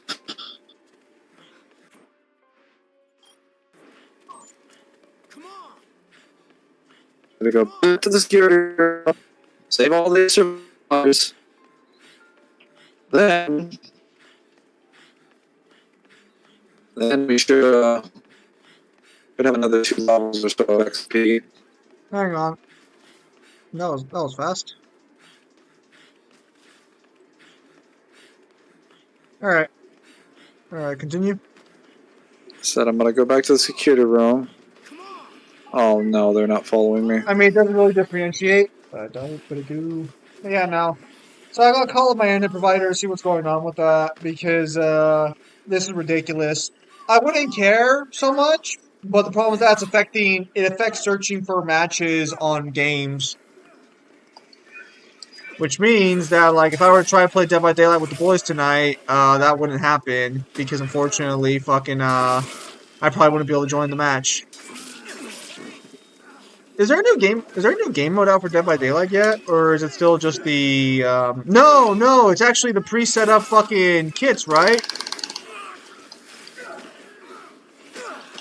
Devil, what's the game mode going on for Dead by Daylight right now? Because there's a new game mode out, right? It's like random perks or something?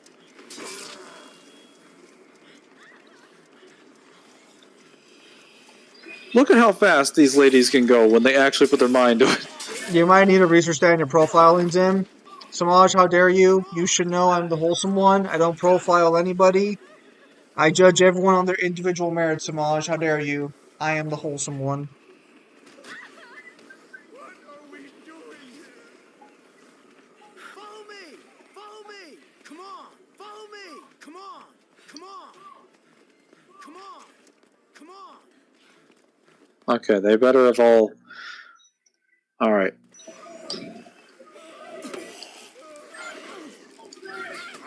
Over there!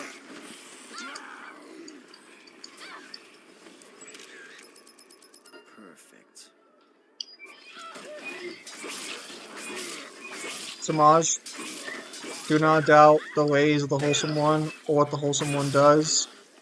Only know that I am the wholesome one. Okay. Come on, follow me. I see you're just avoiding it. Well, the reason I'm avoiding it is because I don't know what the fuck you're talking about. Because you guys keep posting messages that show up way after the conversation point. Follow me. But there's no Oh profile yeah. going on here. I finally found some sort of reading schedule that I can do that will help me get through novels consistently. I just read 70 pages in the morning, 70 pages at night, and 30 in the middle of the day. And if I keep that up, I'll basically just, get through whatever novel I need. It's easier than it sounds. Come on. Yeah, I Trust me. believe that. Over there.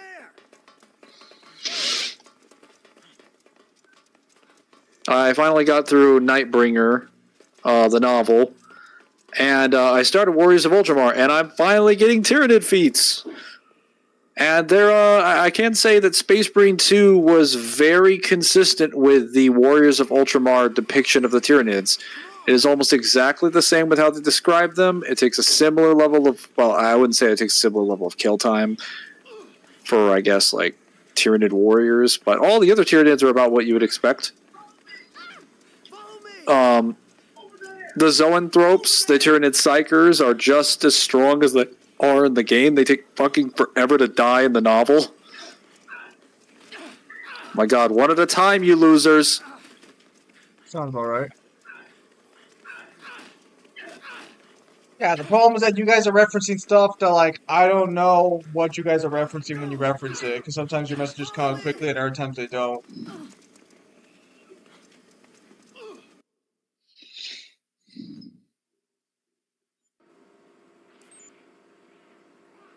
Oh, okay.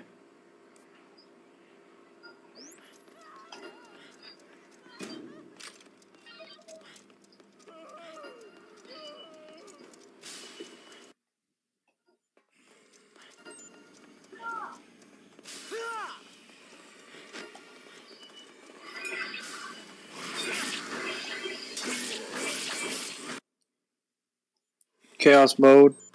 Also, 9 days till Castlevania Tomb. The fuck? Devil, we just said to provide more context, and you're like, hey, you want a message with no context? Here you go. No, the Devil, more that is the exact opposite. the more context is for Samaj, because Samaj is saying something about me doing profiling. Yeah, and Devil couldn't follow basic instructions either. Oh no, I know the Dead by context there. Daylight? Oh, okay. The context Dead by Daylight. Oh. Well, I didn't know.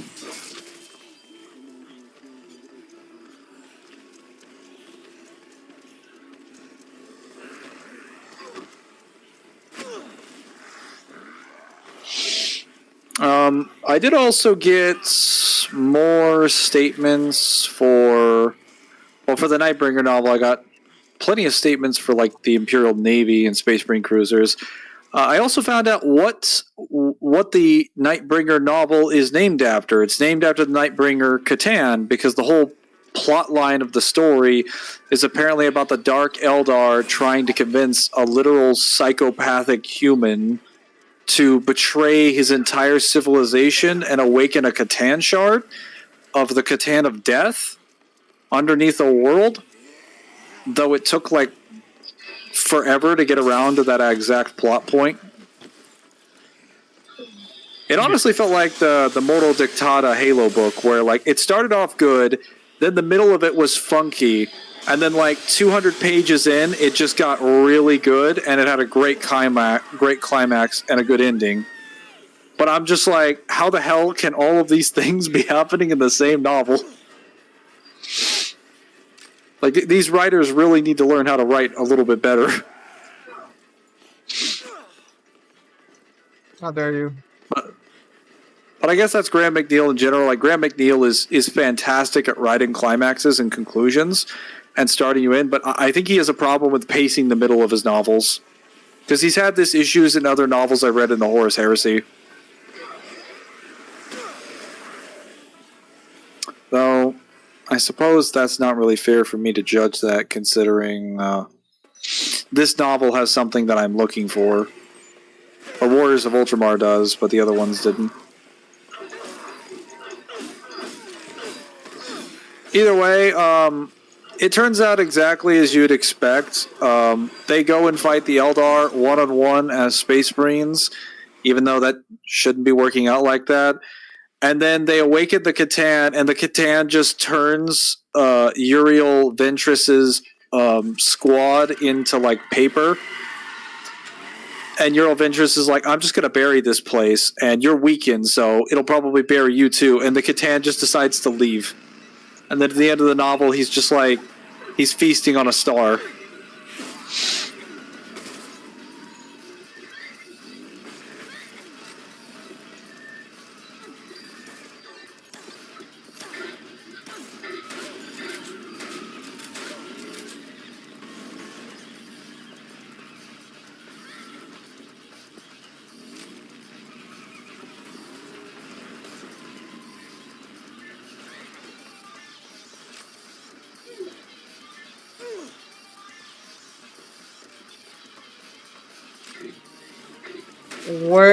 Where's your item durability gauge for this Dead Rising?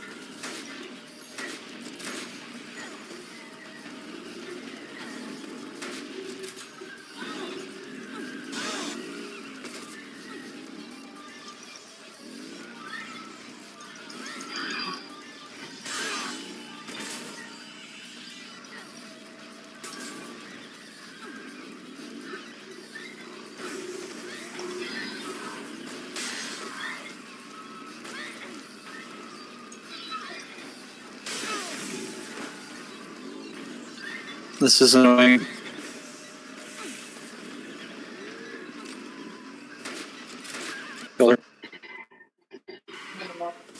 It was the every book, maybe one of win like this. To be fair, you did not want this Eldar win. This was the Dark Eldar. If they won, put the bed very bad situation. Hang on, your lag is going off. Give me a What do you second. know about all this anyway? Are you a reporter? Let go. I won't run, so let go. You're hurting me.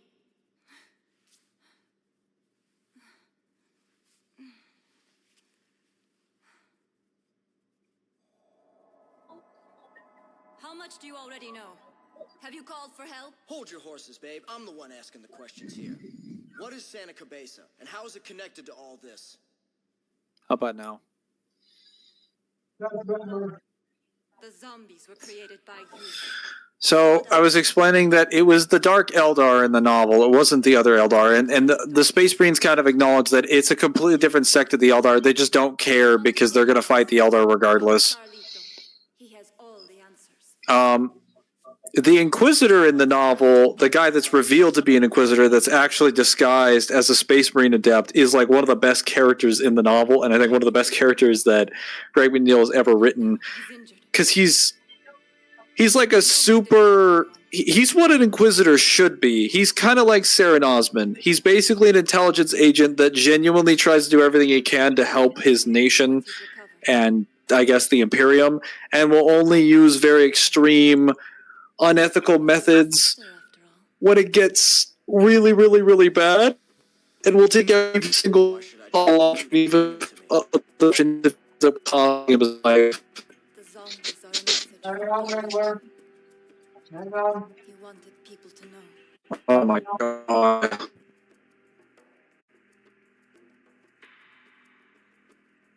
Fine. Go. Hang on. Definitely You'll be back.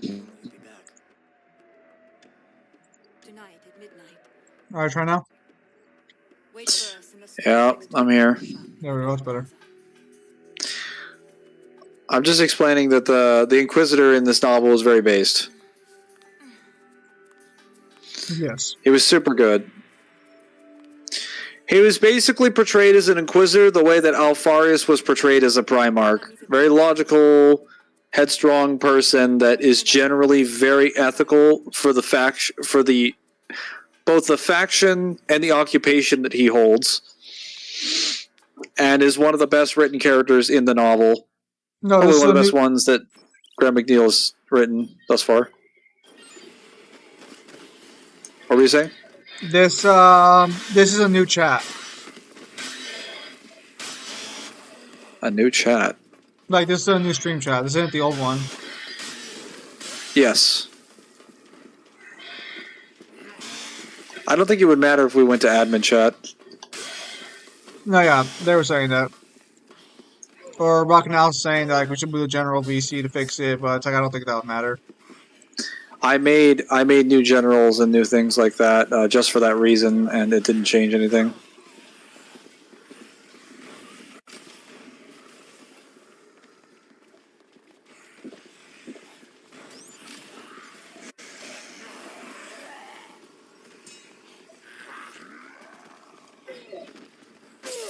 You gotta go get milk.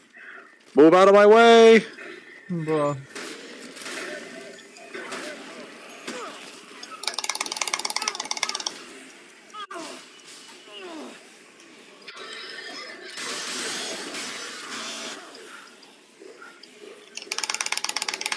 Oh my fucking god. Damn it.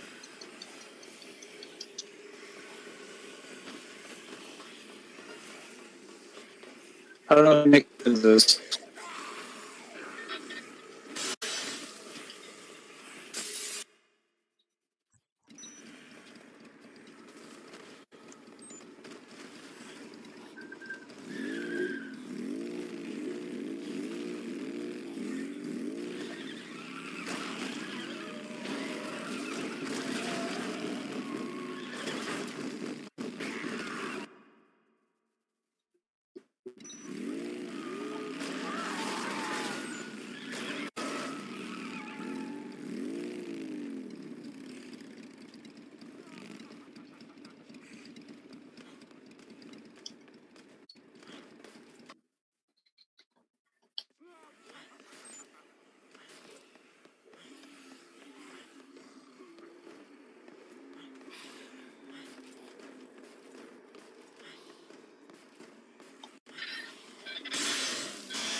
Right.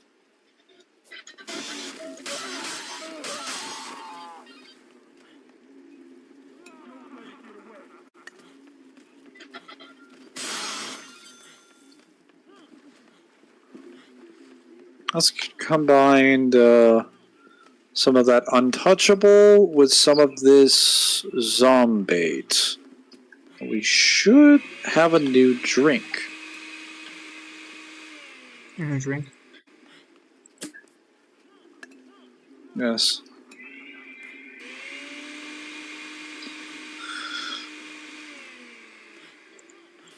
And all it did was give me more untouchables.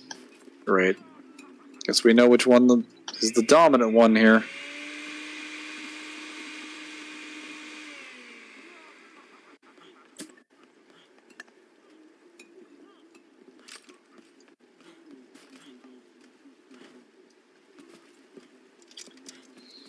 Alright.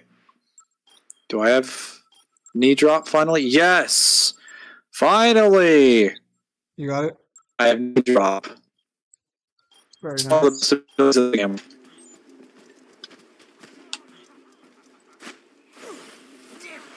Are you serious? It cut out again?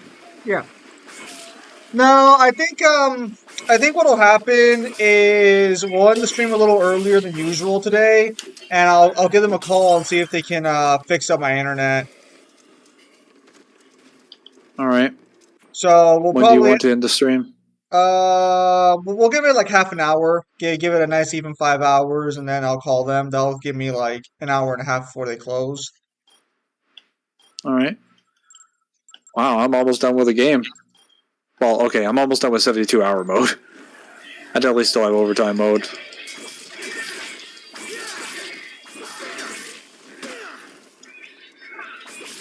Sorry about that, chat.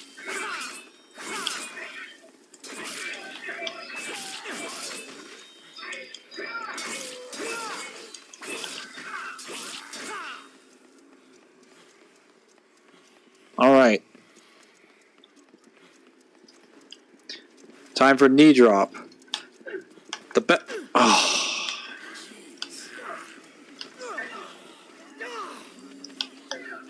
There we go.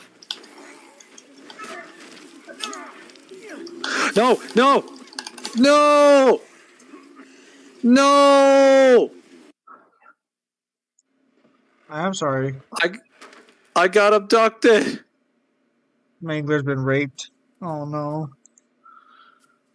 I was not raped, but they did take my clothes.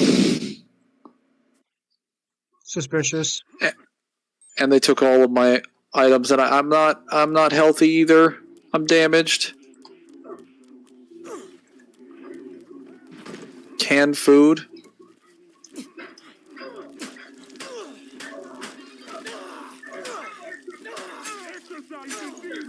Give me your weapon.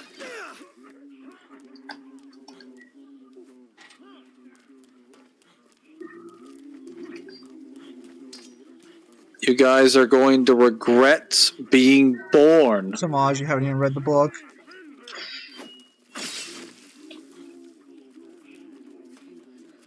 They didn't take away my camera, but they took away everything else. And you left a bladed weapon on the ground. A mistake, to be sure.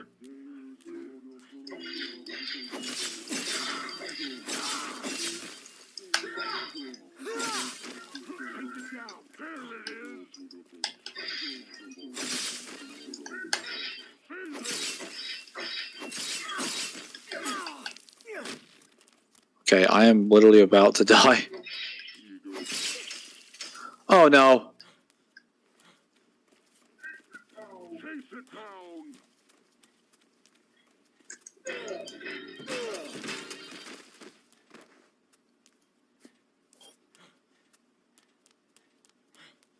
Can you tell us where they touched you on this doll, Mangler? No.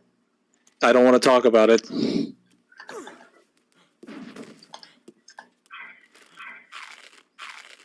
Oh, well, I did get some vegetables. Not the worst thing in the world, but how do I... Okay, so apparently the Raincoat Cult has just been chilling out here in this building. I have to believe that this cult was already here before the events of the Willamette incident.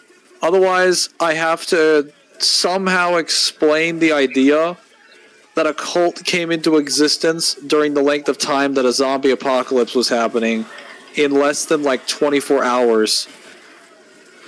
And also managed to get a leader who is incredibly religious, has like specific ceremonial outfits and weapons, has a congregation of hundreds of people wearing identical uniforms and what appears to be man-made masks. So, yeah, that doesn't seem very likely that they could have procured all of this stuff in such a short period of time.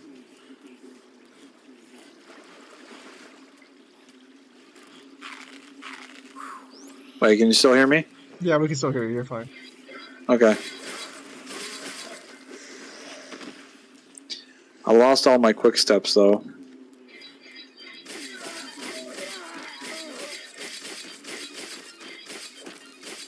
And I lost my bladed thing and the survivor's book.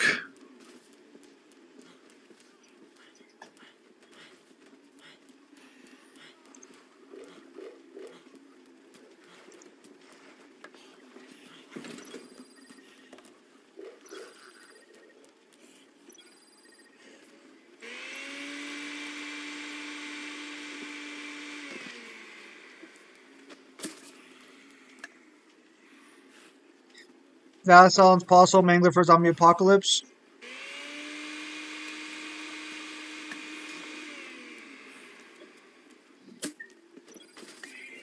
I've just heard people talking about this game in the past, and they were under the impression that, like, the Raincoat Cult was formed over the course of the Willamette incident.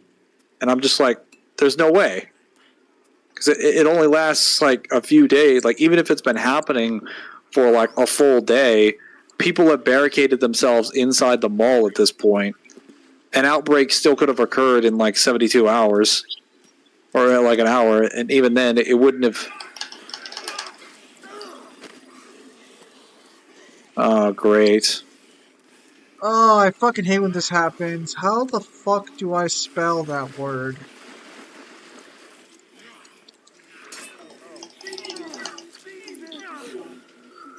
Oh, no. Fuck.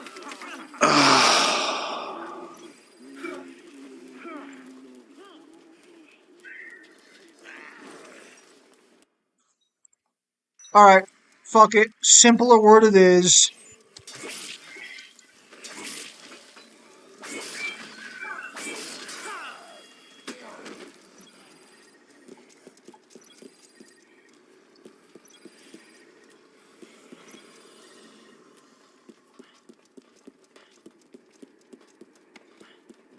Whenever you're writing, that is always a solution. If you can't spell the word that's more complicated, just use a simpler word. Always a solution. That's why we invented synonyms. Occam's razor.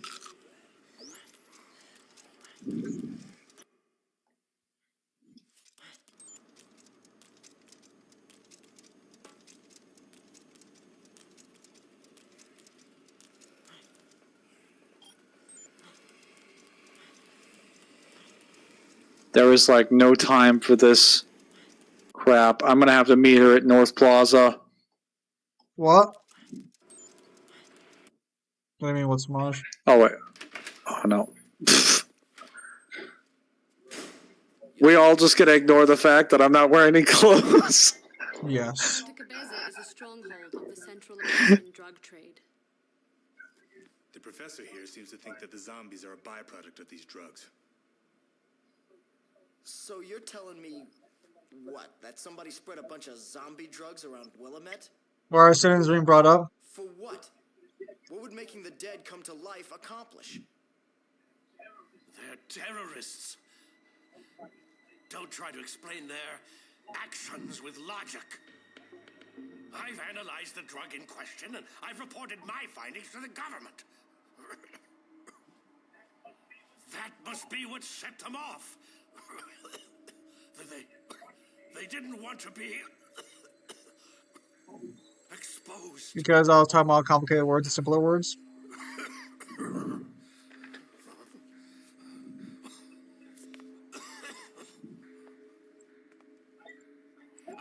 I've told you everything I know.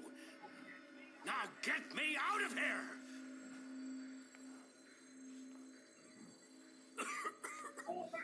Call for help and kill those creeps.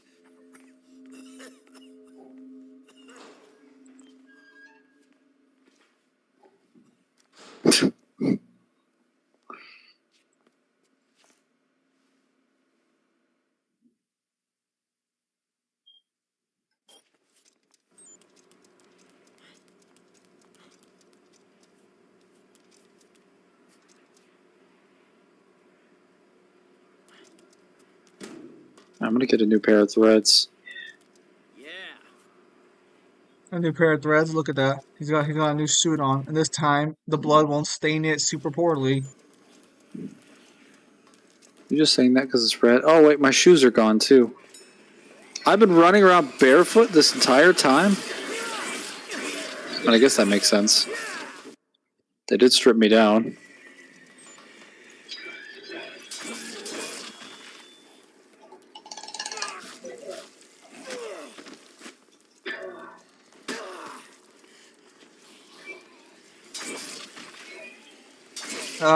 Who the fuck decides that making a zombie virus is a good idea? The same person who always decides making a zombie virus is a good idea. Which is like every zombie game.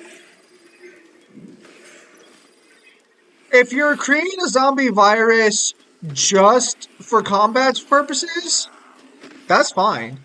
I think like there are plenty of situations where that would be useful.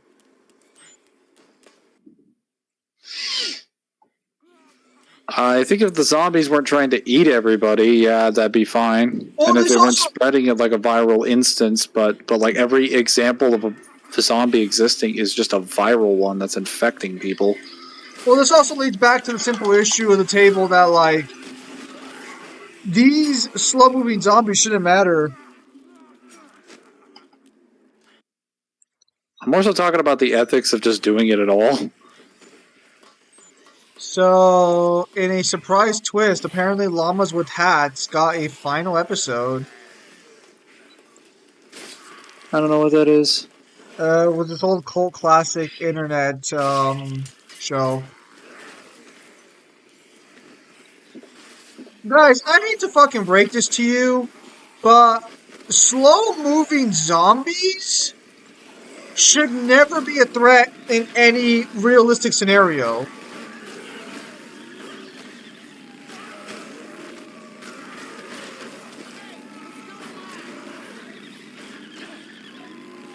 Like, does that make sense? Am I making sense? Am I making sense here? There should never be a scenario in real life where the military should ever lose to zombies that move at like fucking 2 miles an hour. I don't think that justifies their creation. Well, they're not a problem. That just justify. No, that just justifies like you not losing to them. Just because something's a problem, not a problem, doesn't mean. Well, actually, the idea that it's not a problem to the military doesn't mean they should exist. Mangler, it's used as a weapon. It's meant to be a weapon. It's fine. I mean, it's used on the civilian populace, so clearly not. Casualties of war. Also, if you start an infection in most cases, especially if we're considering like the vast majority of zombie movies, even ones where they are slow moving, it works the way any infection does. It spreads slowly throughout a community and a group of people. It would not matter. The issue on the table is simply just that like slow moving zombies should never be a threat in any scenario. Well, how would that justify their existence? Because we can use them as a weapon and they wouldn't be that bad. No, I don't think bringing the dead back to life is really ethical. I think they should stay dead. No. That's how losers think. Oh, my bad. Oh, winners see the world as it should be, not how it is. Oh, look, a dude in a tux with a shotgun. Because they're gonna be a distraction.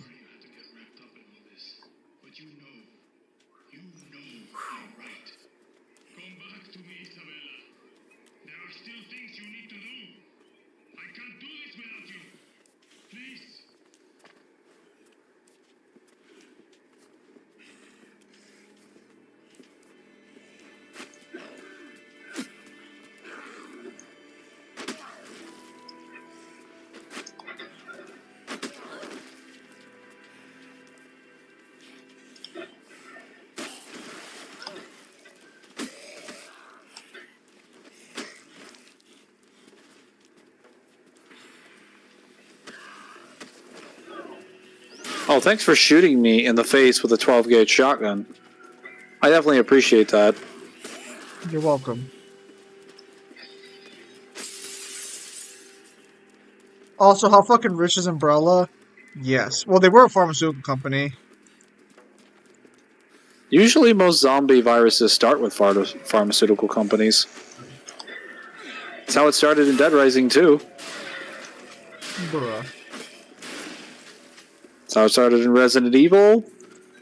I don't know how it started in Left 4 Dead, but I guarantee you if it's not from some other weird viral thing happening on the planet, it's probably some company. Somebody's got to make money, and they're like, have you considered flesh-eating corpses. Like genius, billions of dollars. Listen. What better pharmaceutical medicine is there than curing death itself? I think I'm I on like, something here. okay, so it's not even, most of the time that zombies are turned into a thing that are Shut used by the pharmaceutical fuck companies, up! it's... I'm sorry, what were you saying? Shut the fuck up and accept my zombies as the cure to mankind's ailments, you fucking dog. So the half the time, it's not even the zombie. They don't give a shit about the zombie. What they want is something that drives up demand for their products. A zombie is just the easiest way to do that because when someone starts causing a viral infection, how do you keep getting trapped in the middle of these zombies? Hang on. When a zombie starts a viral infection that basically allows them to justify charging obscene amounts of money for specific things because people are desperate to live. And then they just get wealthier and wealthier and wealthier and then consolidate their wealth around their security systems so that everyone at their company feels safe and doesn't have to deal with the fallback of any of the consequences of their greedy decisions. Whereas the average person usually suffers pretty hard. And they make a killing. Listen, it's okay, they can suffer, because I'll just bring them back anyways. Because in this lifetime and in this world, justice is gained by those strong enough to circumvent life and death. What happens to lesser people is not my concern. What is this fucking, like, Eisen rant I'm hearing here?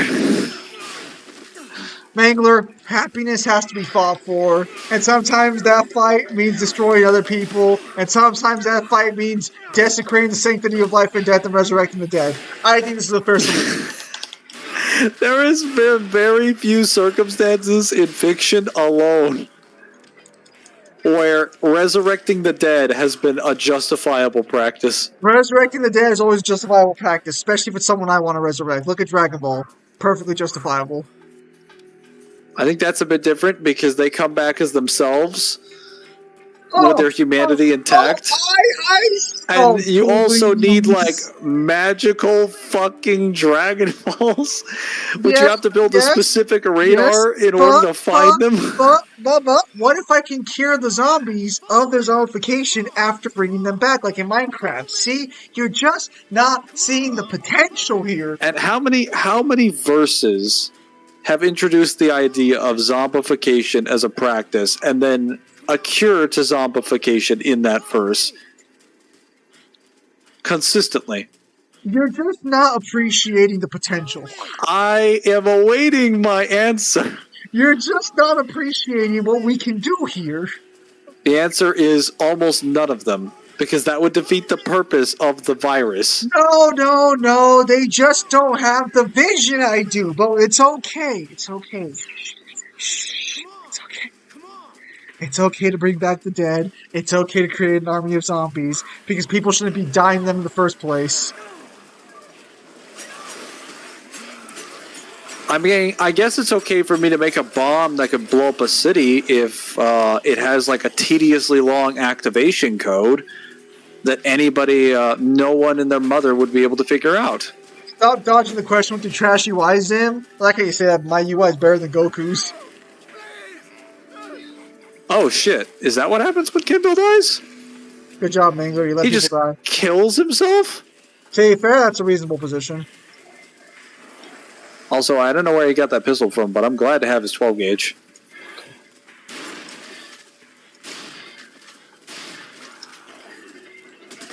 You gonna help Isabella out, or is she just gonna fucking die?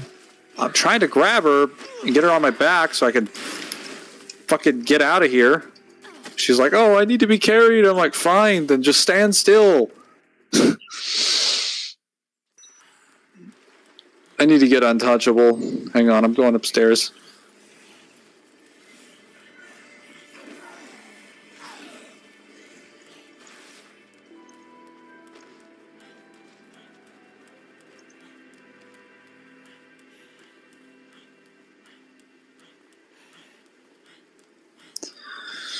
Alright, I need you to stay right here.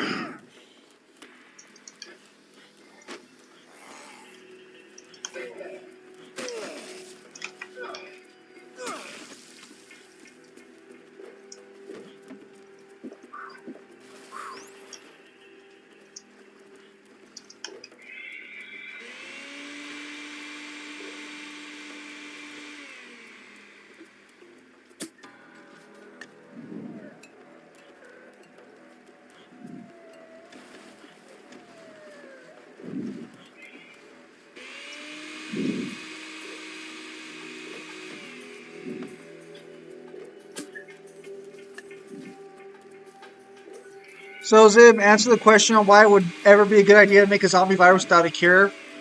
It's a good weapon. Demoralizes the enemy. Zombies aren't that dangerous to deal with. If they can't beat zombies, they shouldn't have squared up in the first place. Until the people realize that them eating and fucking consuming people makes it really difficult to justify blowing their heads off, then your plan falls apart. Also, you just said zombies, slow moving zombies are not even a problem. So, like, so you literally would not only have to figure out a way to bring the dead back to life, you'd have to augment them beyond their original standing. No, because I just need them as a weapon, as a distraction. I need them to just weaken people's fucking societal norms and the fabric of their beliefs. It's very simple. What, as like a minor, short-term philosophical argument that's not really going to pan out in the long run? Listen, Mangler, I spend my time on Reddit a lot, so... You should know that my Redditor level arguments are god tier. No, but there's no problem turning this into a weapon. This is a good weapon. It's not that good, like, to conquer a fucking nation, but it's pretty solid. Bro, if Umbrella hired me... a town meaningfully. Bro, honestly. if Umbrella hired me, bro, we would have no issues. Yeah, but bombs blow shit up. Zombies just kill people. Zombies are more effective than bombs when it comes to keeping infrastructure safe. Okay, but like, what about an actual virus? Like, at that point, just make a virus. No. Just make a virus that targets like specific genotypes. No. Or parts of strands of DNA. That's really hard work. I'd rather just raise the dead at that point. Oh, and it's it's apparently easier to bring the fucking dead back to life. Easy. Yeah, we need to conquer the barrier between life and death itself, because that'd be easier than just modifying a strand of DNA to do something slightly different. Yes, it would, Mangler. Mangler, you're just not seeing the vision here, unfortunately. Guys, am I crazy here, or is he just smoking the cocaine? How dare you? How dare you? The barrier between life and death is not that big a deal. Mangler, what the fuck are you doing? Oh yeah, just take off the rooftop. I'm not gonna make it. Oh, I made it. Holy shit. Who is that? Is she hurt? Yeah, it's just a chick I picked up from the bar.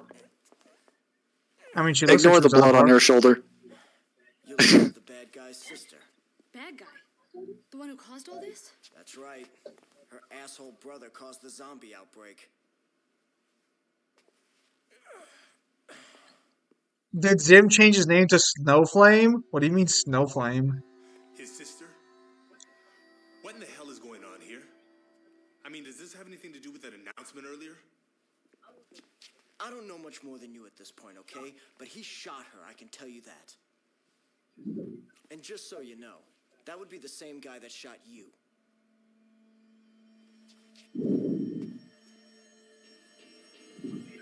What's he after? What's his ultimate goal? I don't know. But according to her, his plan isn't over. It's not over. Look, I'm sorry, my solutions. You don't know about DC's Comics' greatest character, Snowflame? No, I do not. Look, guys, the boundaries between life and death are ridiculous. If you can break them, you should obviously break them and improve your position in reality. It's very simple.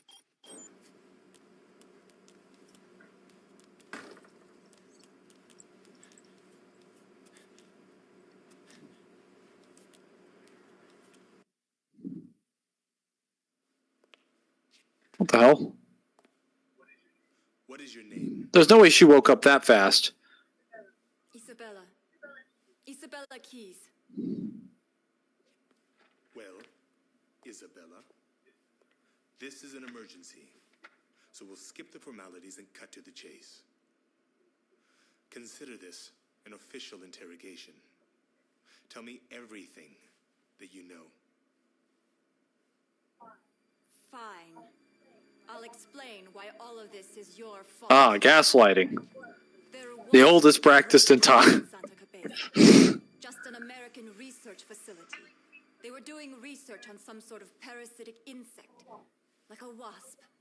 A wasp that turns living things into zombies. The Queen.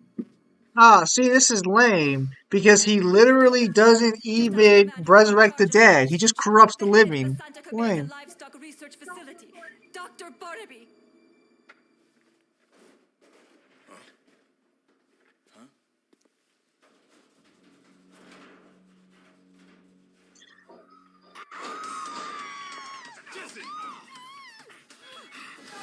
It started. He's turning.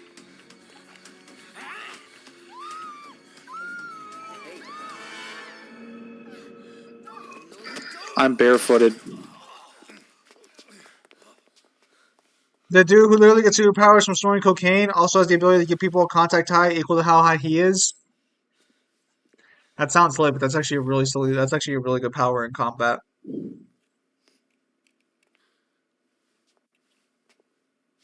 It's like, you like drugs?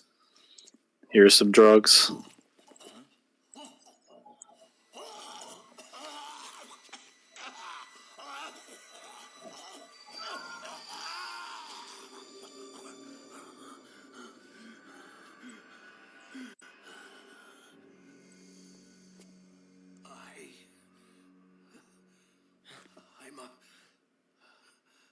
Chaos, one of the greatest drug lords on the planet. Yeah, I would assume so.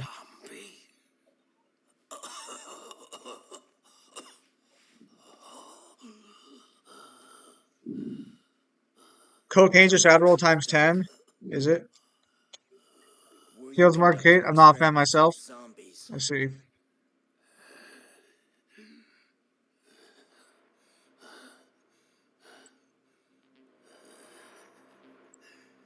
Zombies.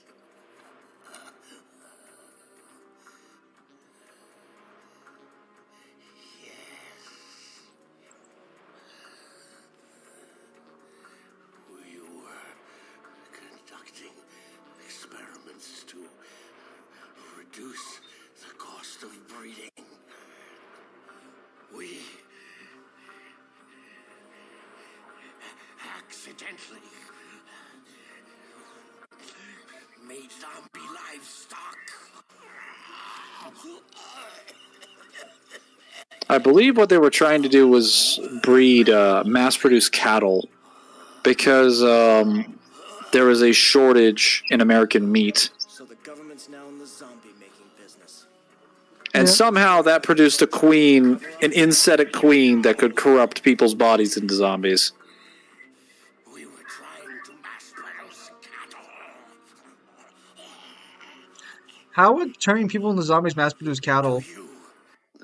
No, it's that how would mass-producing cattle turn people into zombies? You got it backwards. Americans consume in a single day. They basically messed with the genetic strand in a way that was wrong.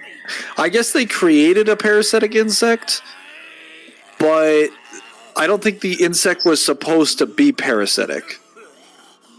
They were trying to give certain traits to the cattle, and in the process they created an organism that could corrupt people into zombies. Yeah. I think because they were trying to do cloning. Because usually when you try to mass produce a specific offspring, you try to create circumstances for them to reproduce. Or to have their genes be copied in some way. Or carried on. Okay. It's like a mutation? Yeah, no, sorry. Apparently people are drinking horse electrolytes now.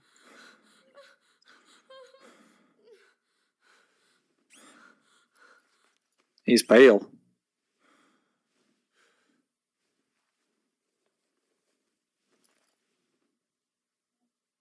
One day, in my village, Yeah. the people turned into zombies. Those damn wasps. Yeah, it's an evolutionary mutation.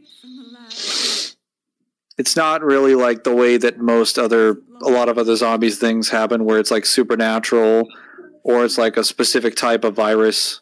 The army was called in. I mean, I guess it is technically. Why did it take him so long to turn? It's confirmed in the Dead Rising universe that everybody has differing levels of resistance.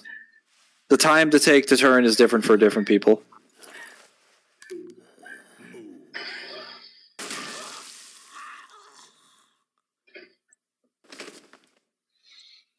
It can take some people up to 24 hours. Some people takes a couple minutes. It depends on how much resistance you have. Usually the quickest time it will take is either a couple minutes or shortly afterwards. So, the terrorism is a retaliation for a cruel government cover-up. Sounds plausible.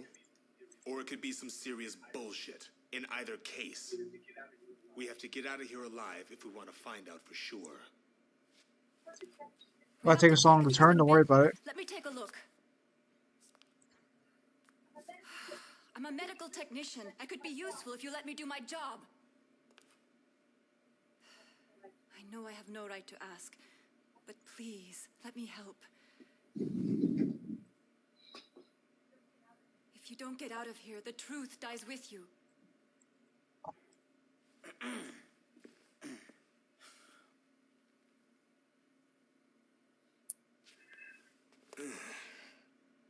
To be fair, Dr. Barnaby deserved to die.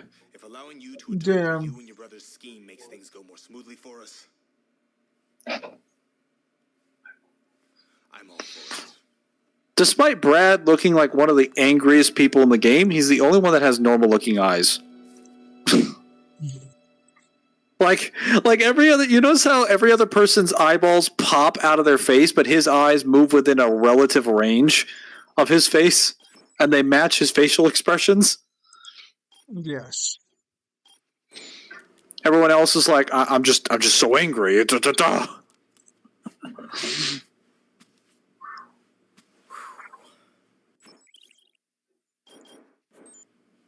I need to get some shoes. I can't walk around barefoot. Yeah. Yeah. Yeah.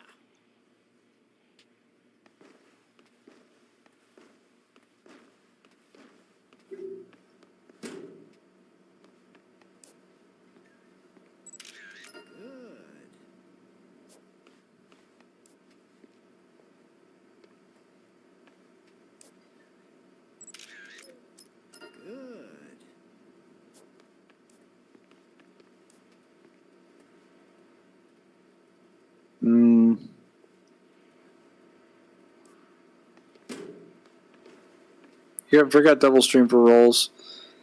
Oh, I did. Well, nobody messaged about the rolls. I put the rolls up there, and everyone's like, okay, I'll ignore it.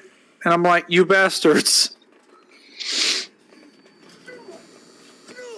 That was the one thing I told you not to do. I thought you had Devil's name in the message you sent me, so I was just like, alright, we're good. Let me check. No, like no one messaged me in the general chat or anywhere in the server because I said, "Hey, if you're streaming and you need a roll, ask me, and I'll make one." Always forgot I needs an emote, Zim, lol. And then next time Ewan's free, I'll have an always forgotten emote. I would like my emote. Yeah, Mangler did give rolls. He just forgot to give Devil his roll. Although, to be fair, Devil, why are you always offline on Discord?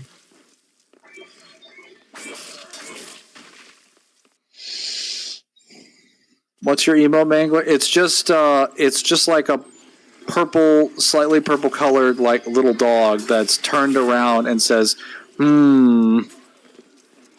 I believe that emote was already made, Mangler. Oh, what's It is very much something I would say because I say "hmm" a lot. You do?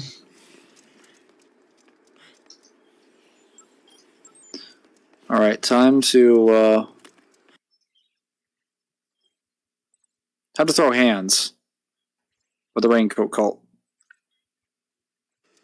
Hang on. And I messed up again. Your audio is fine. I don't know why I was up there, lol. I think because you keep saying you're gonna stream.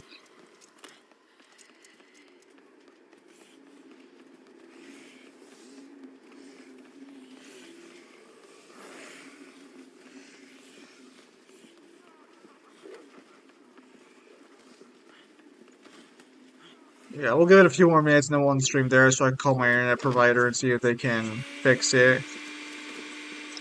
There we go, fix it now. Good job, Double.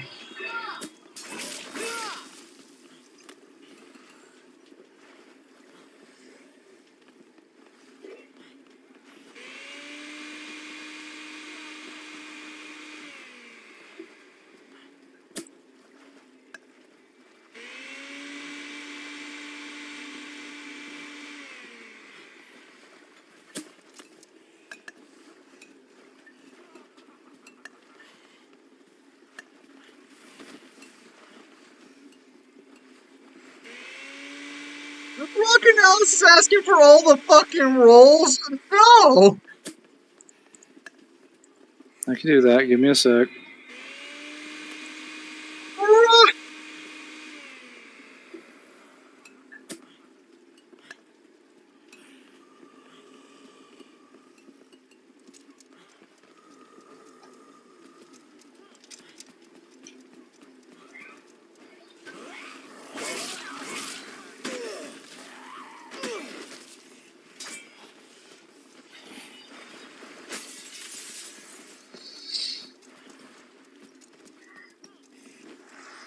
All right, I'm gonna go grab that book. Then I'll head back here and kick some ass. Like you guys out there, everything happened in the servers, Em? That is true, but technically there are rules you Guys, guys don't get. when do we ever make announcements? But like maybe once every 6 months. Is it worth it to do Discord on PS5? Ask Kyle. Should be pretty good. It's a modern console. I doubt the connection's that bad.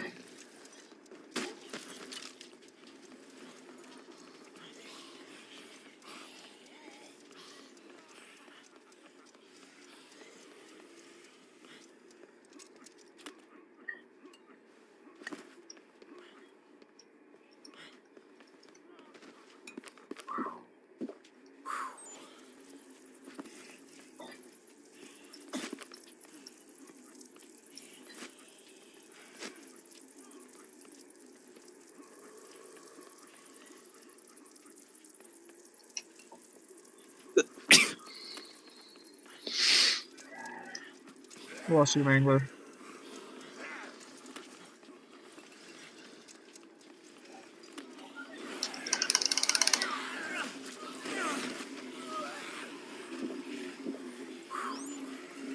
Now, no more grabbing.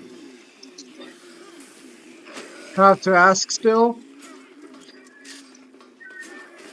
Well, I say ask Kyle because he knows how it works.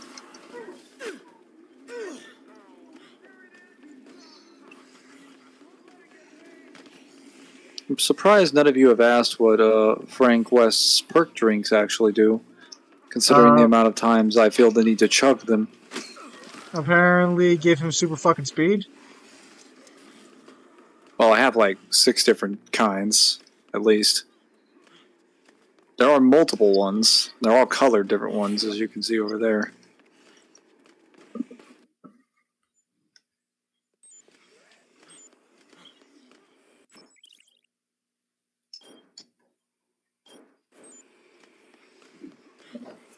Actually, I probably need to... I'm still waiting for the lightsaber in. I don't have the lightsaber. Well, okay, that's off the record. Off the record is when I am able to start making custom weapons. That's when stuff gets funny. Dead Rising 4 is when the arcade machine and the exosuit get involved. That's when stuff just gets a little bonkers.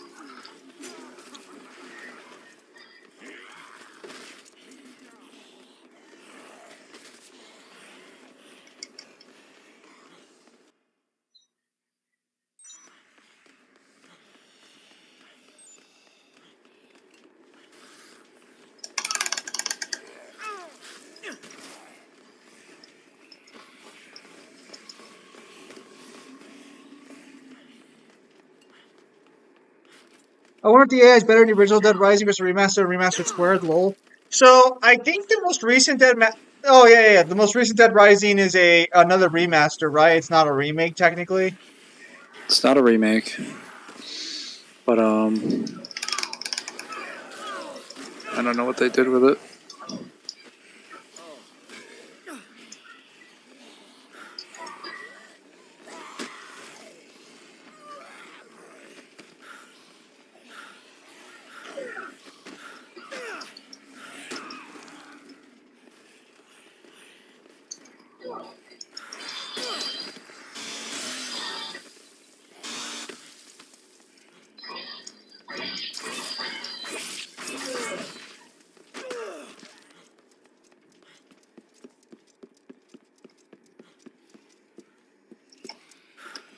The arcade playthrough is funny as hell.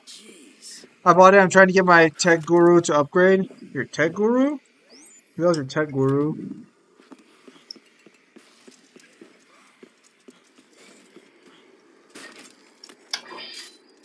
Yes, I have Spitfire now.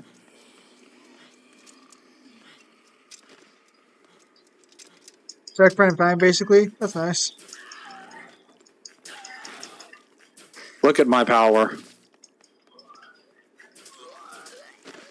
Incredible. Such wonderful precision. It does something different in Dead Rising 2. Turns your spit from razor hail into literal fire. Nice. Very, very weirdly specific ability.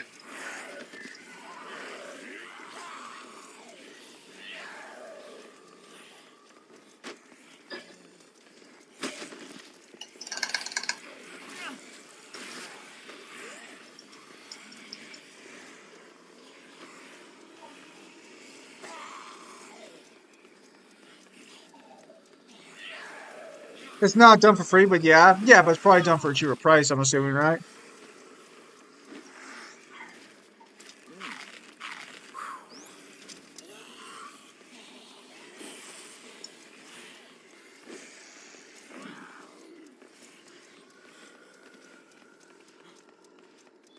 Right, I've got all my books.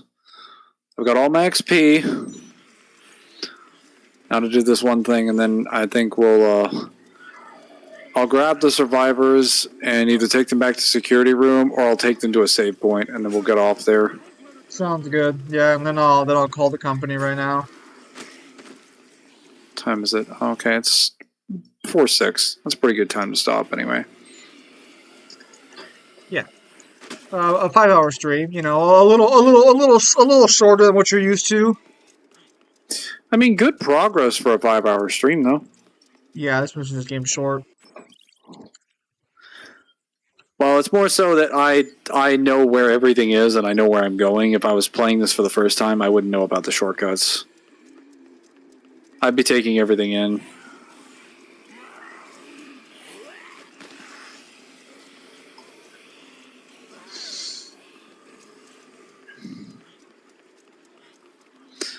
I also wouldn't have a little bit of XP to start out.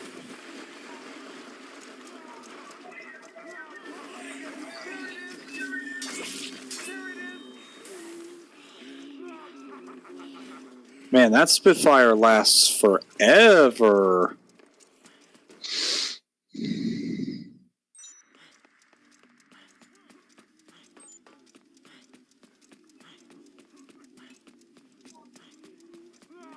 I wonder how effective it is on the cultists.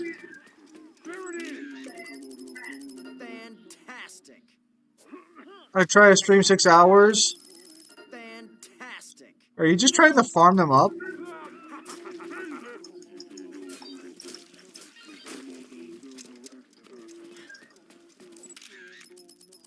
Just getting a little bit of XP if I can.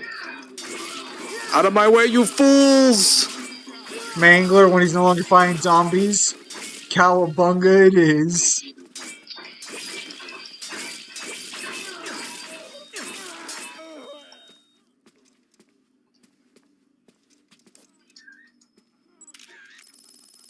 Perfect.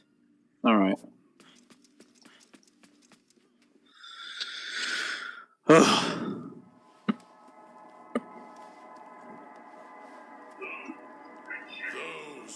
Project Salvation.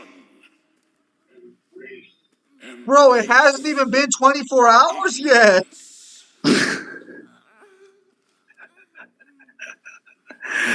Already attempted human sacrifice, done. Started a cult that has violent people in it, done.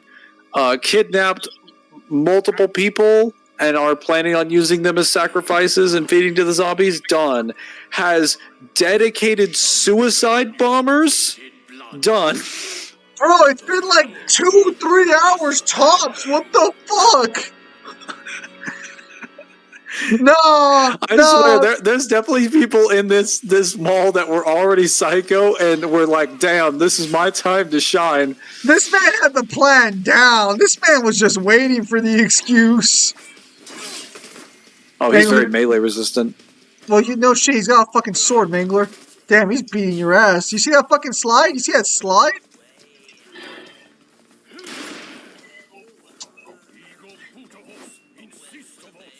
The fastest cultist has no rights, lol. The fastest growing cult. This man has fucking charisma.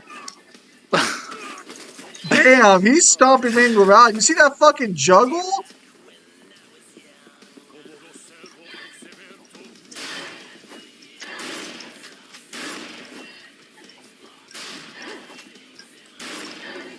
Mangler's not gonna be able to kill him with the gun. He's missing too many shots.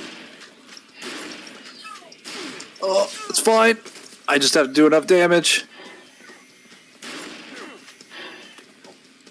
And he's taking these like a champ.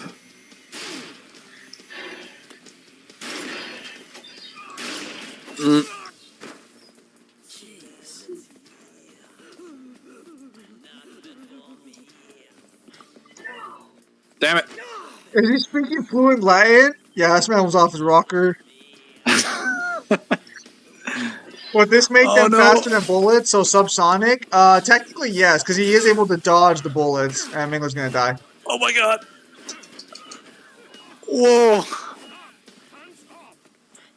You gonna heal? I need to have time to drink.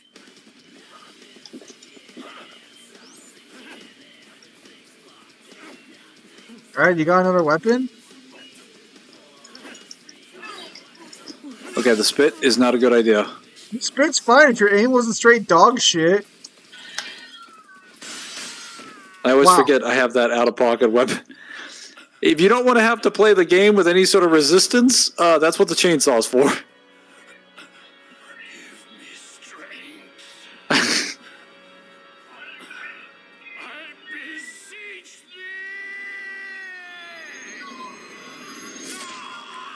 Something tells me this whole situation could have been avoided with a little bit of safety regulations. How about some common sense? Would that one also work? Maybe. I don't know. It seems like the guy that has fucking 10 flaming propane tanks inside of a very flammable theater probably didn't care too much for common sense. You can pick up. Oh yes, he has a book that teaches you how to brainwash people. Oh, yeah. This man is definitely was planning on this. Oh, it's not even a town. It's a bunch of fucking weirdos at the mall.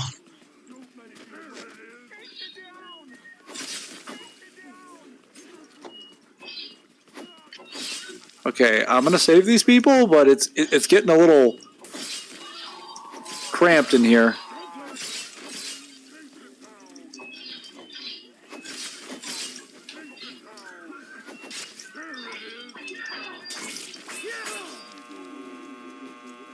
What the hell is that sound?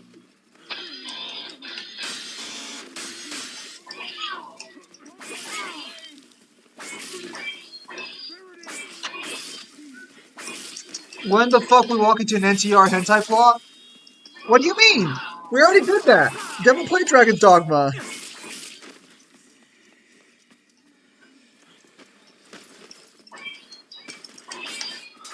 Oh my god. I will say NTR will still always be the weirdest fucking... Yeah. Why are you beating the shit out of that women? Not women. I'm that not woman. hitting her on purpose. This is just the animation that happens when you push forward and you're in front of someone. NTR is weird. It is. It is very weird. Ladies and gentlemen, if you are unsatisfied in a relationship, the answer is quite simple. Just break up the relationship. It's not that big a deal. If you save certain survivors, they may give you some rewards when you take them back to the security room. Thank you. Is she a whore or something? Maybe it's not really clear, but Hang on. like she basically says, if you can get me out of here, I'll let you along with me. All right, what was that? Repeat that again.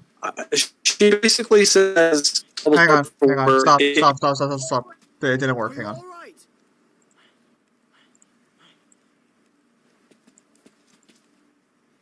Okay. Try now. now. That's better. She basically says almost word for word, if you get me out of here, I'll let you do anything you want to me. Frank's like, anything. So if she's not a whore, she's very grateful. I mean, to be fair, what her options are, what would you call Frank? A 7 out of 10? 6 out of 10? 6 or 7 out of 10. Maybe with some makeup, he'd be a little better.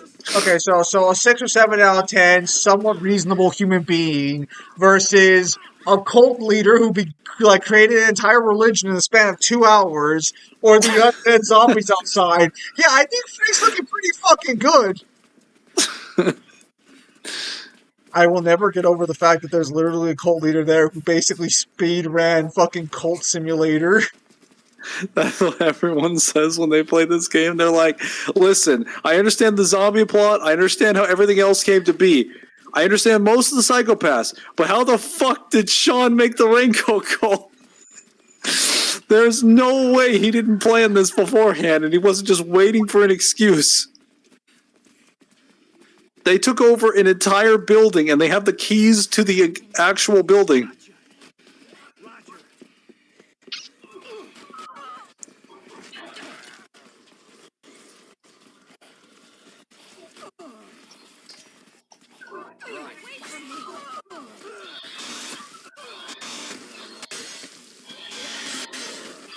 Who must be carrying notes?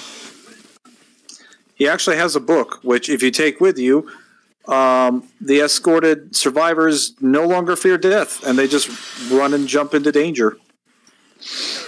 They don't cry, they don't do anything. It just makes them ignore their programming. They're like, death? Ha!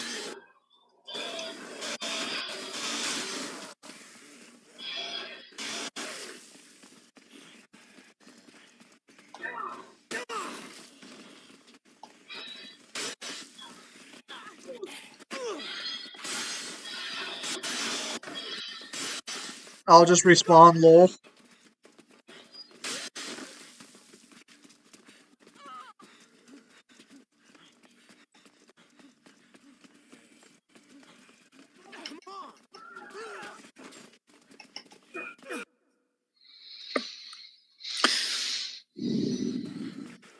After that, the Raincoat Cult stops spawning once you kill Sean.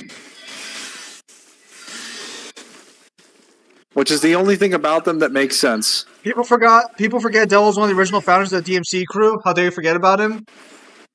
I did not forget about him. So to be clear, technically only Kyle's an original member. Technically. Devil came at the exact same time I did. Yeah, so technically only Kyle's. What? To be clear, Devil also spends most of his time at work. So, like, generally speaking, I'm not really... Well, that and the fact that I was mainly counting people who stream on their own channels.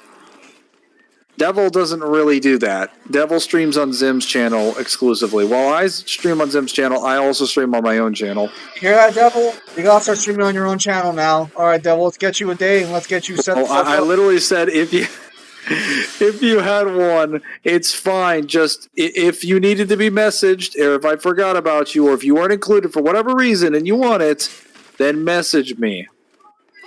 None of you can follow instructions, it seems. He does stream on Twitch. That's true. Devil streams on Twitch. I don't think that counts. The cult leader was very likely part of a hentai plot. I'm telling you, dude literally had a book on mind control. It's hentai plot 101. But the Raincoat cult did everything but that. Camp and murder, sacrifice, propaganda, lol. Look. They're literally your standard cult, so... If it's there, they've done it. Devil still has to beat Dragon's Dogma 2, actually. He hasn't beaten it yet. I have He been lacks since conviction. God of War for YouTube, have been for Twitch here lately as well. Yes. But so technically Devil does stream on his own channel that I host, so technically there are 2 streams going on, similar to how you do Twitch and how Kyle does. Actually no, Kyle just streams on Twitch. Nah, you know that fucking Rain Cole, if they found any girls, that girl would be fucking being like, fuck, what the fuck are you doing?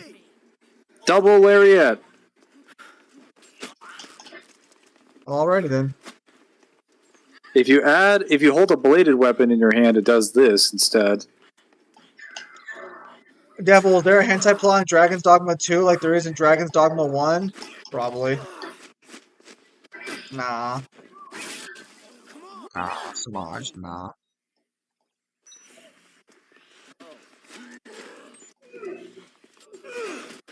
That's a Haggard move and a Street Fighter move. You get a lot of moves.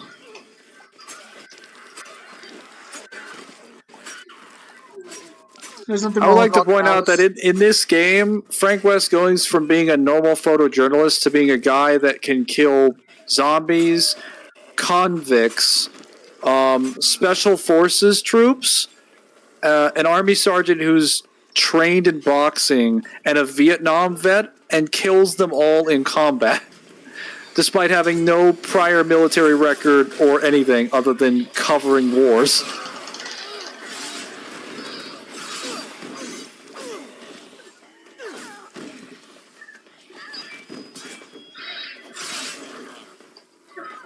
We move out of the way. Let me out. Ugh.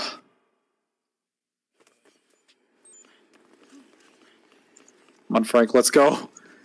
Let's go. Frank West in World War II? Well, he covered wars, so I'm sure he'll be fine.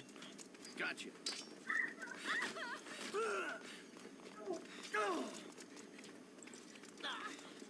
Follow me.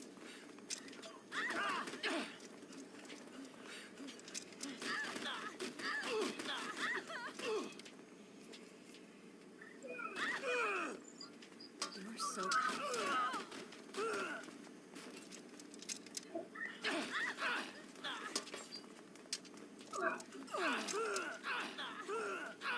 If you guys would stop shoving each other like selfish people, then maybe you'd get in the building.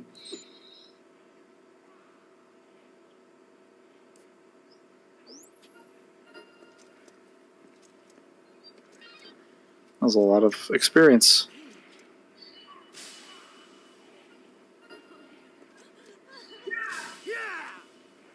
Yes. Oh, nice. Alright. That was a lot of XP. Very spicy. I get very any new spicy. skills? Oh, hammer throw.